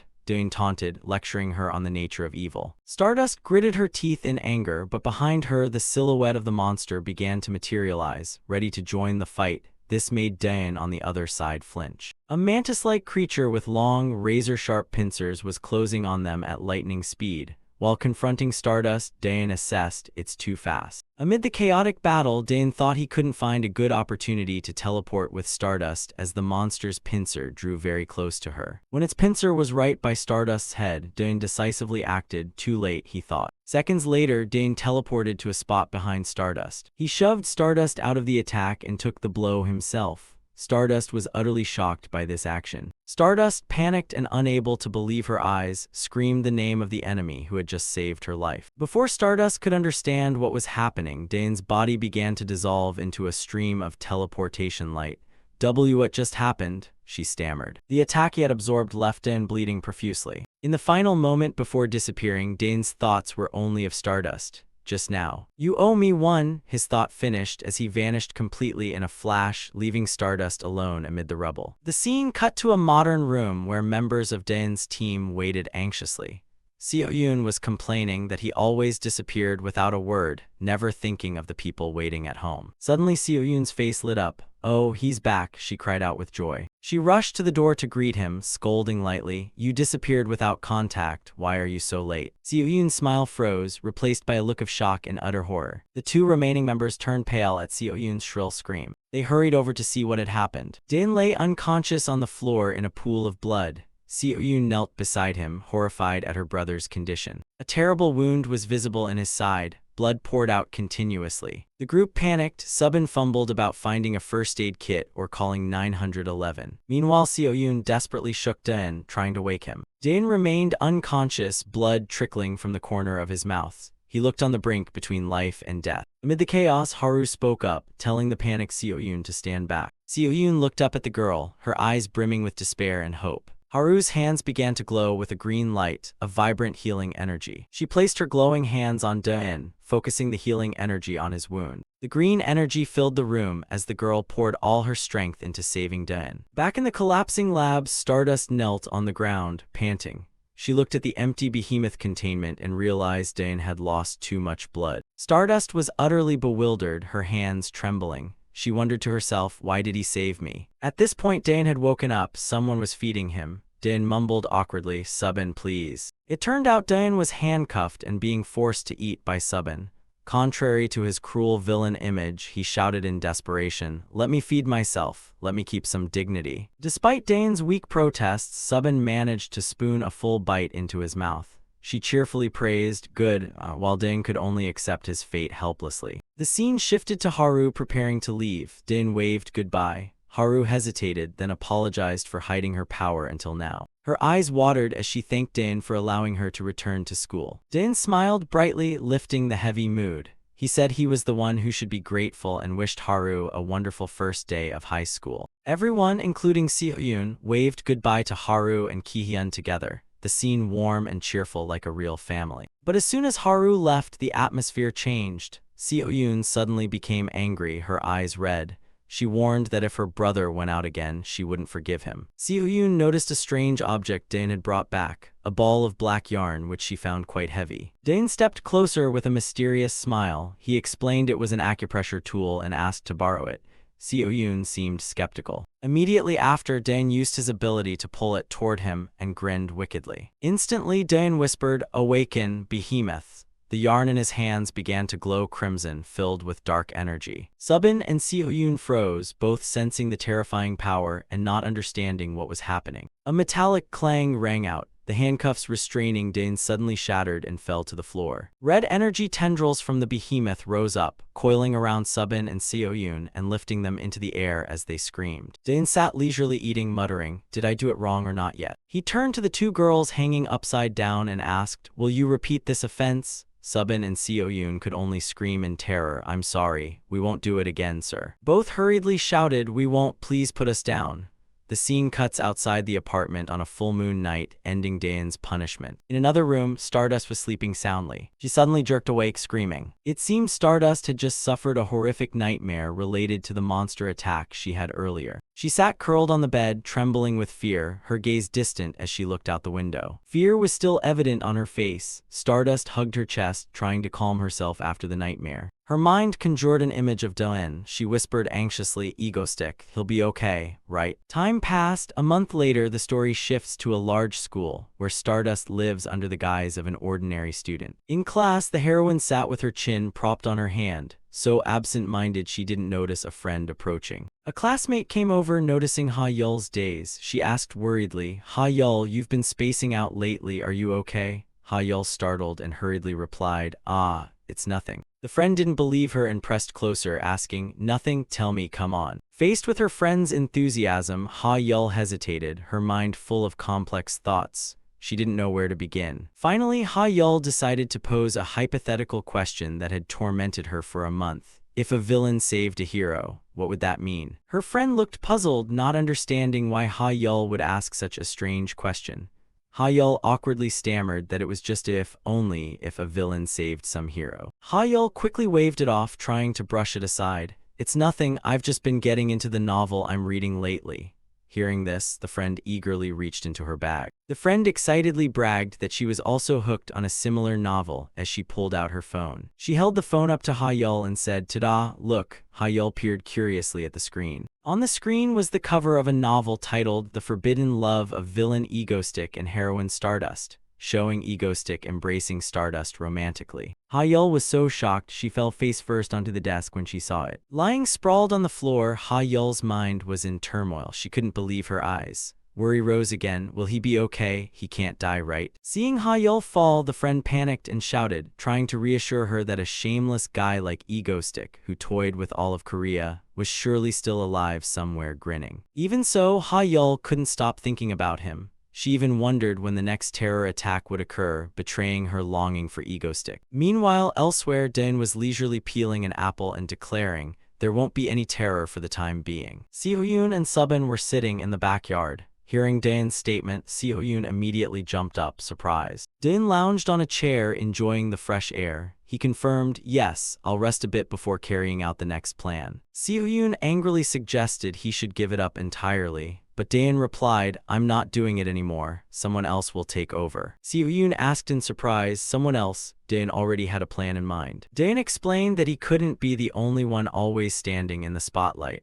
The problem was, at the moment, he was the strongest. He cited how Stardust had easily stopped the behemoth. That proved they needed a stronger helper for the challenges ahead. Dane closed his eyes, a plan already forming. He would prepare a new member for Stardust. The scene shifted to a cafe. A barista with bright orange hair cheerfully greeted customers. Suddenly, a male customer holding a large bouquet of white flowers shouted, I love you, Sihi. Please accept my heart." The girl named Sihi froze. From another table in the cafe, Dane watched everything. He murmured, "This scene is in the original too, of course." Contrary to her professional smile, Choi Si-hee was boiling inside. She hissed through her teeth, "Get lost, sir. I'm already stressed enough, and now there's a clown causing trouble in my sacred workplace." An invisible killer aura emanated, making the young man feel a chill. Rejected so bluntly, the poor guy could only sob and run off. From a corner of the cafe, Dane witnessed the whole act and couldn't help laughing. He thought to himself, watching it live is way more fun. His target was right in front of him. After the bothersome customer left, 23-year-old Choi Si-hee sighed in relief. She rested her forehead on her hand, looking exhausted. Dane remained there, quietly observing his target, Choi Si-hee. Choi Si-hee rubbed her head, trying to wake herself up. She wondered if she had just dozed off. Dane's thoughts revealed a staggering fact. In the original story, Choi Si-hee would later operate under the alias Elektra, an A-rank villain.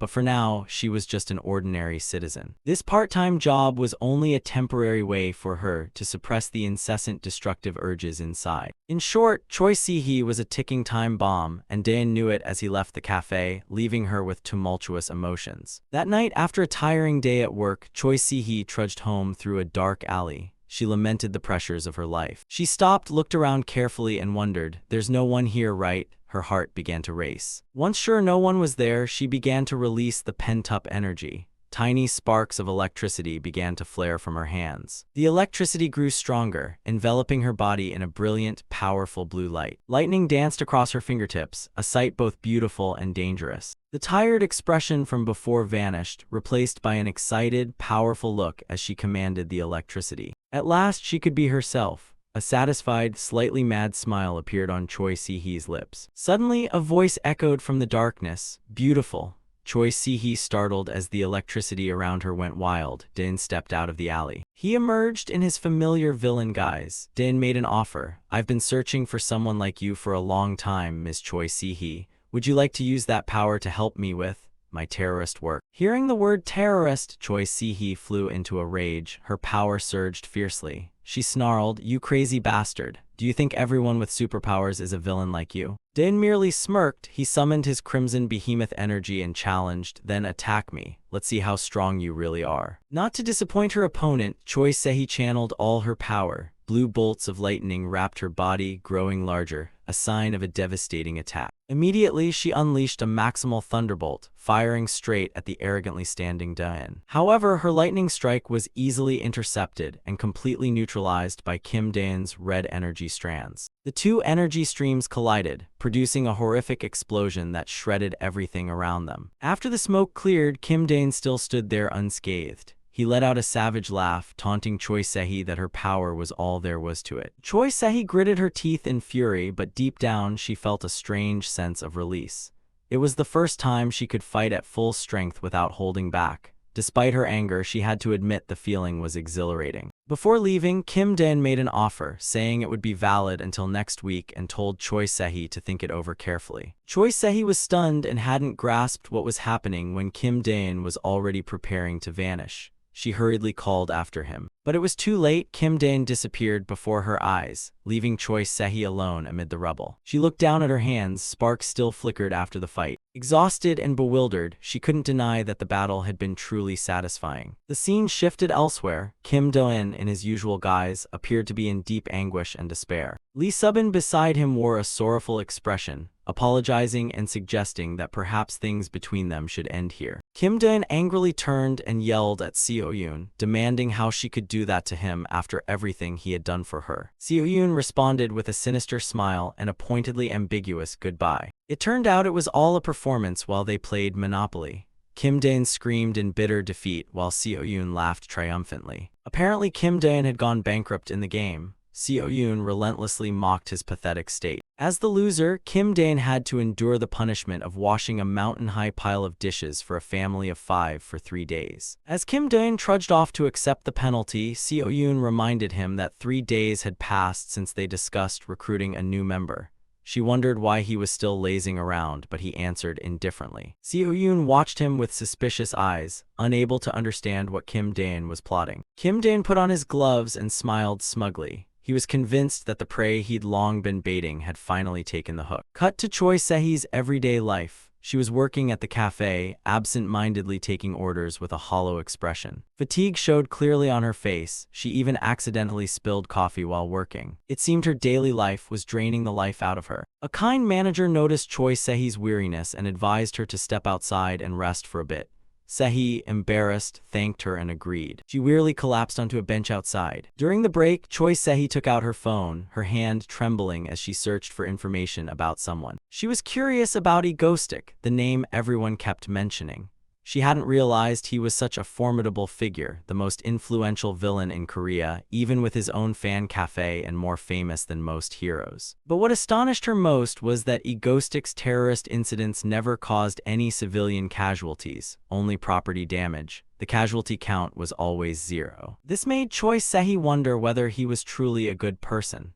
The story returned to introduce her identity. A user of electrical powers who had never really unleashed her full strength until she met Egoistic. The reason was that her parents hated people with superpowers and had tightly controlled Se-hee's abilities since she was a child. That repression was like an overcharged battery. Stress accumulated over time and transformed into destructive impulses, a trait unique to Se-hee. Amid the chaotic thoughts, Egoistic's offer echoed in her mind, urging her to think it over carefully. She returned to work. 4 days had passed since Dane's offer. She kept working day after day, day 5 then day 6. At that point, she suddenly froze. A name flashed in her head, Egoistic. Her expression instantly shifted from pleasant to sheer terror. Finally, it was the 7th day, 1 week since they met. That night, Choi Se-hee stood alone in a dark alley, seemingly waiting for someone. She bowed her head, face set with determination, as if she had made an important decision. At a sudden sound, she looked up and joyfully called out, "Ego." But it was only a stray cat. It startled, puffed up its fur, and let out a vicious hiss. The cat scurried off into the darkness. Choi Se-hee felt ashamed of her mistake. She clenched her fists, whispering Egoistic's name in frustration and anticipation. At that moment, Egoistic actually appeared behind her and asked if she had considered his offer. After a pause, Choi Se-hee exhaled and replied decisively, "I will do it." Egoistic couldn't hide his delight. Choi Se-hee grabbed his hand, reaffirming that whatever he asked, she would do. Blushing with excitement, she begged, "Madness or anything, please let me smash something, hurry up."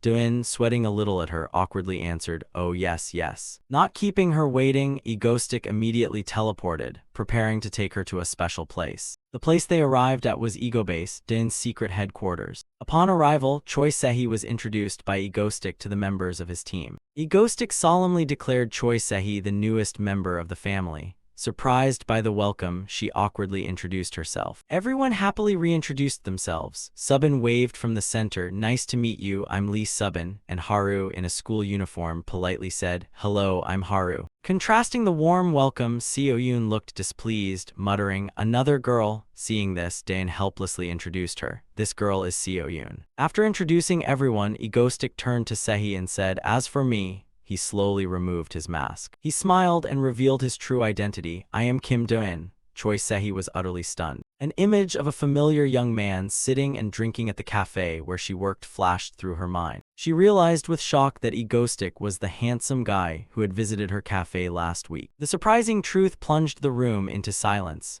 Kim Dae-in looked bewildered, Choi Se-hee embarrassed, and the other members were speechless. Too shocked and ashamed to control herself, Choi Se-hee's power erupted.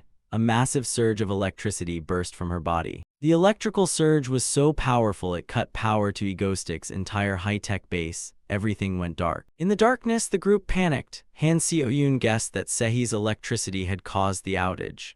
Lee Subin felt a tingling in his body, while Lee Haru could only marvel at the incredible power. Everyone was stunned when a light shone in. The beam hit Choi Se-hee directly, forcing her to shield her eyes with her hand. Amid the chaos, Ki-hyun appeared at the door holding a flashlight. The boy irritably asked what everyone was doing and demanded the lights be turned back on so he could finish his homework. The view outside showed the whole neighborhood had also fallen into darkness. Cut to Ha-yeol, who was reading something on her computer. She had just received a notification that her membership rank in Egostic's fan cafe had been upgraded. She wrung her hands and buried her face on the desk in exasperation. Blushing with shame and thinking of icicles, Yeol was auto-upgraded on Mangastic's fan cafe, truly an elite member indeed. Ha-yeol told herself she should just go to sleep. She then jumped into bed, tossing and turning with thoughts. Angry, she clenched her fists, worrying about Daeun, and wondered to herself if he was okay. An image of Daeun resurfaced in her mind, along with the words, "You owe me a favor" earlier. Ha-yeol's gaze darkened as she anxiously called Egostic's name.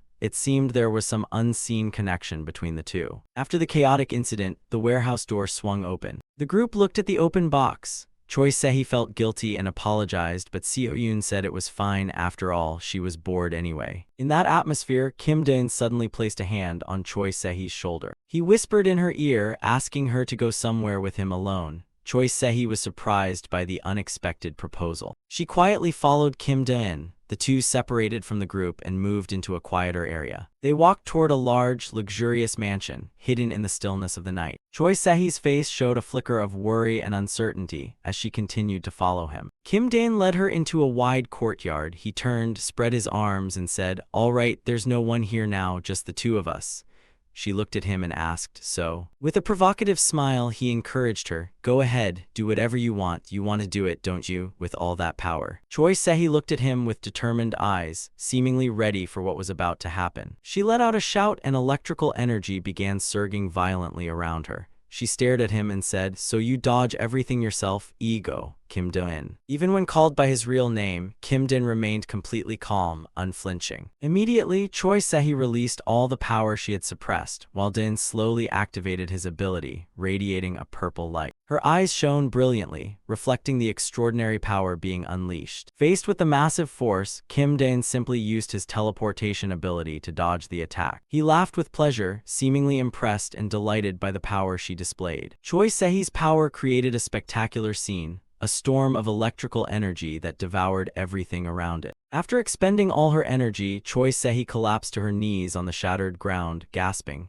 She was completely exhausted. Kim Daeun stepped closer. Choi Se-hee looked up and asked, "Your terrorist acts don't hurt others, right?" He replied nonchalantly, "Of course, I'm a pacifist after all." She scoffed, clearly not believing him. Ridiculous. So if it doesn't hurt anyone, it's automatically nonviolent? Then she abruptly changed the subject and asked his age. Kim Daeun pompously held up his hand and counted. "Let's see, I'm 22. No, I'm 23 this year." Choi Se-hee puffed her cheeks in annoyance. "What, we're the same age? Didn't you research me before coming here, so why are you speaking so formally?" She smiled, held out the water bottle and offered, then dropped the honorifics okay. Kim Daeun agreed and took her hand. An agreement was made. Amid the wreckage her power had caused, Kim Daeun officially welcomed her in. "Welcome to Team Ego." Choi Se-hee looked unimpressed by the name he chose. "Team Ego, what the hell is that? Is your nomming taste really that bad?" A month passed. Choi Se-hee, now a member of Team Ego, was in a special training session with Kim Daeun. He guided her as she practiced banana planting.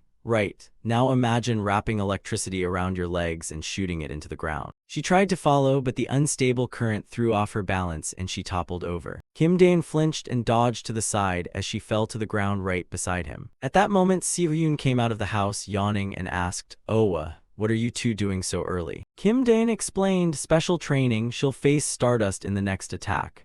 Meanwhile, Choi Se-hee, still sprawled on the ground, skeptically asked, "Hey, are you sure this actually works?" Kim Daeun began to feel embarrassed too, muttering, "Weird." Then he suddenly remembered something important. "Oh right," he exclaimed. He excitedly re-explained, "It's like wrapping electricity around your legs and blasting it into the ground, understand? Got it."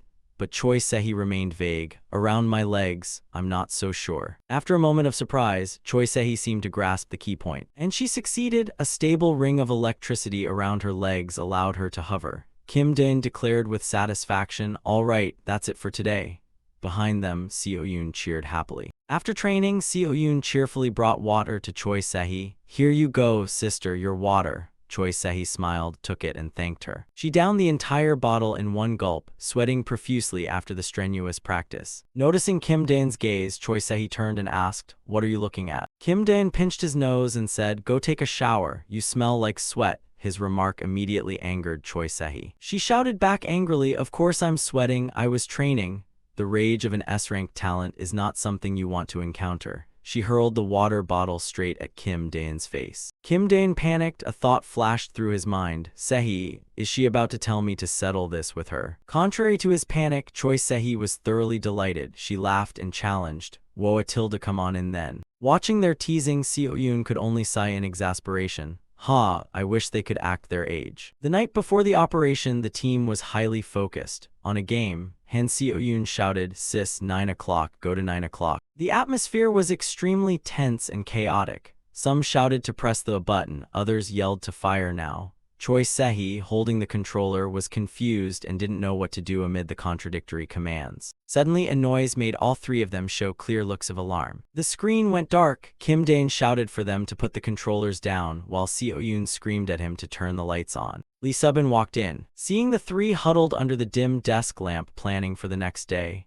the noisy gaming atmosphere was gone. Things had grown serious. Nodding, the team still awake with dawn approaching, she sighed. "The terrorist event is today and you all stayed up all night. Guess everyone's excited since it's been a while." At Lee Subin's reminder, the group broke out in cold sweat. She softened her tone, "You've all worked very hard." Tension spiked when Lee Subin mentioned the name of this terrorist plan, Red D, Red Edition 2. She beamed and suggested, "Instead of this, why don't you all go to sleep right now?" Her smile terrified the other three. On hearing that, the group scrambled for their rooms. Choi Se-hee awkwardly wished them good night, and Seo-yoon said she had to sleep to prepare for tomorrow. As Kim Dae-in was about to leave, Lee Subin called him back sharply. "Dae-in, stay." From afar, Choi Se-hee and Seo-yoon whispered, "Sister Subin is scary when she's angry." Kim Dae-in could only bow apologetically. The next morning, an emergency alert went out everywhere. A villain's terrorist attack had occurred in Seoul. Notably, all civilians within a 250 m radius had been evacuated with no casualties. The question then arose, where is the hero Stardust? Stardust was en route to the scene. She dove from the sky at breakneck speed. At the center of the attack, amid the rubble, Choi Se-hee looked up at Stardust approaching. Choi Se-hee, in her new villain costume, perched on a pile of debris and greeted sarcastically, "Hello, Stardust." Choi Se-hee's villain alias is Elektra. Stardust landed, eyeing Elektra with a cold, wary stare. Stardust commanded villain, "Stop the attack and surrender. If you refuse, I will use force to suppress you." Elektra just smirked as sparks flickered from her hands. "Surrender." She shouted never and unleashed a massive bolt of electricity at Stardust. Stardust was taken aback by the surprise opening strike. With a confident smile and eyes blazing with power, Elektra declared, "My name is Elektra. I came here because of him to face you." The battle between the two officially began. The scene cuts back to a week before Elektra's attack. Dae-in was sitting in the park with Elektra. She wondered why they were still training when it had ended yesterday. Dae-in said it was because he hadn't taught her the finishing move yet. Dae-in proudly introduced the new move he named the Thunder Punch. Elektra thought the name was terrible and mocked Dae-in's numbing talent as beyond saving.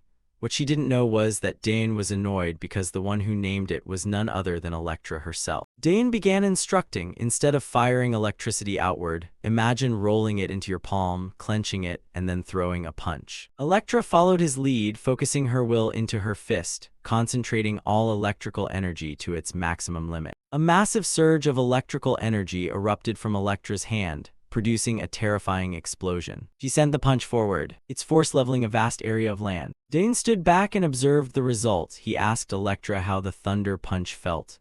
Elektra could only exclaim that it was truly terrifying. Thus, in the remaining week before the attack, the two focused solely on training this move. Dae-in even teased her to try the move on Stardust. His words excited Elektra a little. She thought he was being cruel. Dae-in put on an act claiming he was a villain burdened with his own suffering. Elektra was left speechless at this guy. Back in the present, Elektra was laughing maniacally, her body wrapped in a powerful electric aura. She wondered if an A-rank hero really only had strength like this. Opposite her, Stardust struggled to withstand Elektra's storm of attacks. She was continually pushed backward. Even so, Stardust kept defending, waiting for an opening to counterattack. Meanwhile, Dae-in sat comfortably in a safe spot, watching the fight through binoculars and chewing popcorn. He treated it as a free show. Stardust gritted her teeth, the powerful electric shocks continuously jarring her body. Stardust realized that to reach Elektra she had to endure these brutal electric shocks.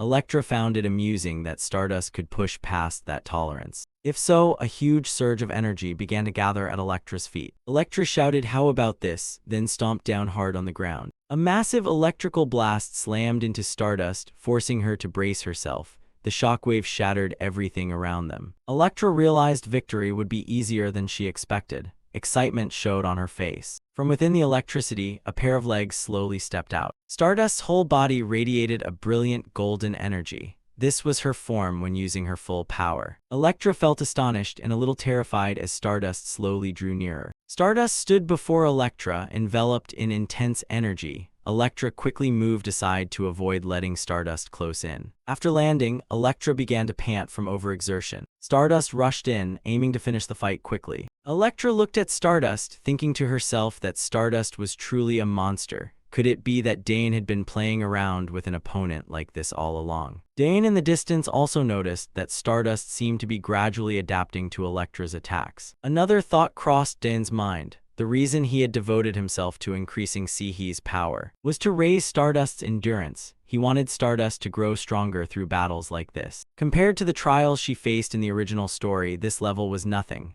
But still, Elektra had not given up. She forced herself up and continued to use her power. Stardust spoke, ordering Elektra to surrender. If she did, Stardust would arrest her without causing injury. Elektra was greatly shocked by this. Elektra screamed angrily because Stardust dared to belittle her. Stardust, understanding the implication, replied that it was something Elektra had brought on herself. Immediately after, Stardust launched forward at full power. Elektra prepared her finishing move as well, the Thunder Punch. The two forces collided, creating an earth-shaking explosion that froze the space between them. The pressure from the battle tore everything apart. Din, standing far away, couldn't help but cry out. He was awestruck by the strength of the two. Immediately after, he used his ability to teleport elsewhere. Soon after, Din landed on the balcony of a house far from the attack. He couldn't help sweating coldly from the pressure the two had just produced. He quickly checked the screen to see how the fight was going. A camera, protected by Din's power, still hovered at the scene unscathed to record the fight.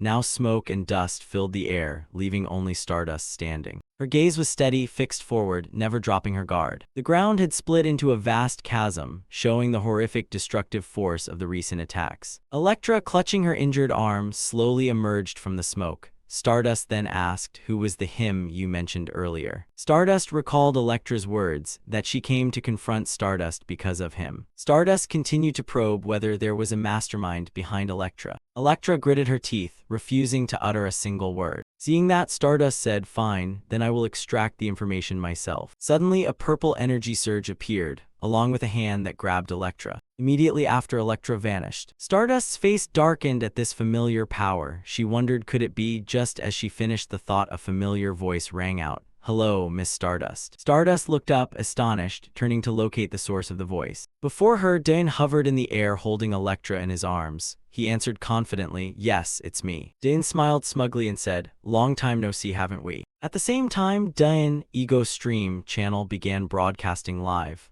Viewers skyrocketed as everyone grew excited at his sudden appearance. The stream audience was intensely curious about the beautiful woman Dane was holding.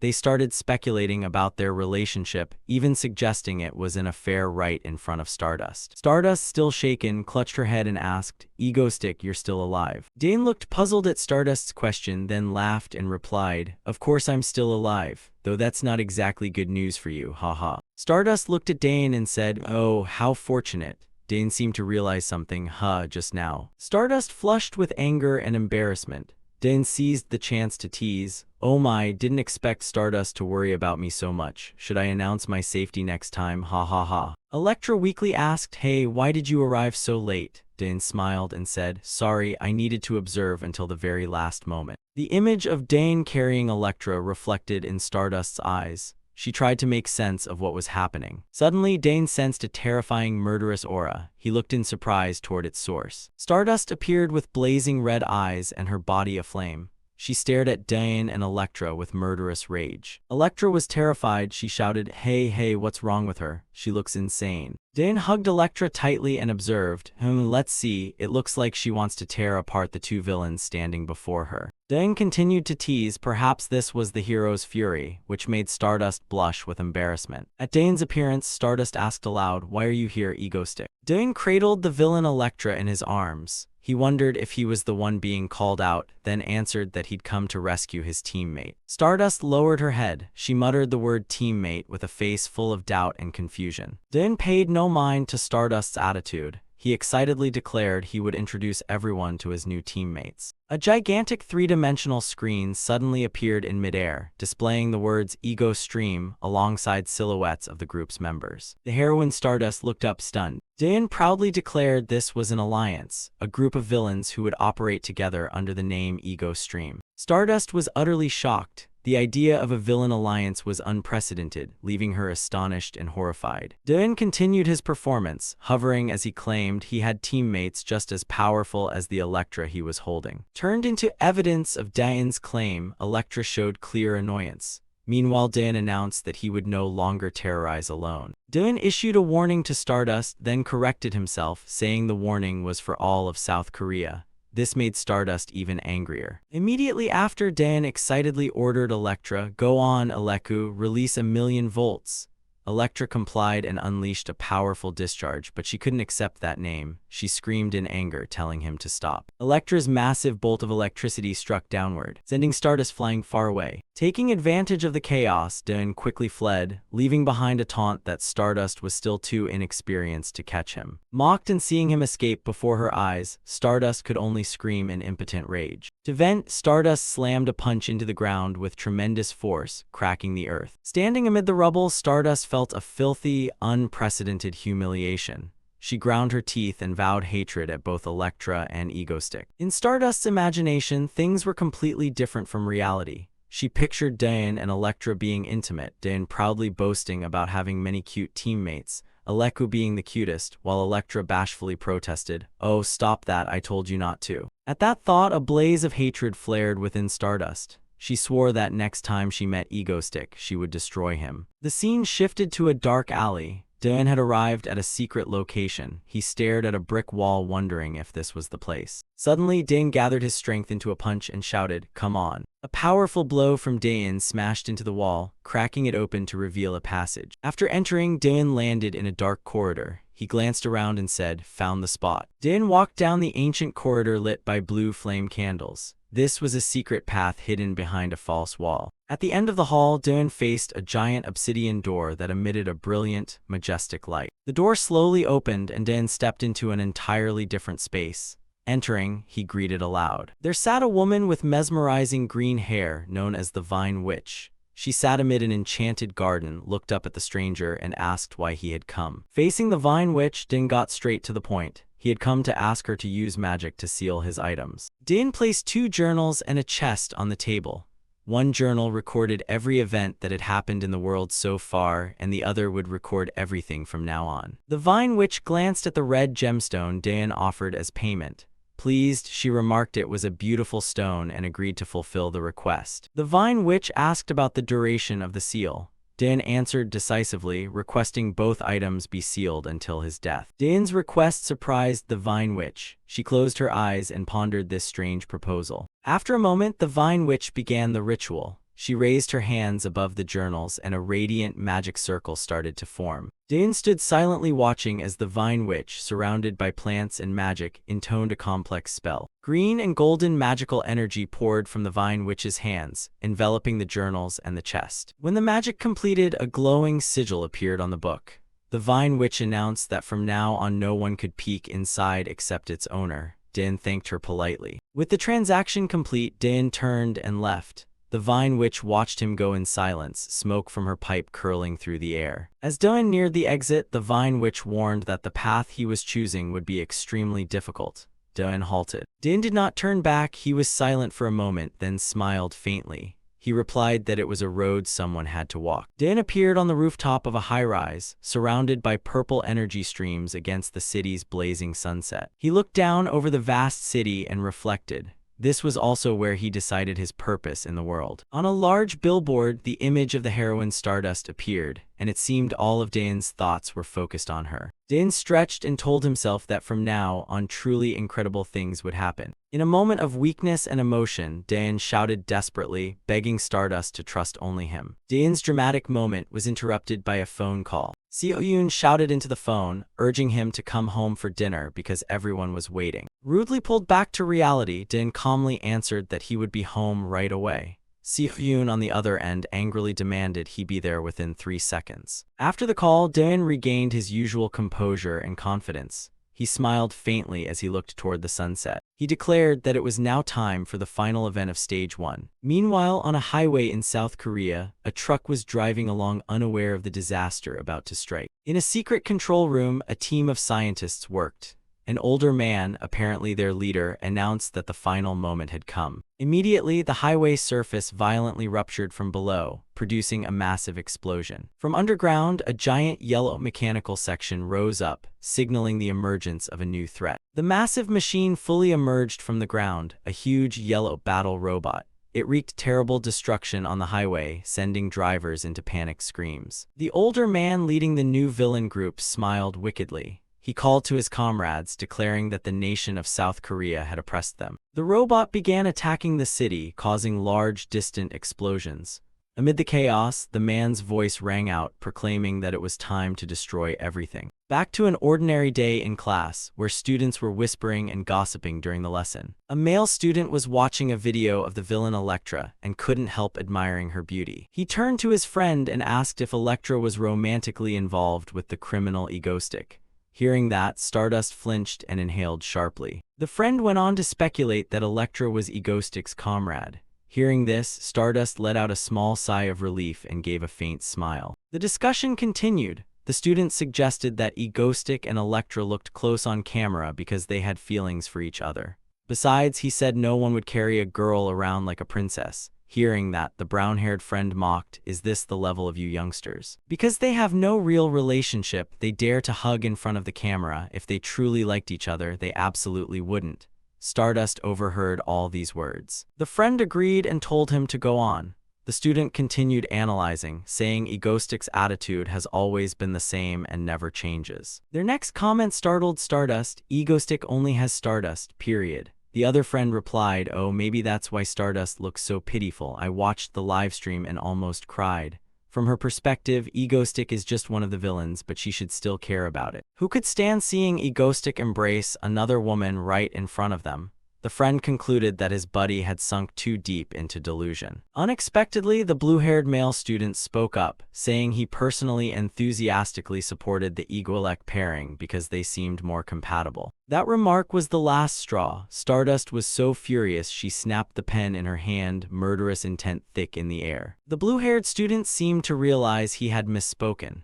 Meanwhile, the desk mate whispered to his friend that the blonde girl appeared to be a hardcore fan of the Egoistic, Stardust pairing. The teacher entered the class and announced the lesson was starting. Birds flew outside the window, signaling an ordinary day. But the calm was quickly broken. Stardust suddenly sprang to her feet with a look of shock. An emergency alert appeared on her phone screen. Without hesitation, Stardust dashed out of the classroom.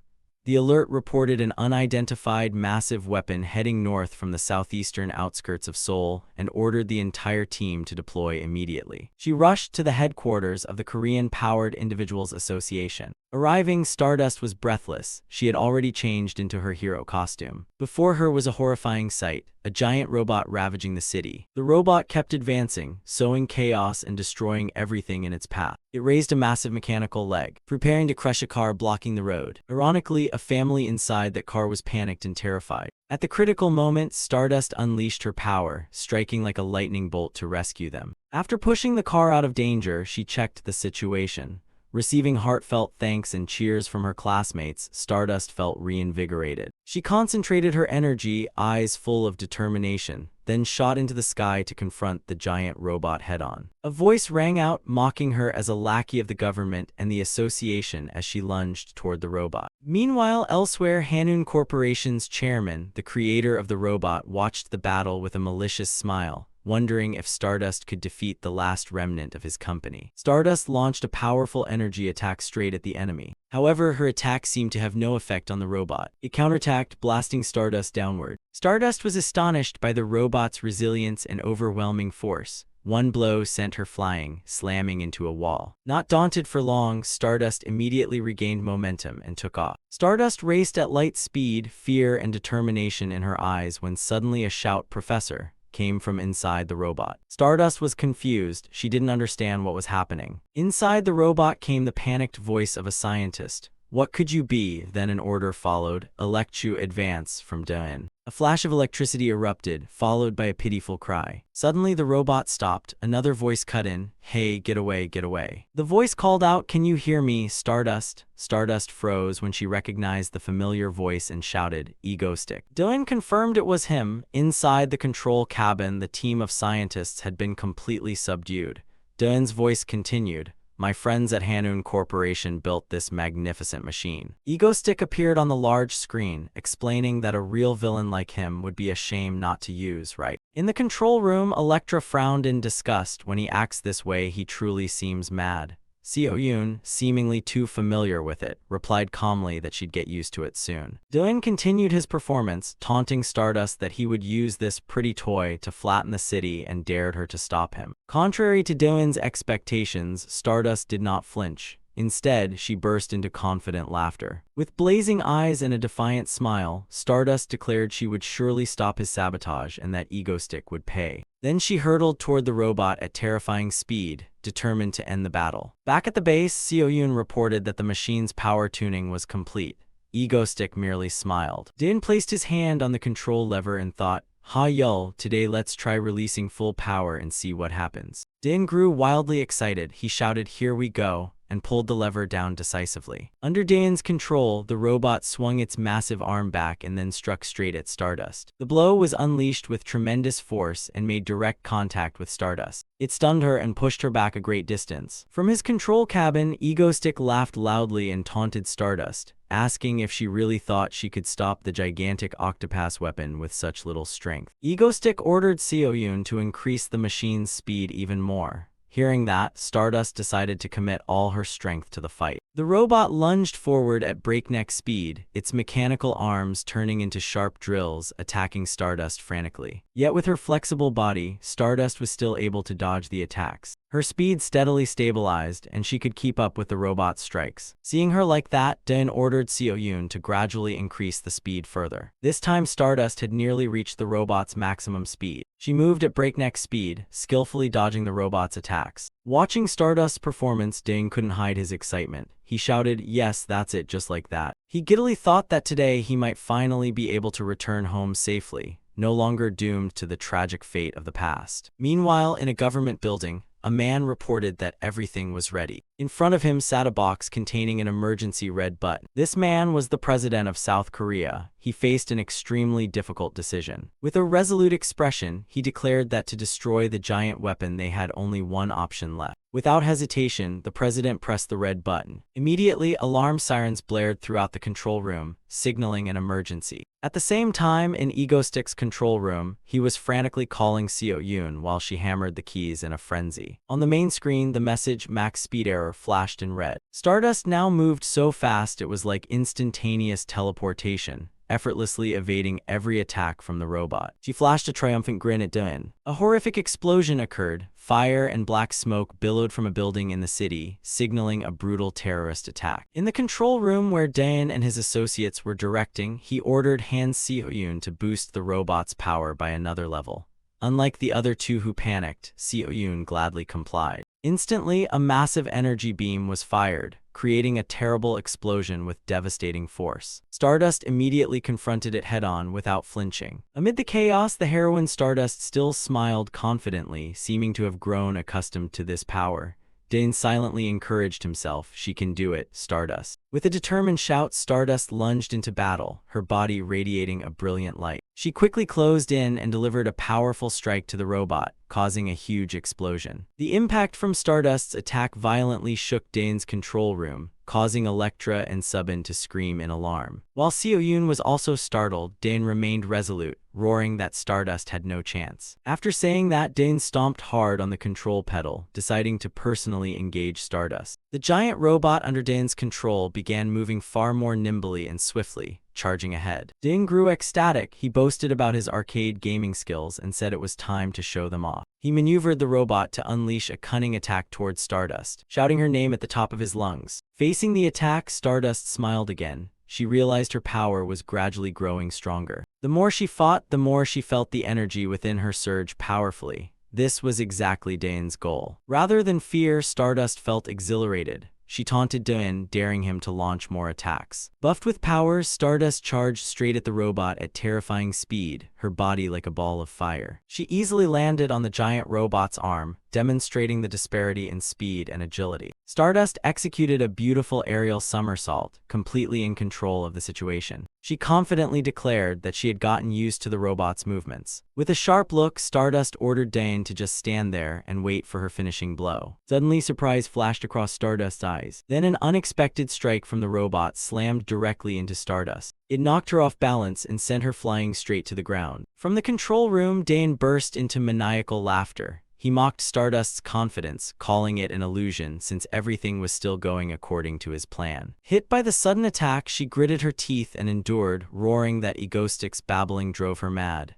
Then her whole body radiated fierce power. Dain explained that the Octopus's performance was engineered to maximize against a single opponent. He had prepared this robot especially for Stardust.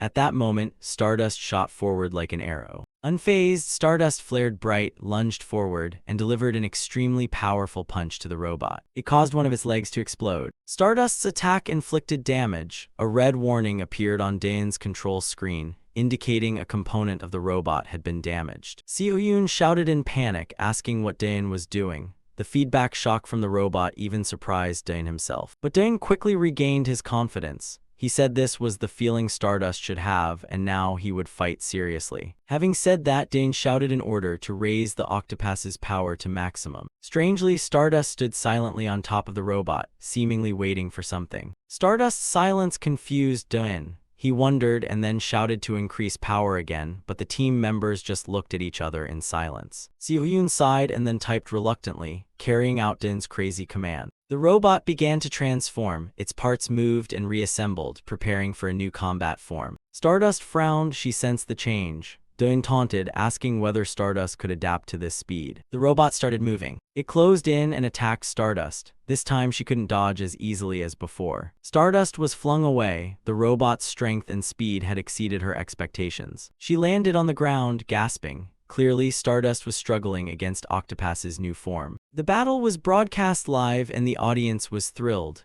They commented on the epic fight and hoped Stardust would be promoted to S rank. Meanwhile, Dain still wanted to push Stardust further. The robot moved chaotically. It seemed Dain was having trouble controlling it at maximum power. Seo-yoon yelled for him to focus. Stardust looked at the robot and found another reason to take it down. It was for Egoistic's girls. Stardust clenched her fists. She realized an ironic truth, without Egoistic here, constantly pushing her to the limit. Then defeating this giant robot might have been impossible. It was because of him that her power had been unleashed. With renewed determination, Stardust declared they could do it now. She surged forward, ready for a decisive strike. Her power was immense as she barreled straight into the robot. In the control room, Dain gritted his teeth. The recent attack had put immense pressure on everyone. Elektra was stunned that Stardust seemed even stronger than before. Seo-yoon worriedly reported that the robot's power could only be sustained for another 10 minutes. Despite the warning, Dain laughed and said he would stubbornly enjoy the fight until the last minute. His recklessness infuriated Elektra. Elektra angrily yelled at Dain, calling him a madman and warning that the robot would explode. Yet Dain was ecstatic, urging Han Seo-yoon to continue.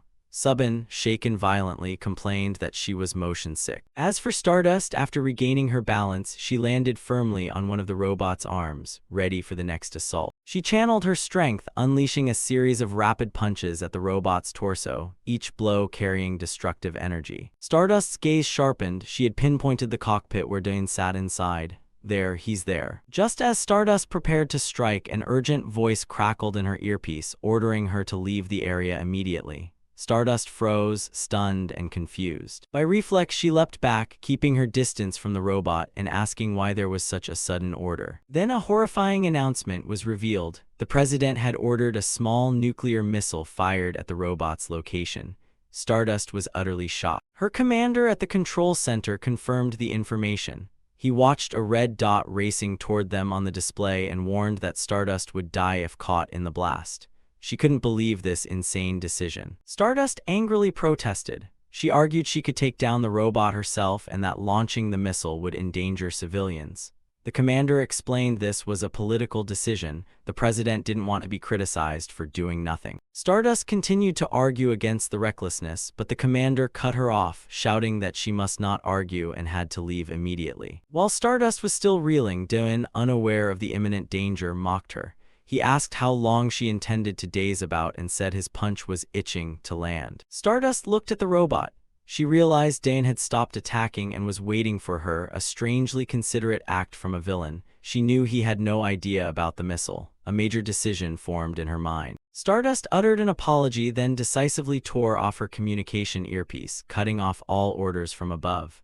In the command center, everyone screamed her name in disbelief. Instead of retreating, Stardust shot up into the sky, heading toward the greater threat. At the association headquarters, staff panicked when they saw Stardust discard her comms. But her manager remained calm. He believed that, as always, Stardust would find the answer. With absolute faith in the heroine, he nonchalantly sat eating popcorn and said to wait and see, despite his subordinates' extreme worry. Daeun saw Stardust fly away and misunderstood. He yelled, asking where she was going, thinking she was fleeing in frustration. But Stardust paid him no mind. She climbed higher, her focus now fixed on Daeun. He was an A-list terrorist, and the state had every reason to eliminate him, but for some reason, Stardust realized she did not hate him. A faint smile appeared as she made her decision.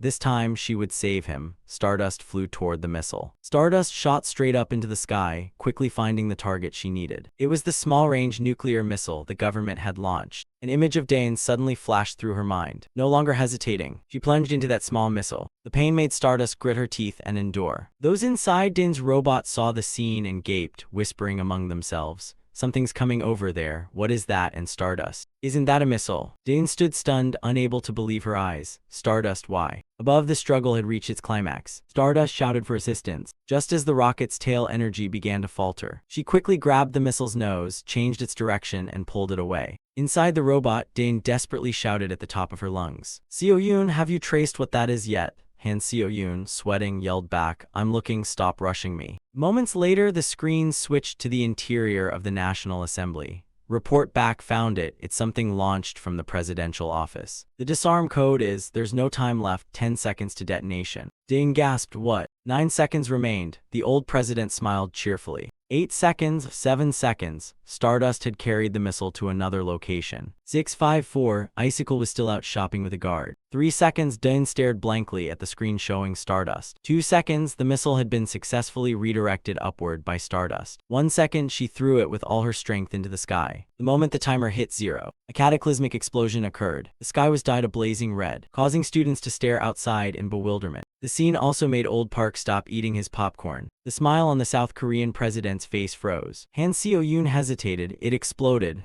Elektra jumped up and asked, where's her Stardust? Daeun rushed forward screaming. From this side, Stardust is unconscious and falling. Immediately, a hand reached out and caught her. He held her in his arms, not understanding why. Suddenly, Stardust weakly opened her eyes. Before she could speak, he demanded, who told you to stop that missile? What if you had died because of it? But she didn't answer and closed her eyes again. Seeing this, Daeun felt a pang of sorrow. She had unleashed such terrifying power. Now her body was so weak. She looked like she might get angry at me. While still thinking this, Stardust opened her eyes again. The look she gave him confused him. Why are you looking at me like that? You're being held in the arms of a villain, you know. Realizing this, he began to act. I thought you were only trying to run away. You're that quick at creating a diversion. You even stopped a missile. From the look of it, she seemed to be targeting something else. As he said this, he became aware in his mind that massive weapon was right at the brink of detonation. If the missile fell, there would be no saving it. If she hadn't noticed in time and rushed to stop it, by the final moment both of us would have been destroyed together. So why on earth did she stop that missile? As if understanding his thoughts, Stardust murmured, I just wanted to do it. Besides, like this, Then it was as if that debt had been repaid. Saying this, Stardust forced a smile once more and fell asleep in his arms. Egoistic stared at her in bewilderment, puzzled by what that smile meant. Could it be she had realized that, I'm not the villain? He gently set her down and checked her over before feeling reassured. Fortunately, it seemed her life wasn't at risk. She was always very resilient. Suddenly, someone called in his ear. Egoistic pressed the line to Seo Yoon. Seo Yoon on the other end, Seo Yoon reported back. Sir, I checked. It's because the president directly controlled it.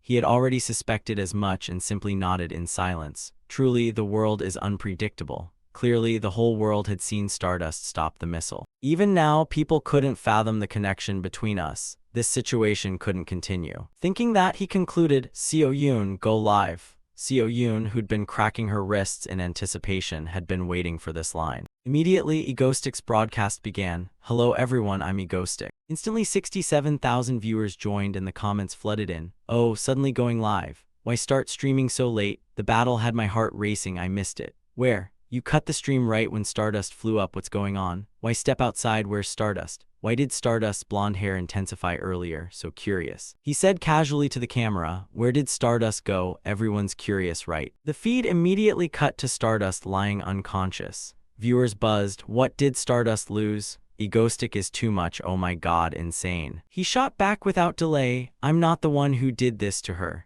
The presidential office says they'll arrest me. They launched a nuclear missile at Seoul. The president of the Republic of Korea did this just to wipe out a villain like me. To capture me, they sacrificed the entire population of Seoul. Instantly, a torrent of comments erupted. The South Korean president stood agape in disbelief. A barrage of gunfire then rained down on the building, streaming his live broadcast. After the incident, countless media outlets began reporting, since the new government took office, we're facing the worst crisis in history, amid calls to impeach the president. Another bulletin continued to air. At the International Hero Association Coalition, foreign media reported that they were discussing promoting the hero Stardust to S-rank. Icicle, who was relaxing in her office and heard the report, Egoistic remarked, our Haru is impressive. The next report, rumor has it the villain Egoistic is also being considered for promotion to S-rank. Unlike Stardust, who is only just being discussed, Egoistic's case has been debated for months.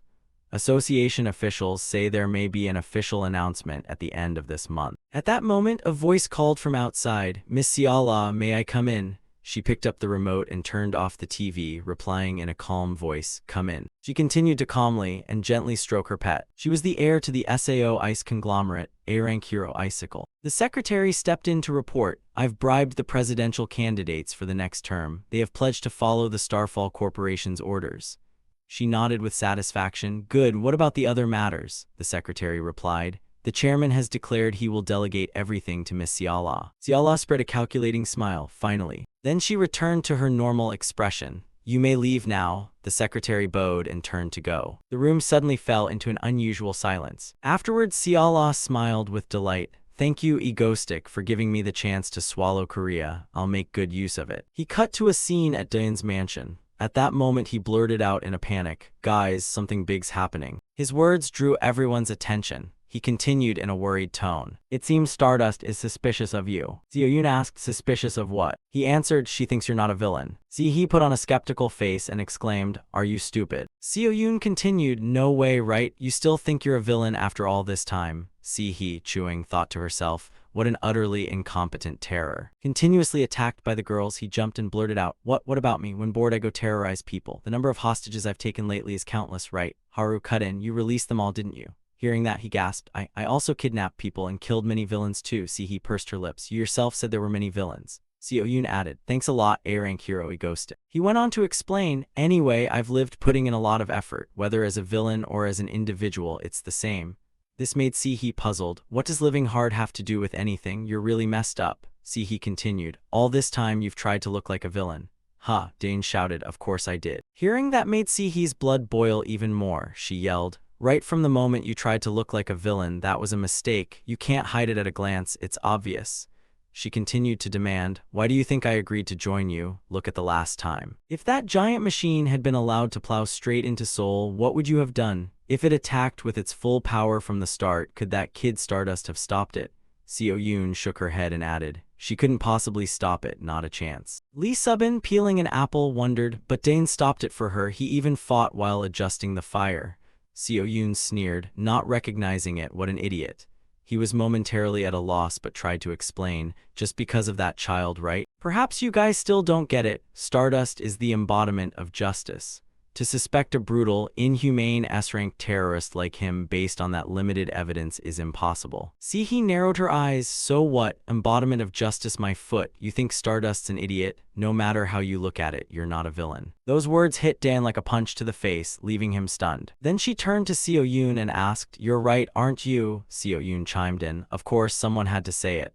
What a relief. He thought to himself, if she knew that my evil acts weren't because I'm insane but actually to protect her and this world, if Stardust truly knew that, she wouldn't be able to give her all when fighting me. Then of course she wouldn't be able to grow, and in that state she wouldn't be able to stop the apocalypse. He clenched his fist and shouted, "That can't happen," but his shout startled little Seo Yoon. He then put on a confident expression. Oh right, for Stardust, there needs to be someone constantly reminding her that she's facing an extremely evil person. Having thought that, he immediately dashed off, calling back, "You guys stay here, I'm heading to Busan." Cut to Shin Haru, who is now standing in front of a high-rise building. She was delighted by the sights around her. Just as she entered, a receptionist stepped forward and bowed, greeting her. "Hello, are you Shin Haru?" She gently nodded and replied, "Yes." The receptionist then moved to take her backpack. "I'll bring your luggage up to your room," she cheerfully responded, "thank you." She felt a flutter of anxiety and thought to herself, this might even be better. A gentle voice then called her name in her ear, Shin Haru. Recognizing the familiar voice, she happily turned and exclaimed, "Siala." The two of them stepped forward and embraced warmly. "Siala, teasing you, look, you're even prettier now," she shyly replied, "so are you. Really now. Siala, give me a suggestion. Today we have to have lots of fun." She took Shin Haru's hand and raised it in congratulations. Congratulations on the birth of Korea's first S-rank female hero. After that, the two moved towards Siala's mansion. They moved into Siala's mansion. Looking out from the balcony, Shin Haru let out an excited little cry. The view is absolutely amazing. From behind, Siala approached with a smile and said, "Isn't it great?" Shin Haru nodded in agreement. Siala pointed inside and invited, "Please come in." Inside the dining room, the chefs were laying out an array of delicious dishes. Shin Haru's eyes landed on one item and she exclaimed, "Mango slice, snow-blended mango." She immediately popped the mango slice into her mouth. Chewing with delight, across from her, Siala teased, "You like mango that much? That's adorable." She was a bit curious. Mentioning mango makes me think of Egoistic, doesn't it?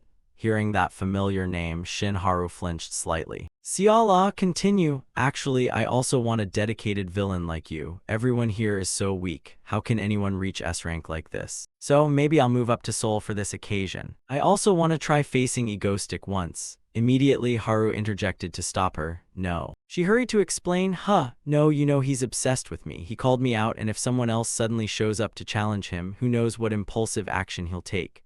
Like that bombing at the Seoul Bridge, remember, that guy occasionally causes uncontrollable incidents.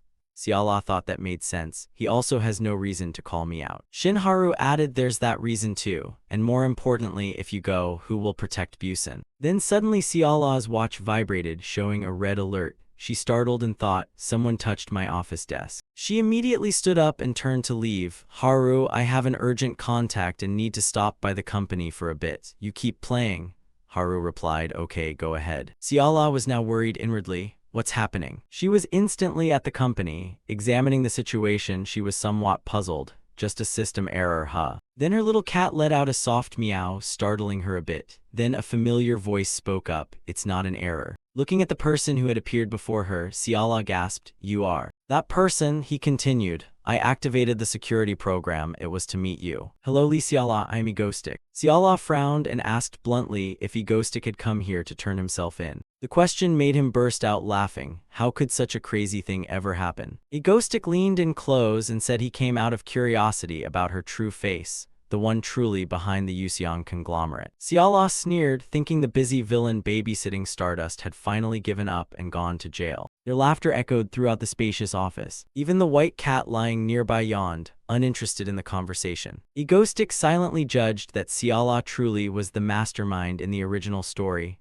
far from simple. Meanwhile, she wondered what this mysterious man was plotting. Egoistic suddenly proposed a collaboration, leaving Ciala stunned. He casually sat with his legs crossed and directly invited her to join his side. A partnership. His smile flickered beneath a mask of calculation. At the same time elsewhere, Shin Haru eating suddenly shivered as if sensing ill omen. Stardust looked around in bewilderment, not understanding where the unease had come from. Back at the office, the atmosphere between the two ambitious figures grew dense. On the large screen was Icicle smiling and waving to the people like a righteous hero. Ciala sat back with her arms crossed, keeping the cold expression of a hero. But Egoistic asserted that that hero label was merely a mask covering ambitions to dominate the country. He smirked and declared he would be the one to help her achieve that goal. Ciala slammed the table, sprang to her feet, and snapped that those were baseless accusations. A chill of cold air emanated. She threatened to punish him on the spot if he dared speak nonsense. In response to that fury, Egoistic silently placed a USB drive on the shiny tabletop. He turned his back and left, reminding her that she had been secretly pulling strings with the new government. He told her to consider it a small token of goodwill for their relationship. Then he vanished into thin air, leaving a promise to return in a week. Ciala collapsed onto the table, her hands trembling from the tremendous pressure he'd just imposed. She gasped for breath, feeling as if her heart had stopped for a moment. Her gaze remained fixed on the spot where Egoistic had disappeared, her mind in complete turmoil. The small USB still lay there, silently on the glossy table. The name Egoistic now haunted her thoughts more than ever. He was a villain who held enormous influence over both politics and culture in Korea. His power did not lie in violence, but in how he manipulated public opinion and the media. Ciala realized Egoistic was more of an anti-hero, and that he had a hold on her ambitions. Staring at the USB before her, she understood she truly had no right to refuse. Ciala decided to plug the USB into the computer to check its contents. A folder appeared with a shocking name: information necessary for Ciala to take over South Korea. She stared in surprise, unable to believe what she was seeing. Inside were a series of extremely detailed and valuable data files. A smile gradually formed on Ciala's lips. She realized she could succeed sooner than expected.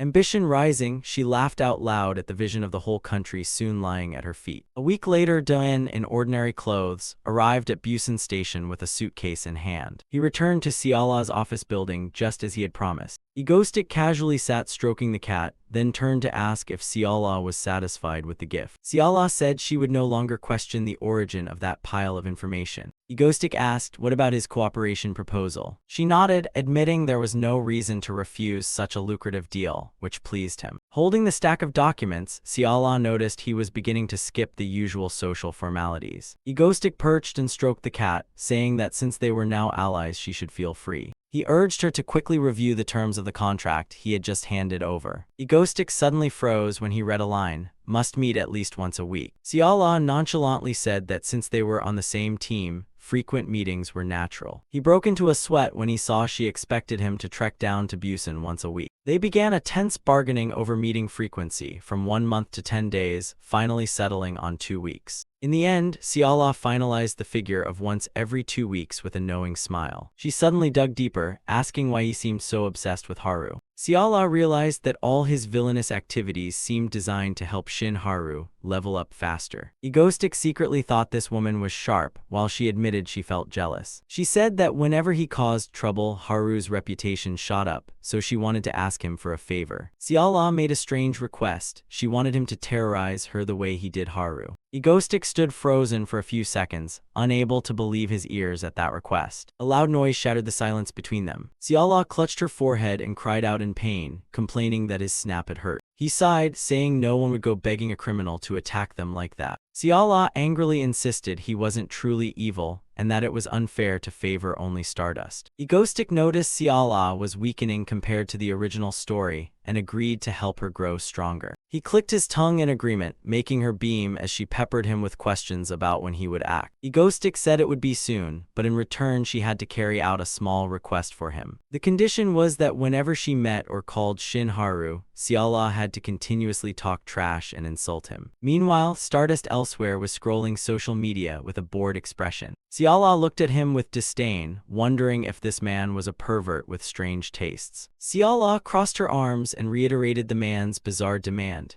Basically, he wanted her to go around badmouthing him in front of Shin Haru. Egoistic leisurely stroked the white cat, insisting she should smear him as badly as possible. He wanted his image in the heroine's eyes to be that of the most perverted, filthy villain imaginable. Hearing those self-styled epithets like narcissist, Siala began to worry about his sanity, but he just smiled confidently and told her to trust him. It turned out Siala was no pushover either. She was a hardcore Stardust fan who'd watched every episode. She was confident she understood Haru's righteousness better than anyone. For the partners' shared goal, she clicked her tongue and agreed to give it a try. Deal sealed. Egoistic looked extremely pleased while the white cat jumped off the table. He extended his hand for a formal handshake to confirm the alliance. Siala stared for a moment at the black glove. Egoistic adjusted his cowboy hat and smiled mysteriously beneath the mask. He said everything depended on her. She had no choice but to take his hand, officially boarding the villain's ship. A handshake between hero and villain sounded dramatic, but it glittered like a K-drama scene. No sooner had she turned away than she looked embarrassed, realizing she'd just signed a strange deal with this madman. Siala raked her hair with both hands, beginning to regret her impulsiveness. But then she broke into a knowing smile. To her, Egoistic was a huge fish that would be extremely hard to catch. Blushing, Siala clenched her fist with determination. She didn't just want to cooperate, she wanted to make him hers. That night at Haru's apartment, the doorbell rang loudly along with the uninvited elder sister's calls. Haru froze when he opened the door and saw his sister Siala looming before him. Siala beamed and blew a theatrical air kiss as if they were extremely close. Not coming alone, she dragged along a squad of bodyguards and a pile of luggage as if she planned to move in. Siala made herself at home, kicking off her high heels and demanding to come in. Haru was still bewildered, asking about the Busan assignment she was supposed to be on. She casually said leave those minnows to the B and C rank heroes. She had to give the juniors space to shine. 2 birds with 1 stone, what a bargain. The bodyguards bowed respectfully and withdrew, leaving Haru scratching his head at his sister's presumptuousness. No sooner had she entered the room than Siala flung herself onto Haru's bed, rolling around like a cat. She sniffed the bed and praised how nice it smelled.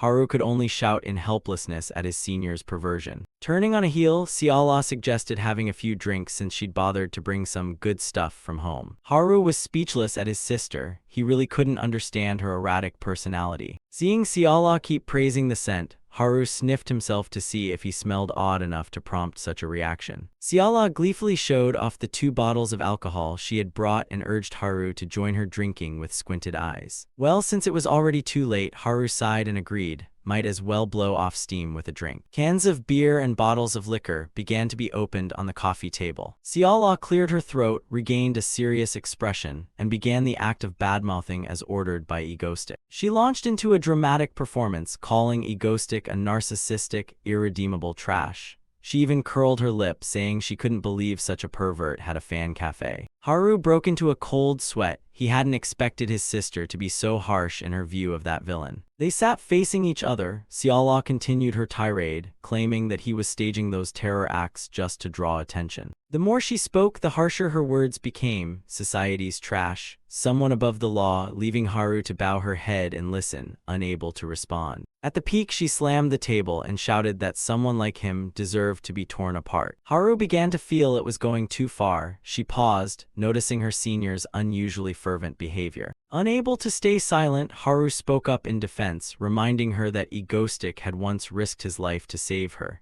Even as a villain, he wasn't as bad as Siala claimed. Haru looked at the beer can with a contemplative expression. She couldn't believe Egoistic was the self-centered type her sister had just denounced. When she finished speaking, she found Siala had collapsed across the table, still muttering that he was an extremely vile man. It turned out she'd gotten completely drunk after her over-the-top performance, sleeping soundly amid the empty cans. Haru sighed and hefted her senior up to carry her to bed. Watching Siala sleep deeply, Haru couldn't shake her curiosity about why her sister had suddenly unleashed such a tirade against Egoistic. Standing over Siala on the bed, Haru realized her sister's insults earlier had sounded entirely insincere. Haru glanced at her phone, still lit, the official Egoistic fan cafe page, and she was in the Mango Squad group. Haru began to worry about when the next attack might occur. Cut to a luxurious villa on a sunny morning. Little Chael hurriedly finished his bowl of soup to make it to school on time. Egoistic's group gathered around the breakfast table in a warm scene.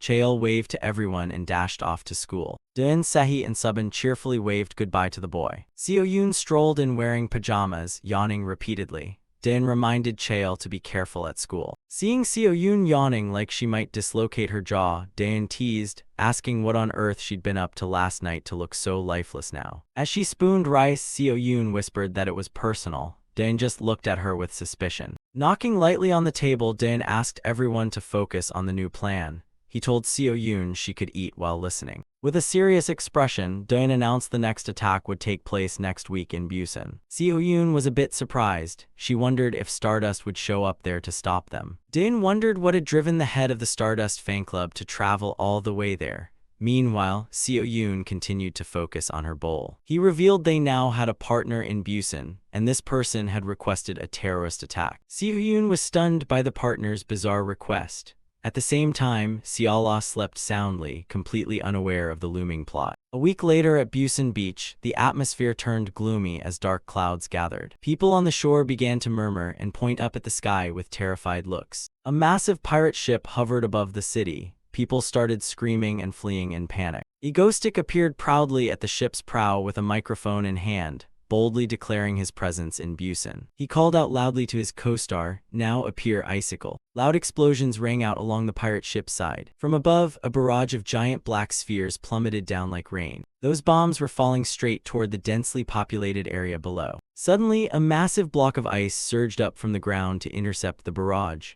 Icicle stood proud atop that ice formation. A frigid power spread everywhere, freezing all the black spheres midair. Seola pointed at the ship and bellowed, "That villain." She looked every bit the righteous heroine. But inside she was thrilled, blushing as she secretly thought how at last she got to deliver those badass lines. Haru happened to see the scene on a giant screen on a building.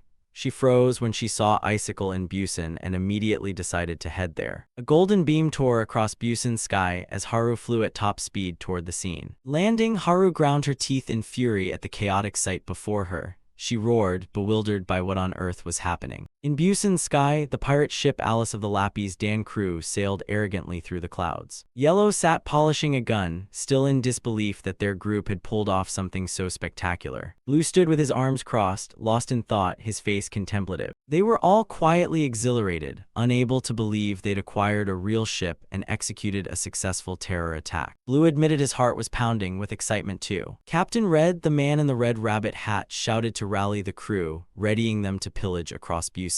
"At your captain's command," the group responded in fervent unison. Red was fired up, declaring their style was to steal whatever they saw. When an unfamiliar voice cut in, "Belongs to Egostic." Red and Yellow jumped, startled, not understanding what was happening behind them. Egostic appeared looming with his trademark smile and declared bluntly, "This ship is mine now." Red drew his gun and barked, asking where the bastard had crawled out from to act so brazenly. But seconds later, the three captains were on their knees, bawling, their weapons tossed aside. Egostic nonchalantly told them to relax and not get too tense. He announced some good news. From now on, Lapis Dan officially becomes an ally of the Ego Stream organization. Red's face contorted. He didn't look happy at being forced into this alliance. But before Elektra's overwhelming presence, the crew had to scream that they were ecstatic and overjoyed. Egostic began assigning positions, ordering everyone to prepare for the upcoming terror performance. The amateur pirates ran about whining, secretly calling Egostic wicked. Egostic asked Subin to take the helm. The assistant agreed instantly, extremely professional. Sehi awkwardly asked what she should do, and Egostic told her to go into the cabin and watch the show. Everything was ready to head for Hyundai Beach. Sehi was still bewildered, not knowing who was behind the plot. At that moment, Icicle appeared in the sky, the quintessential heroine delivering justice. Seola hammed it up, grinning and pointing directly at the villain for the cameras. The Ego Stream live broadcast exploded,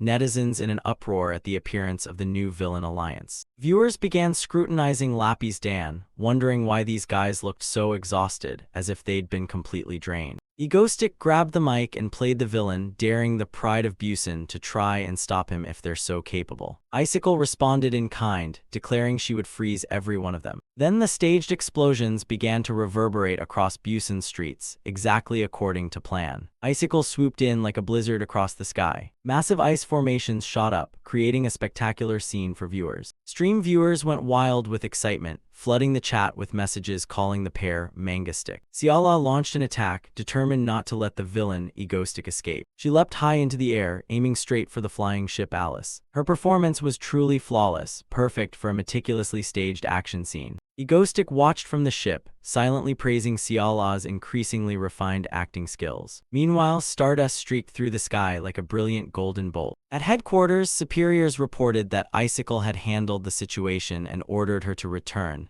but she ignored them. Haru's eyes were full of determination. She was certain she had to go there herself to be at ease. A streak of golden light shot toward Busen at incredible speed. On the ship, Yellow kept firing his gun per the script, shouting, "Die." Ciala unleashed a wide-area freezing attack, a blue aura spreading that looked utterly surreal. Judging by her serious expression, she was completely immersed in the hero role. With a powerful leap into the sky, Ciala charged toward the flying ship with a beam of icy wind. Egoistic stood on the deck observing, thinking secretly that Ciala's control of her power was better than he'd expected. A highly skilled mid-air acrobatic move left the pirate crew below gaping. The two Lapis Dan captains also played along dramatically, yelling at Icicle to stay away. Ciala closed in on the ship at breakneck speed, leaving shimmering trails across the sky. Egoistic finally spoke up, roaring in the villain role to protect his men, "You won't have an easy time capturing my people." A powerful blast of icy wind collided with the ship's defenses, causing a massive explosion. Ciala gathered more force, deciding to end this act with her most devastating attack. Snow and ice spread rapidly, engulfing part of the Alice's hull. The immense weight of the ice caused the ship to tilt sharply to one side, smoke and dust billowing. Even Egoistic was stunned. He hadn't expected Ciala to go so far. Ciala flashed a triumphant smile, perfectly in the posture of a heroine who had just achieved a great feat. A colossal pillar of ice rose from the ground, locking the flying ship suspended in midair. The Alice now looked like a gigantic ice sculpture hanging in the sky. Egoistic clutched his head in theatrical defeat, blaming himself for letting Icicle strike the ship directly. Ciala smirked and asked what he planned to do now that the ship was about to explode. Egoistic shouted, "We will retreat," as the ship began to shake violently like it was about to collapse. Icicle kept up the performance, shouting that he couldn't escape and reaching out in vain to stop him. Egoistic collapsed to the floor, muttering that terrorizing Busen wasn't easy at all, then quietly cut the livestream. As soon as the stream ended, they both exhaled in relief. Egoistic didn't spare praise for Ciala's stellar performance. He even reminded her to defrost Yellow, who was stuck, saying the guy looked pitiful. They were enjoying themselves when Egoistic suddenly froze, sensing that something was very wrong. Ciala, seeing Egoistic fall silent, looked up curiously, not understanding what was happening. Egoistic broke into a cold sweat, muttering, "No way, are you kidding me? Why is she here?" A blazing golden streak like a meteor tore through the clouds, hurtling toward the ship at terrifying speed. Stardust appeared with a face full of fury, leaving both Egoistic and Icicle frozen in shock. Ciala was sliding along at top speed on her ice power, telling herself she had to stay calm right now. Her gaze was intensely focused, ready for any worst-case scenario. A dazzling light flared ahead. Stardust stood alone in that aura, facing Ciala. Stardust stood motionless as the rays faded, her expression extremely grave. She looked up at the sky where Egoistic's ship Alice was receding behind a bank of gray clouds. Ciala hurried over, unable to hide her astonishment at seeing Stardust here at this moment. Stardust simply hung her head, her hair obscuring her eyes and making the atmosphere heavy. Without a word, she strolled along the shoreline, leaving Ciala to watch anxiously. Stardust suddenly turned and asked in a way that startled Ciala, "What exactly were you two talking about just now?" Ciala forced a smile to diffuse the situation, saying it was nothing, just some scolding back and forth. But Stardust stepped closer with a steely gaze, insisting she had seen them laughing together very happily. Ciala began to sweat nervously, caught out and fell silent. She tried to explain that she was only mocking him and that there was nothing enjoyable about it. Seeing Stardust remain eerily silent, Ciala started to feel genuinely worried. Stardust suddenly bent down, making Ciala flinch, fearing she might do something drastic. Ciala hurriedly grabbed Stardust's hand to stop whatever her friend was about to do. She peppered her with questions, asking if Stardust intended to chase after Egoistic. Stardust whipped around with a furious look, ordering Ciala to let go immediately. Ciala refused to release her, secretly thinking that terrible things would happen if Stardust went. She reminded Stardust of his threat, If anyone chased him, he'd bomb and level the entire city. Stardust went silent as Ciala continued to persuade her to consider the safety of innocent civilians. Stardust hesitated, as if realizing she had no choice but to stand down. She quietly turned and walked away. Ciala breathed a sigh of relief, glad she'd finally restrained the hothead. Stardust announced she would return to Seoul immediately and told Ciala to take care while staying behind. Ciala waved farewell, reminding her friend to call as soon as she reached safety. No sooner had Stardust left than Ciala clutched her head, lamenting that the whole ordeal had aged her 10 years from the stress. She watched Stardust walk away, still puzzled by that strange atmosphere earlier. Ciala stood dazed, staring up at the sky where the ship had just vanished. A sudden thought flashed through her mind, making her gasp and wonder, could that really have happened? Ciala chuckled to herself, thinking Stardust's jealousy made her oddly endearing. Meanwhile, Stardust sped across the sea at lightning speed, leaving a huge wake behind her. Images of Egoistic kept looping through her mind. She clenched her fist, silently affirming that he was her personal villain. Back at base, Dan looked sullen as Subin scolded him for disappearing and making everyone worry. The TV news was in an uproar because Egoistic had suddenly shifted his target to Icicle instead of Stardust like before. Reporters even sensationalized it as a sign that the villain was entering a new, romantic phase. Sehi was furious at the thought,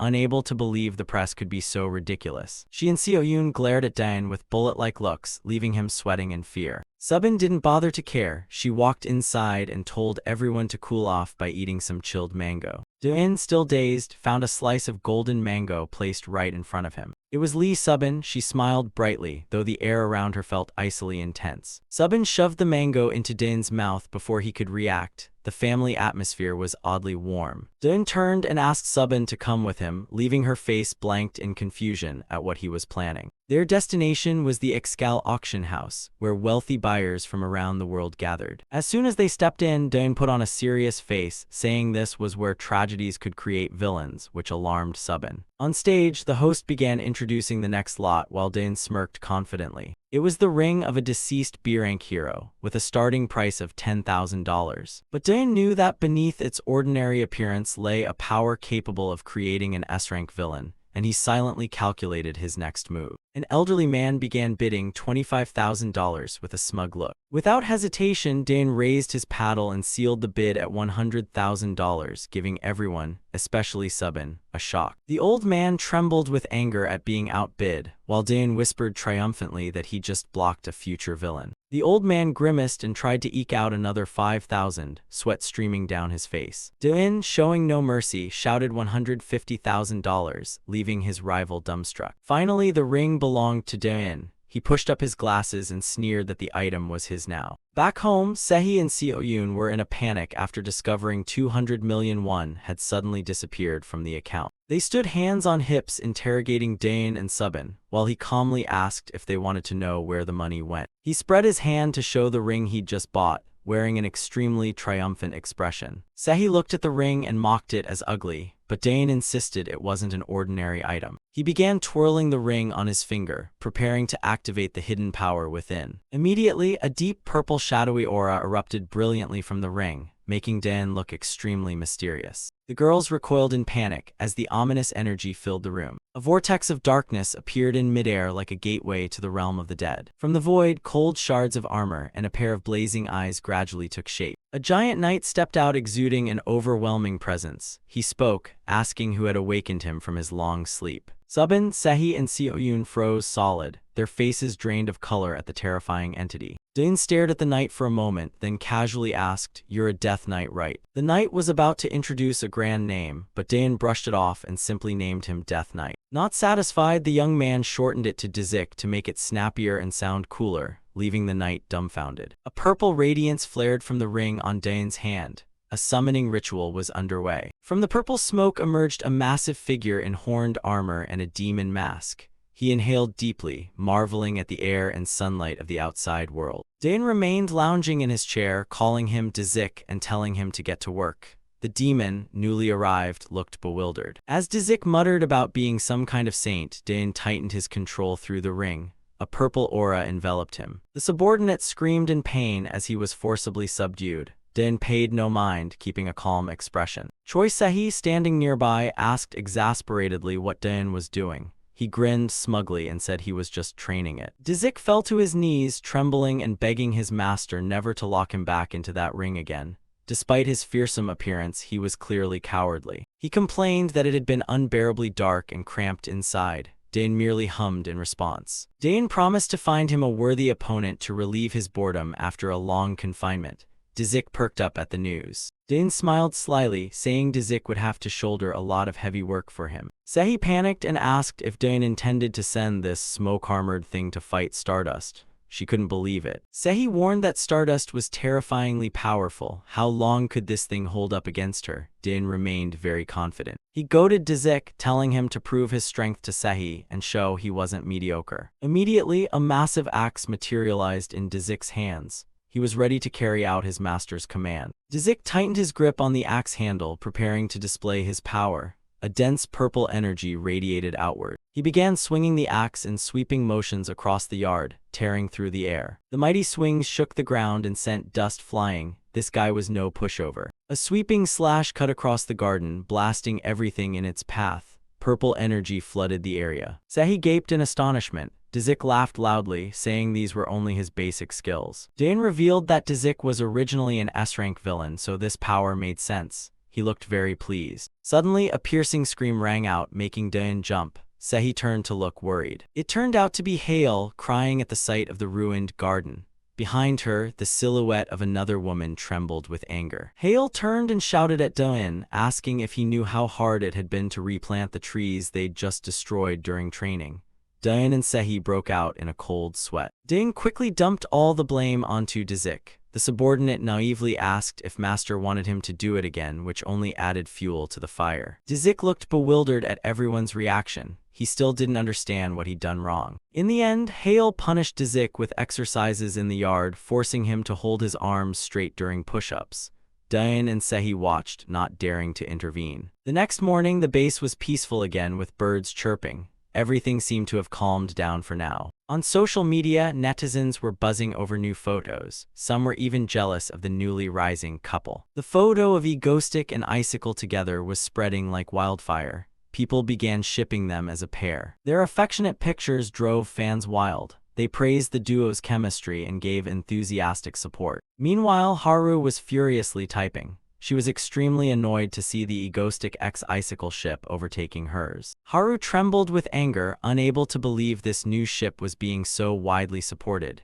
Jealousy flared inside the heroine. The scene shifted to the Hero Association headquarters, a modern, sizable building in the city center. A female staff member in a smart suit walked down the corridor. Haru was there as well in her familiar hero costume. The staffer greeted her warmly and asked why Haru had come. Haru replied that she was on standby, awaiting deployment orders. The woman wished Haru good luck and left. Haru forced a smile, though her mind was elsewhere. Haru's gaze turned icy. She worried about what she'd do if Egoistic kept carrying out attacks in Busan. She pressed her lips together, her fighting spirit rising. Haru vowed silently that if he appeared again, she would. At that moment, alarms blared throughout the building. A terrorist attack had been reported in Central Seoul. Instantly, Haru broke into a knowing smile. This was the opportunity she'd been waiting for. Haru shot off with a radiant golden energy surrounding her. She flew past skyscrapers at incredible speed. Her destination was an old apartment complex slated for demolition, where dust and smoke billowed thick. The upcoming confrontation would not be simple. Stardust landed at the attack scene. The dust from the demolition made visibility poor. She froze as she sensed a great pressure approaching. This enemy didn't seem like an ordinary criminal. Dzik appeared in all-purple armor, declaring himself the Dark Knight of Ego Stream. He arrogantly challenged anyone daring enough to face him. Back at the base, Dane munched on popcorn while excitedly watching the battle livestream.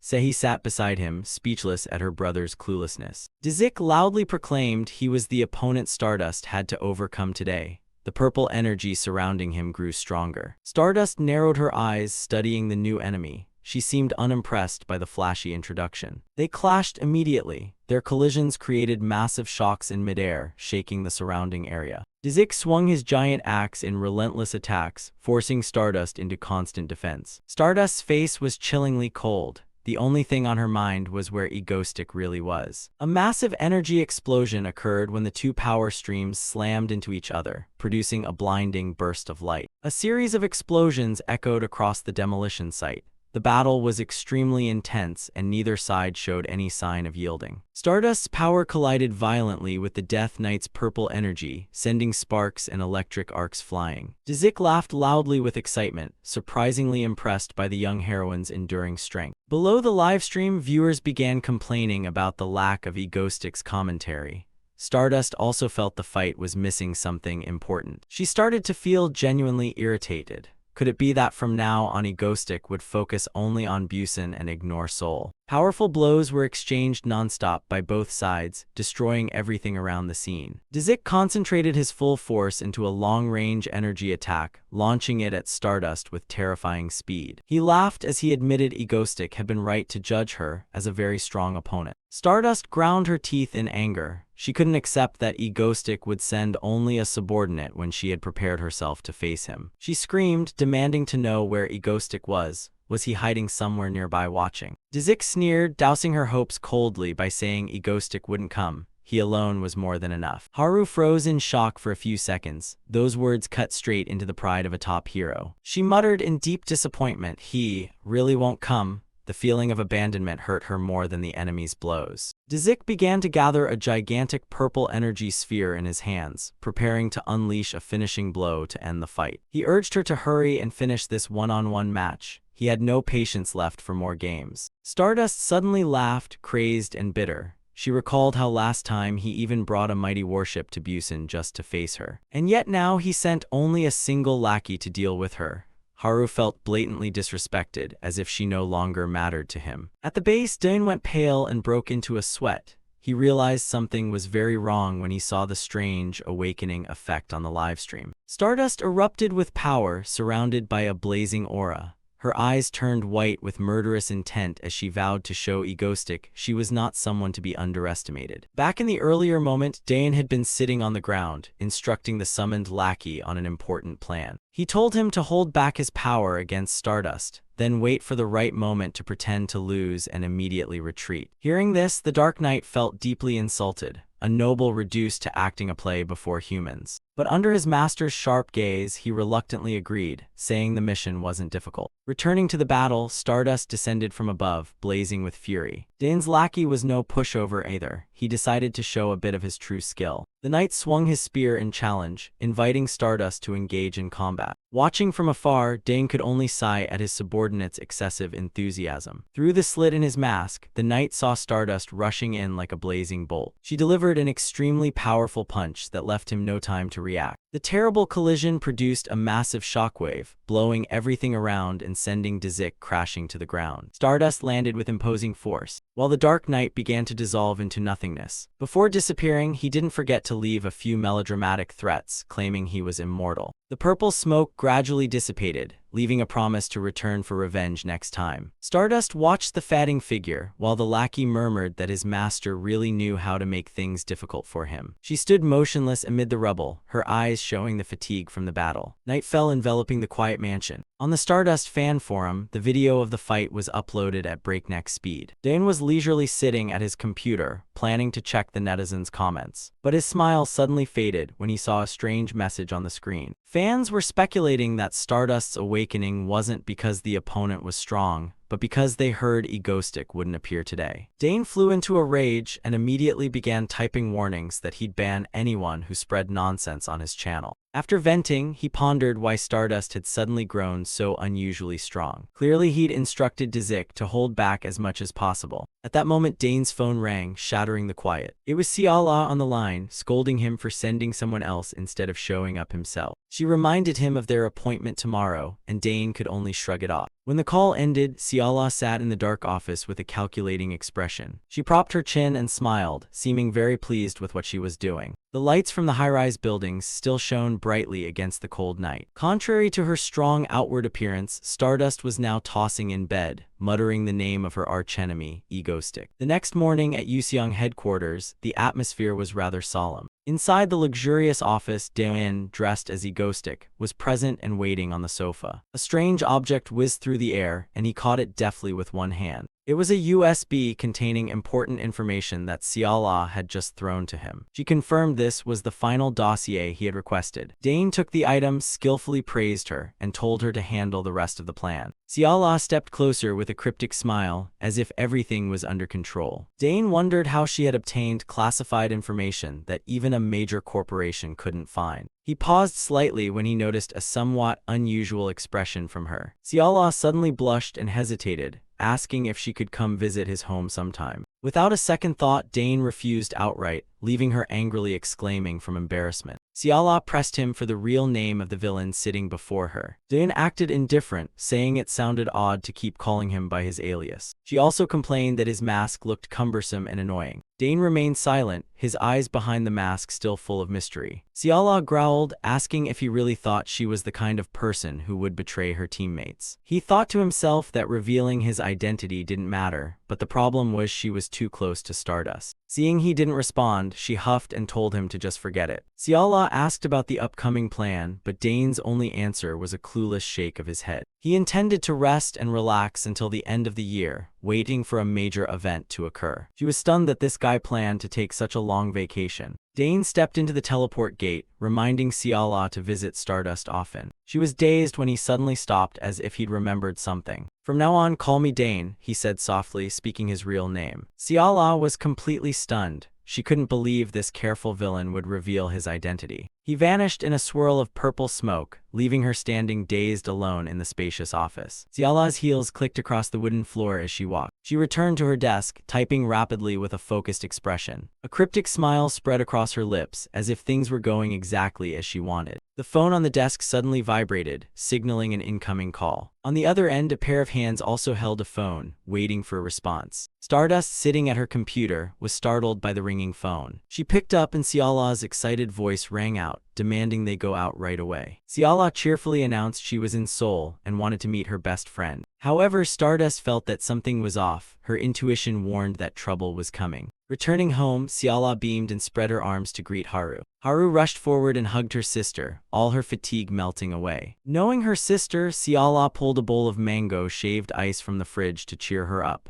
Haru hesitated, as if she had something to say. She bowed her head to apologize. Xiala set the full bowl on the table and asked what she had done wrong. Haru was still tormented by what had happened in Busan, especially by her own cold attitude towards Xiala at that time. Xiala gently took Haru's hand, telling her not to worry about such trivial things. She reassured her that anyone would have reacted the same in that situation, so just relax and eat. Hearing that, Haru finally looked up with a less worried expression. Late at night, Xiala sat alone with a glass of wine, quietly staring at the city lights. Haru slept soundly after a long day, while Xiala still couldn't fall asleep. Egoistic's gaze and smile from that day kept flickering in her mind. She guessed he would stay silent until the end of the year. But Xiala had a hunch that this criminal was plotting something huge for next year. The scene shifted to a gloomy space where the Moonlight Cult was holding a ritual. Ancient murals flickered under the torchlight. Beneath the dark stone steps, the cult leader declared that this world needed to be purified. He raised his staff high, calling on power from the moonlight. All the devotees below screamed wildly in response to their leader's words. The leader suddenly raised his hand, ordering the crowd to be silent. The large door slowly opened, emitting a bone-chilling cold. The arrival of this person made the devotees tremble with fear. The sound of shivering echoed throughout the sanctuary. A young woman walked slowly up toward the high dais. All eyes turned to that mysterious silhouette. The cult leader wore a sly, malicious smile. He proclaimed that, when the yin energy covered the world, the moon priestess with her blazing red eyes would be the one to mete out punishment to humanity. Back with Dain, the young man was shivering from the winter cold. Breakfast at the egoistic base began.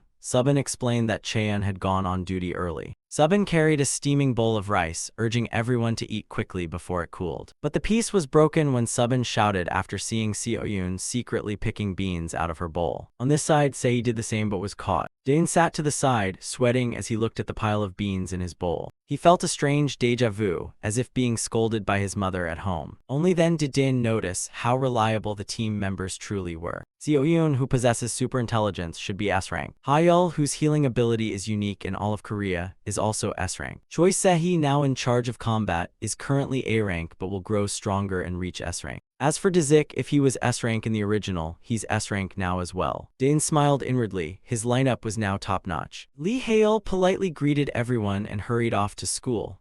Subin stood nearby reminding her to study hard, while Dane could only watch in admiration at her diligence. Sehi watched the girl's retreating figure with bittersweet nostalgia and didn't forget to cheer Hale on. Seo-yoon excitedly cheered. The base now felt just like a real family. After eating, Subin began clearing the dishes. She urged Seo-yoon and Sehi to head down to the basement to start work. Subin wondered what the two girls had been secretly doing down there lately, since they were never seen around. Watching the two girls bound down the stairs, Daen thought the evening was falling faster and the first snowfall of the season was near. Outside the window, the Death Knight stood guard in silence. Daen knew the moonlight cult would strike when the snow began to fall. He turned and called Subin's name as she remained busy with household chores. Daen gave a knowing smile, asserting that while he couldn't be certain about the sunlight, he would make them taste plenty of moonlight. Subin could only look back with a skeptical gaze, not understanding what her master was rambling about. The scene suddenly cut to a cold night, accompanied by a piercing scream. It turned out Seo-yoon was trembling from the cold on the rooftop.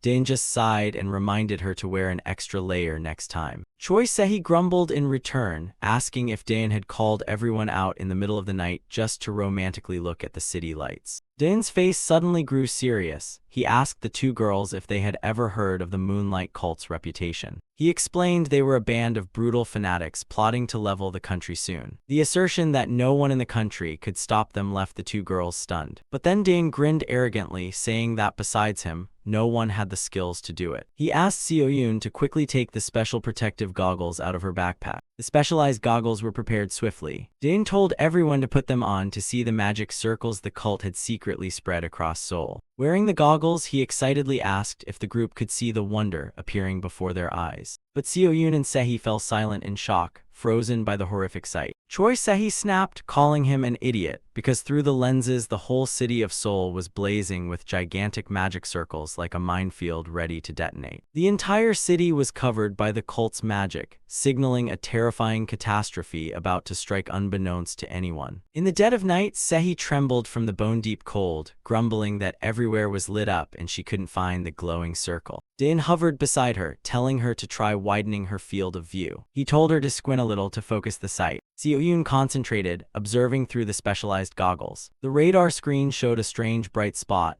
It seemed she had found the target. Seo-yoon pointed toward the city edge, where a faint beam of light flickered. Overcome with excitement, Daen scooped his little sister up and praised her to the skis. Startled by being lifted, Seo-yoon screamed in panic. Her face flushed scarlet as she ordered the eccentric brother to put her down immediately. Seo-yoon muttered, calling Daen an idiot, while Choi Sehi still didn't understand what was happening. The girl turned her face away, clearly sulking. The group landed in an alley. Sehi was astonished to see golden magic glyphs covering the walls. Daen explained these were the Moonlight Cult's work. They'd been secretly painting them across Seoul for years. According to him, anyone who touched these magic rings would lose their memory or suffer diminished powers, the same thing that caused the hero's catastrophic failure in the original tale. That event once left Seoul in ruins and drove Stardust into utter despair. Sehi asked if they should erase it, but Daen had a different idea. Suddenly, a purple light flared up in the middle of the alley. Sehi jumped when a strange woman appeared out of thin air. Daen introduced her as the Vine Witch, who would help him modify the magic ring to his liking. The Vine Witch looked at Daen with a meaningful gaze.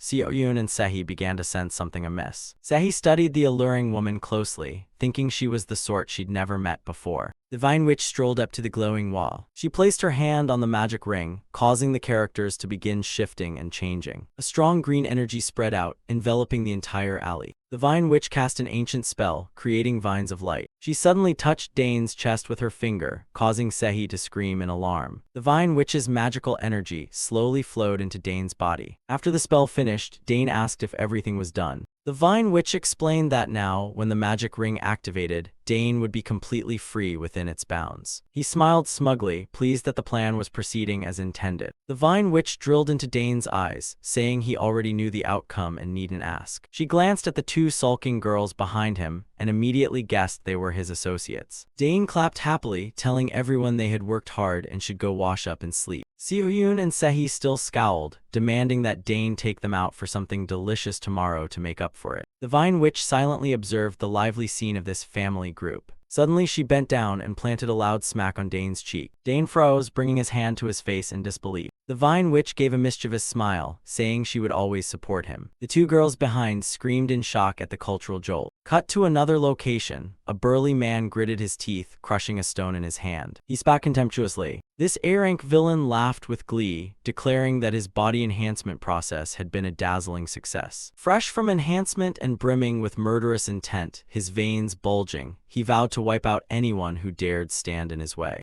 Meanwhile, at the base, the atmosphere was fairly calm after a long day. Dane munched popcorn and stared at the news, stunned to see Stardust finish the fight with a single blow. Han Seo-yoon beside him confirmed it. The image of Stardust standing amid magical smoke after swiftly defeating the enemy commanded respect from everyone. The group sat together on the sofa. Dane sighed heavily, worried about the current situation. He leaned back, troubled that Shin Haru had grown stronger than imagined. At this rate, she might skip necessary training and become complacent. Dane muttered calculations, certain the greatest disaster would strike on the first snowfall of the season. Seo-yoon sat nearby, murmuring about outfits and destructive power.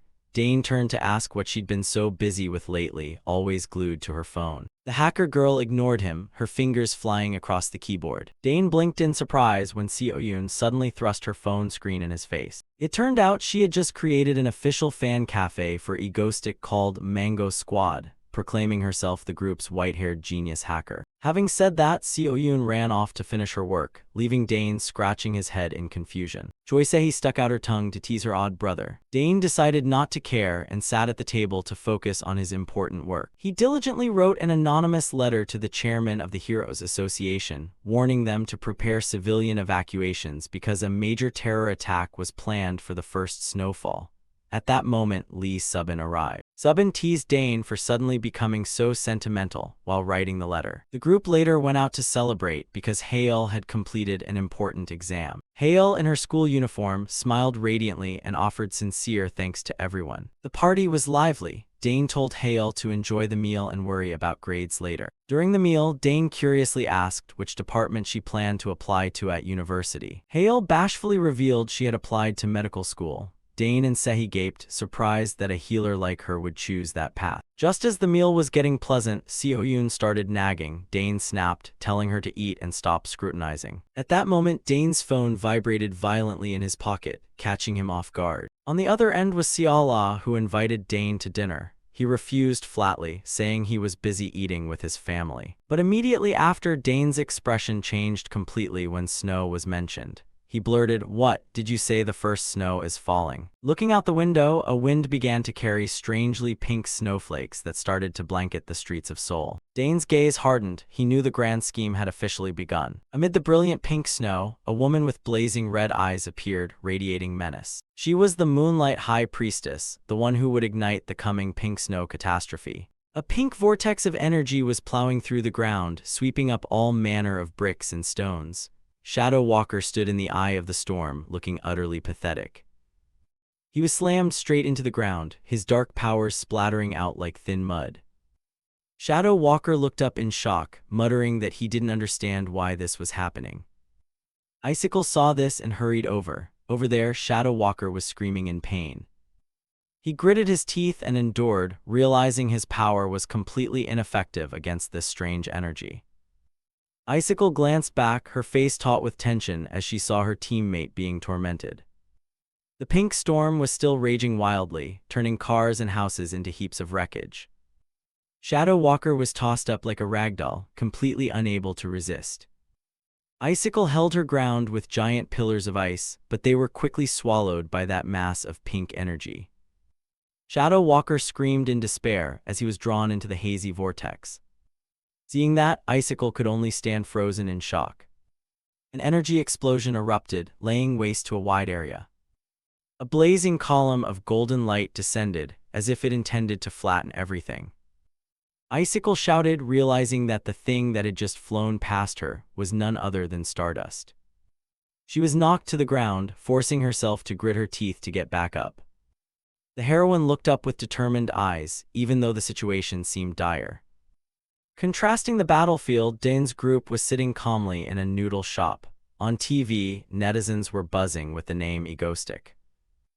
Seoeon was shouting to go rescue people while Daein was still nonchalantly eating black noodles as if nothing was happening. The whole group sat around the table, everyone watching TV anxiously. Only Daein remained loyal to his bowl of noodles. He smiled brightly, telling everyone to keep eating because it wasn't time for him to appear yet. Daein began to explain the plan. They had to let the Saintess cause a bit more trouble so she'd be easier to lure. He even said this was for Stardust's own good, while the TV still showed her being beaten to a pulp. Daein waved his chopsticks, reasoning that heroes need to taste suffering so they won't become lazy and complacent. Seeing Daein's philosophical face, the Seoeon bunch were left speechless, secretly thinking their brother was a maniac. Back at the battle, Icicle was skating along the runway to dodge the deadly energy beams.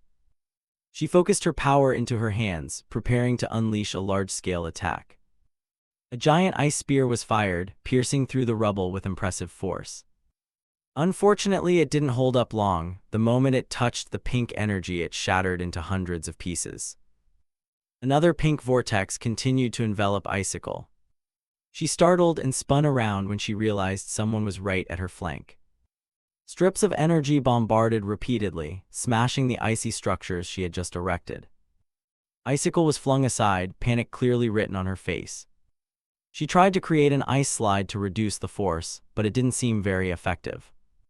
Sweating profusely, she realized that if things continued like this, the whole team would be wiped out. Suddenly, Stardust dashed past Icicle. Right after that, Stardust plunged straight into the center of the vortex. Stardust hurled herself into the heart of the blast, heedless of the lurking danger. A powerful impact sent her flying, spinning through the air. Stardust braced herself to regain her balance amid the dazzling beams of light. She stared in horror, wondering what the hell these energies were and why they were so terrible. Without thinking, she swung her powerful fists at the vortex. Moments later, Stardust's eyes widened in surprise. She hadn't expected them to pursue so relentlessly. Stardust realized in shock that those missile-like blasts had leveled entire blocks. She clenched her teeth, trying to steady herself amid the dense barrage of energy. Looking toward the storm's center, she gasped in amazement at the silhouette of a child there. The heroine lunged through the air, trying to dodge the attacks aimed straight at her. A collision made her lose her footing, a cry of pain escaping her lips. Stardust landed, staggering under the overwhelming pressure of the pink vortex. Suddenly, a blinding flash hit her before she could react. A massive beam of energy struck Stardust, making her scream in agony. A huge explosion followed, dust and bricks scattering everywhere. As the smoke cleared, the scene revealed the three heroes collapsed on the cold ground.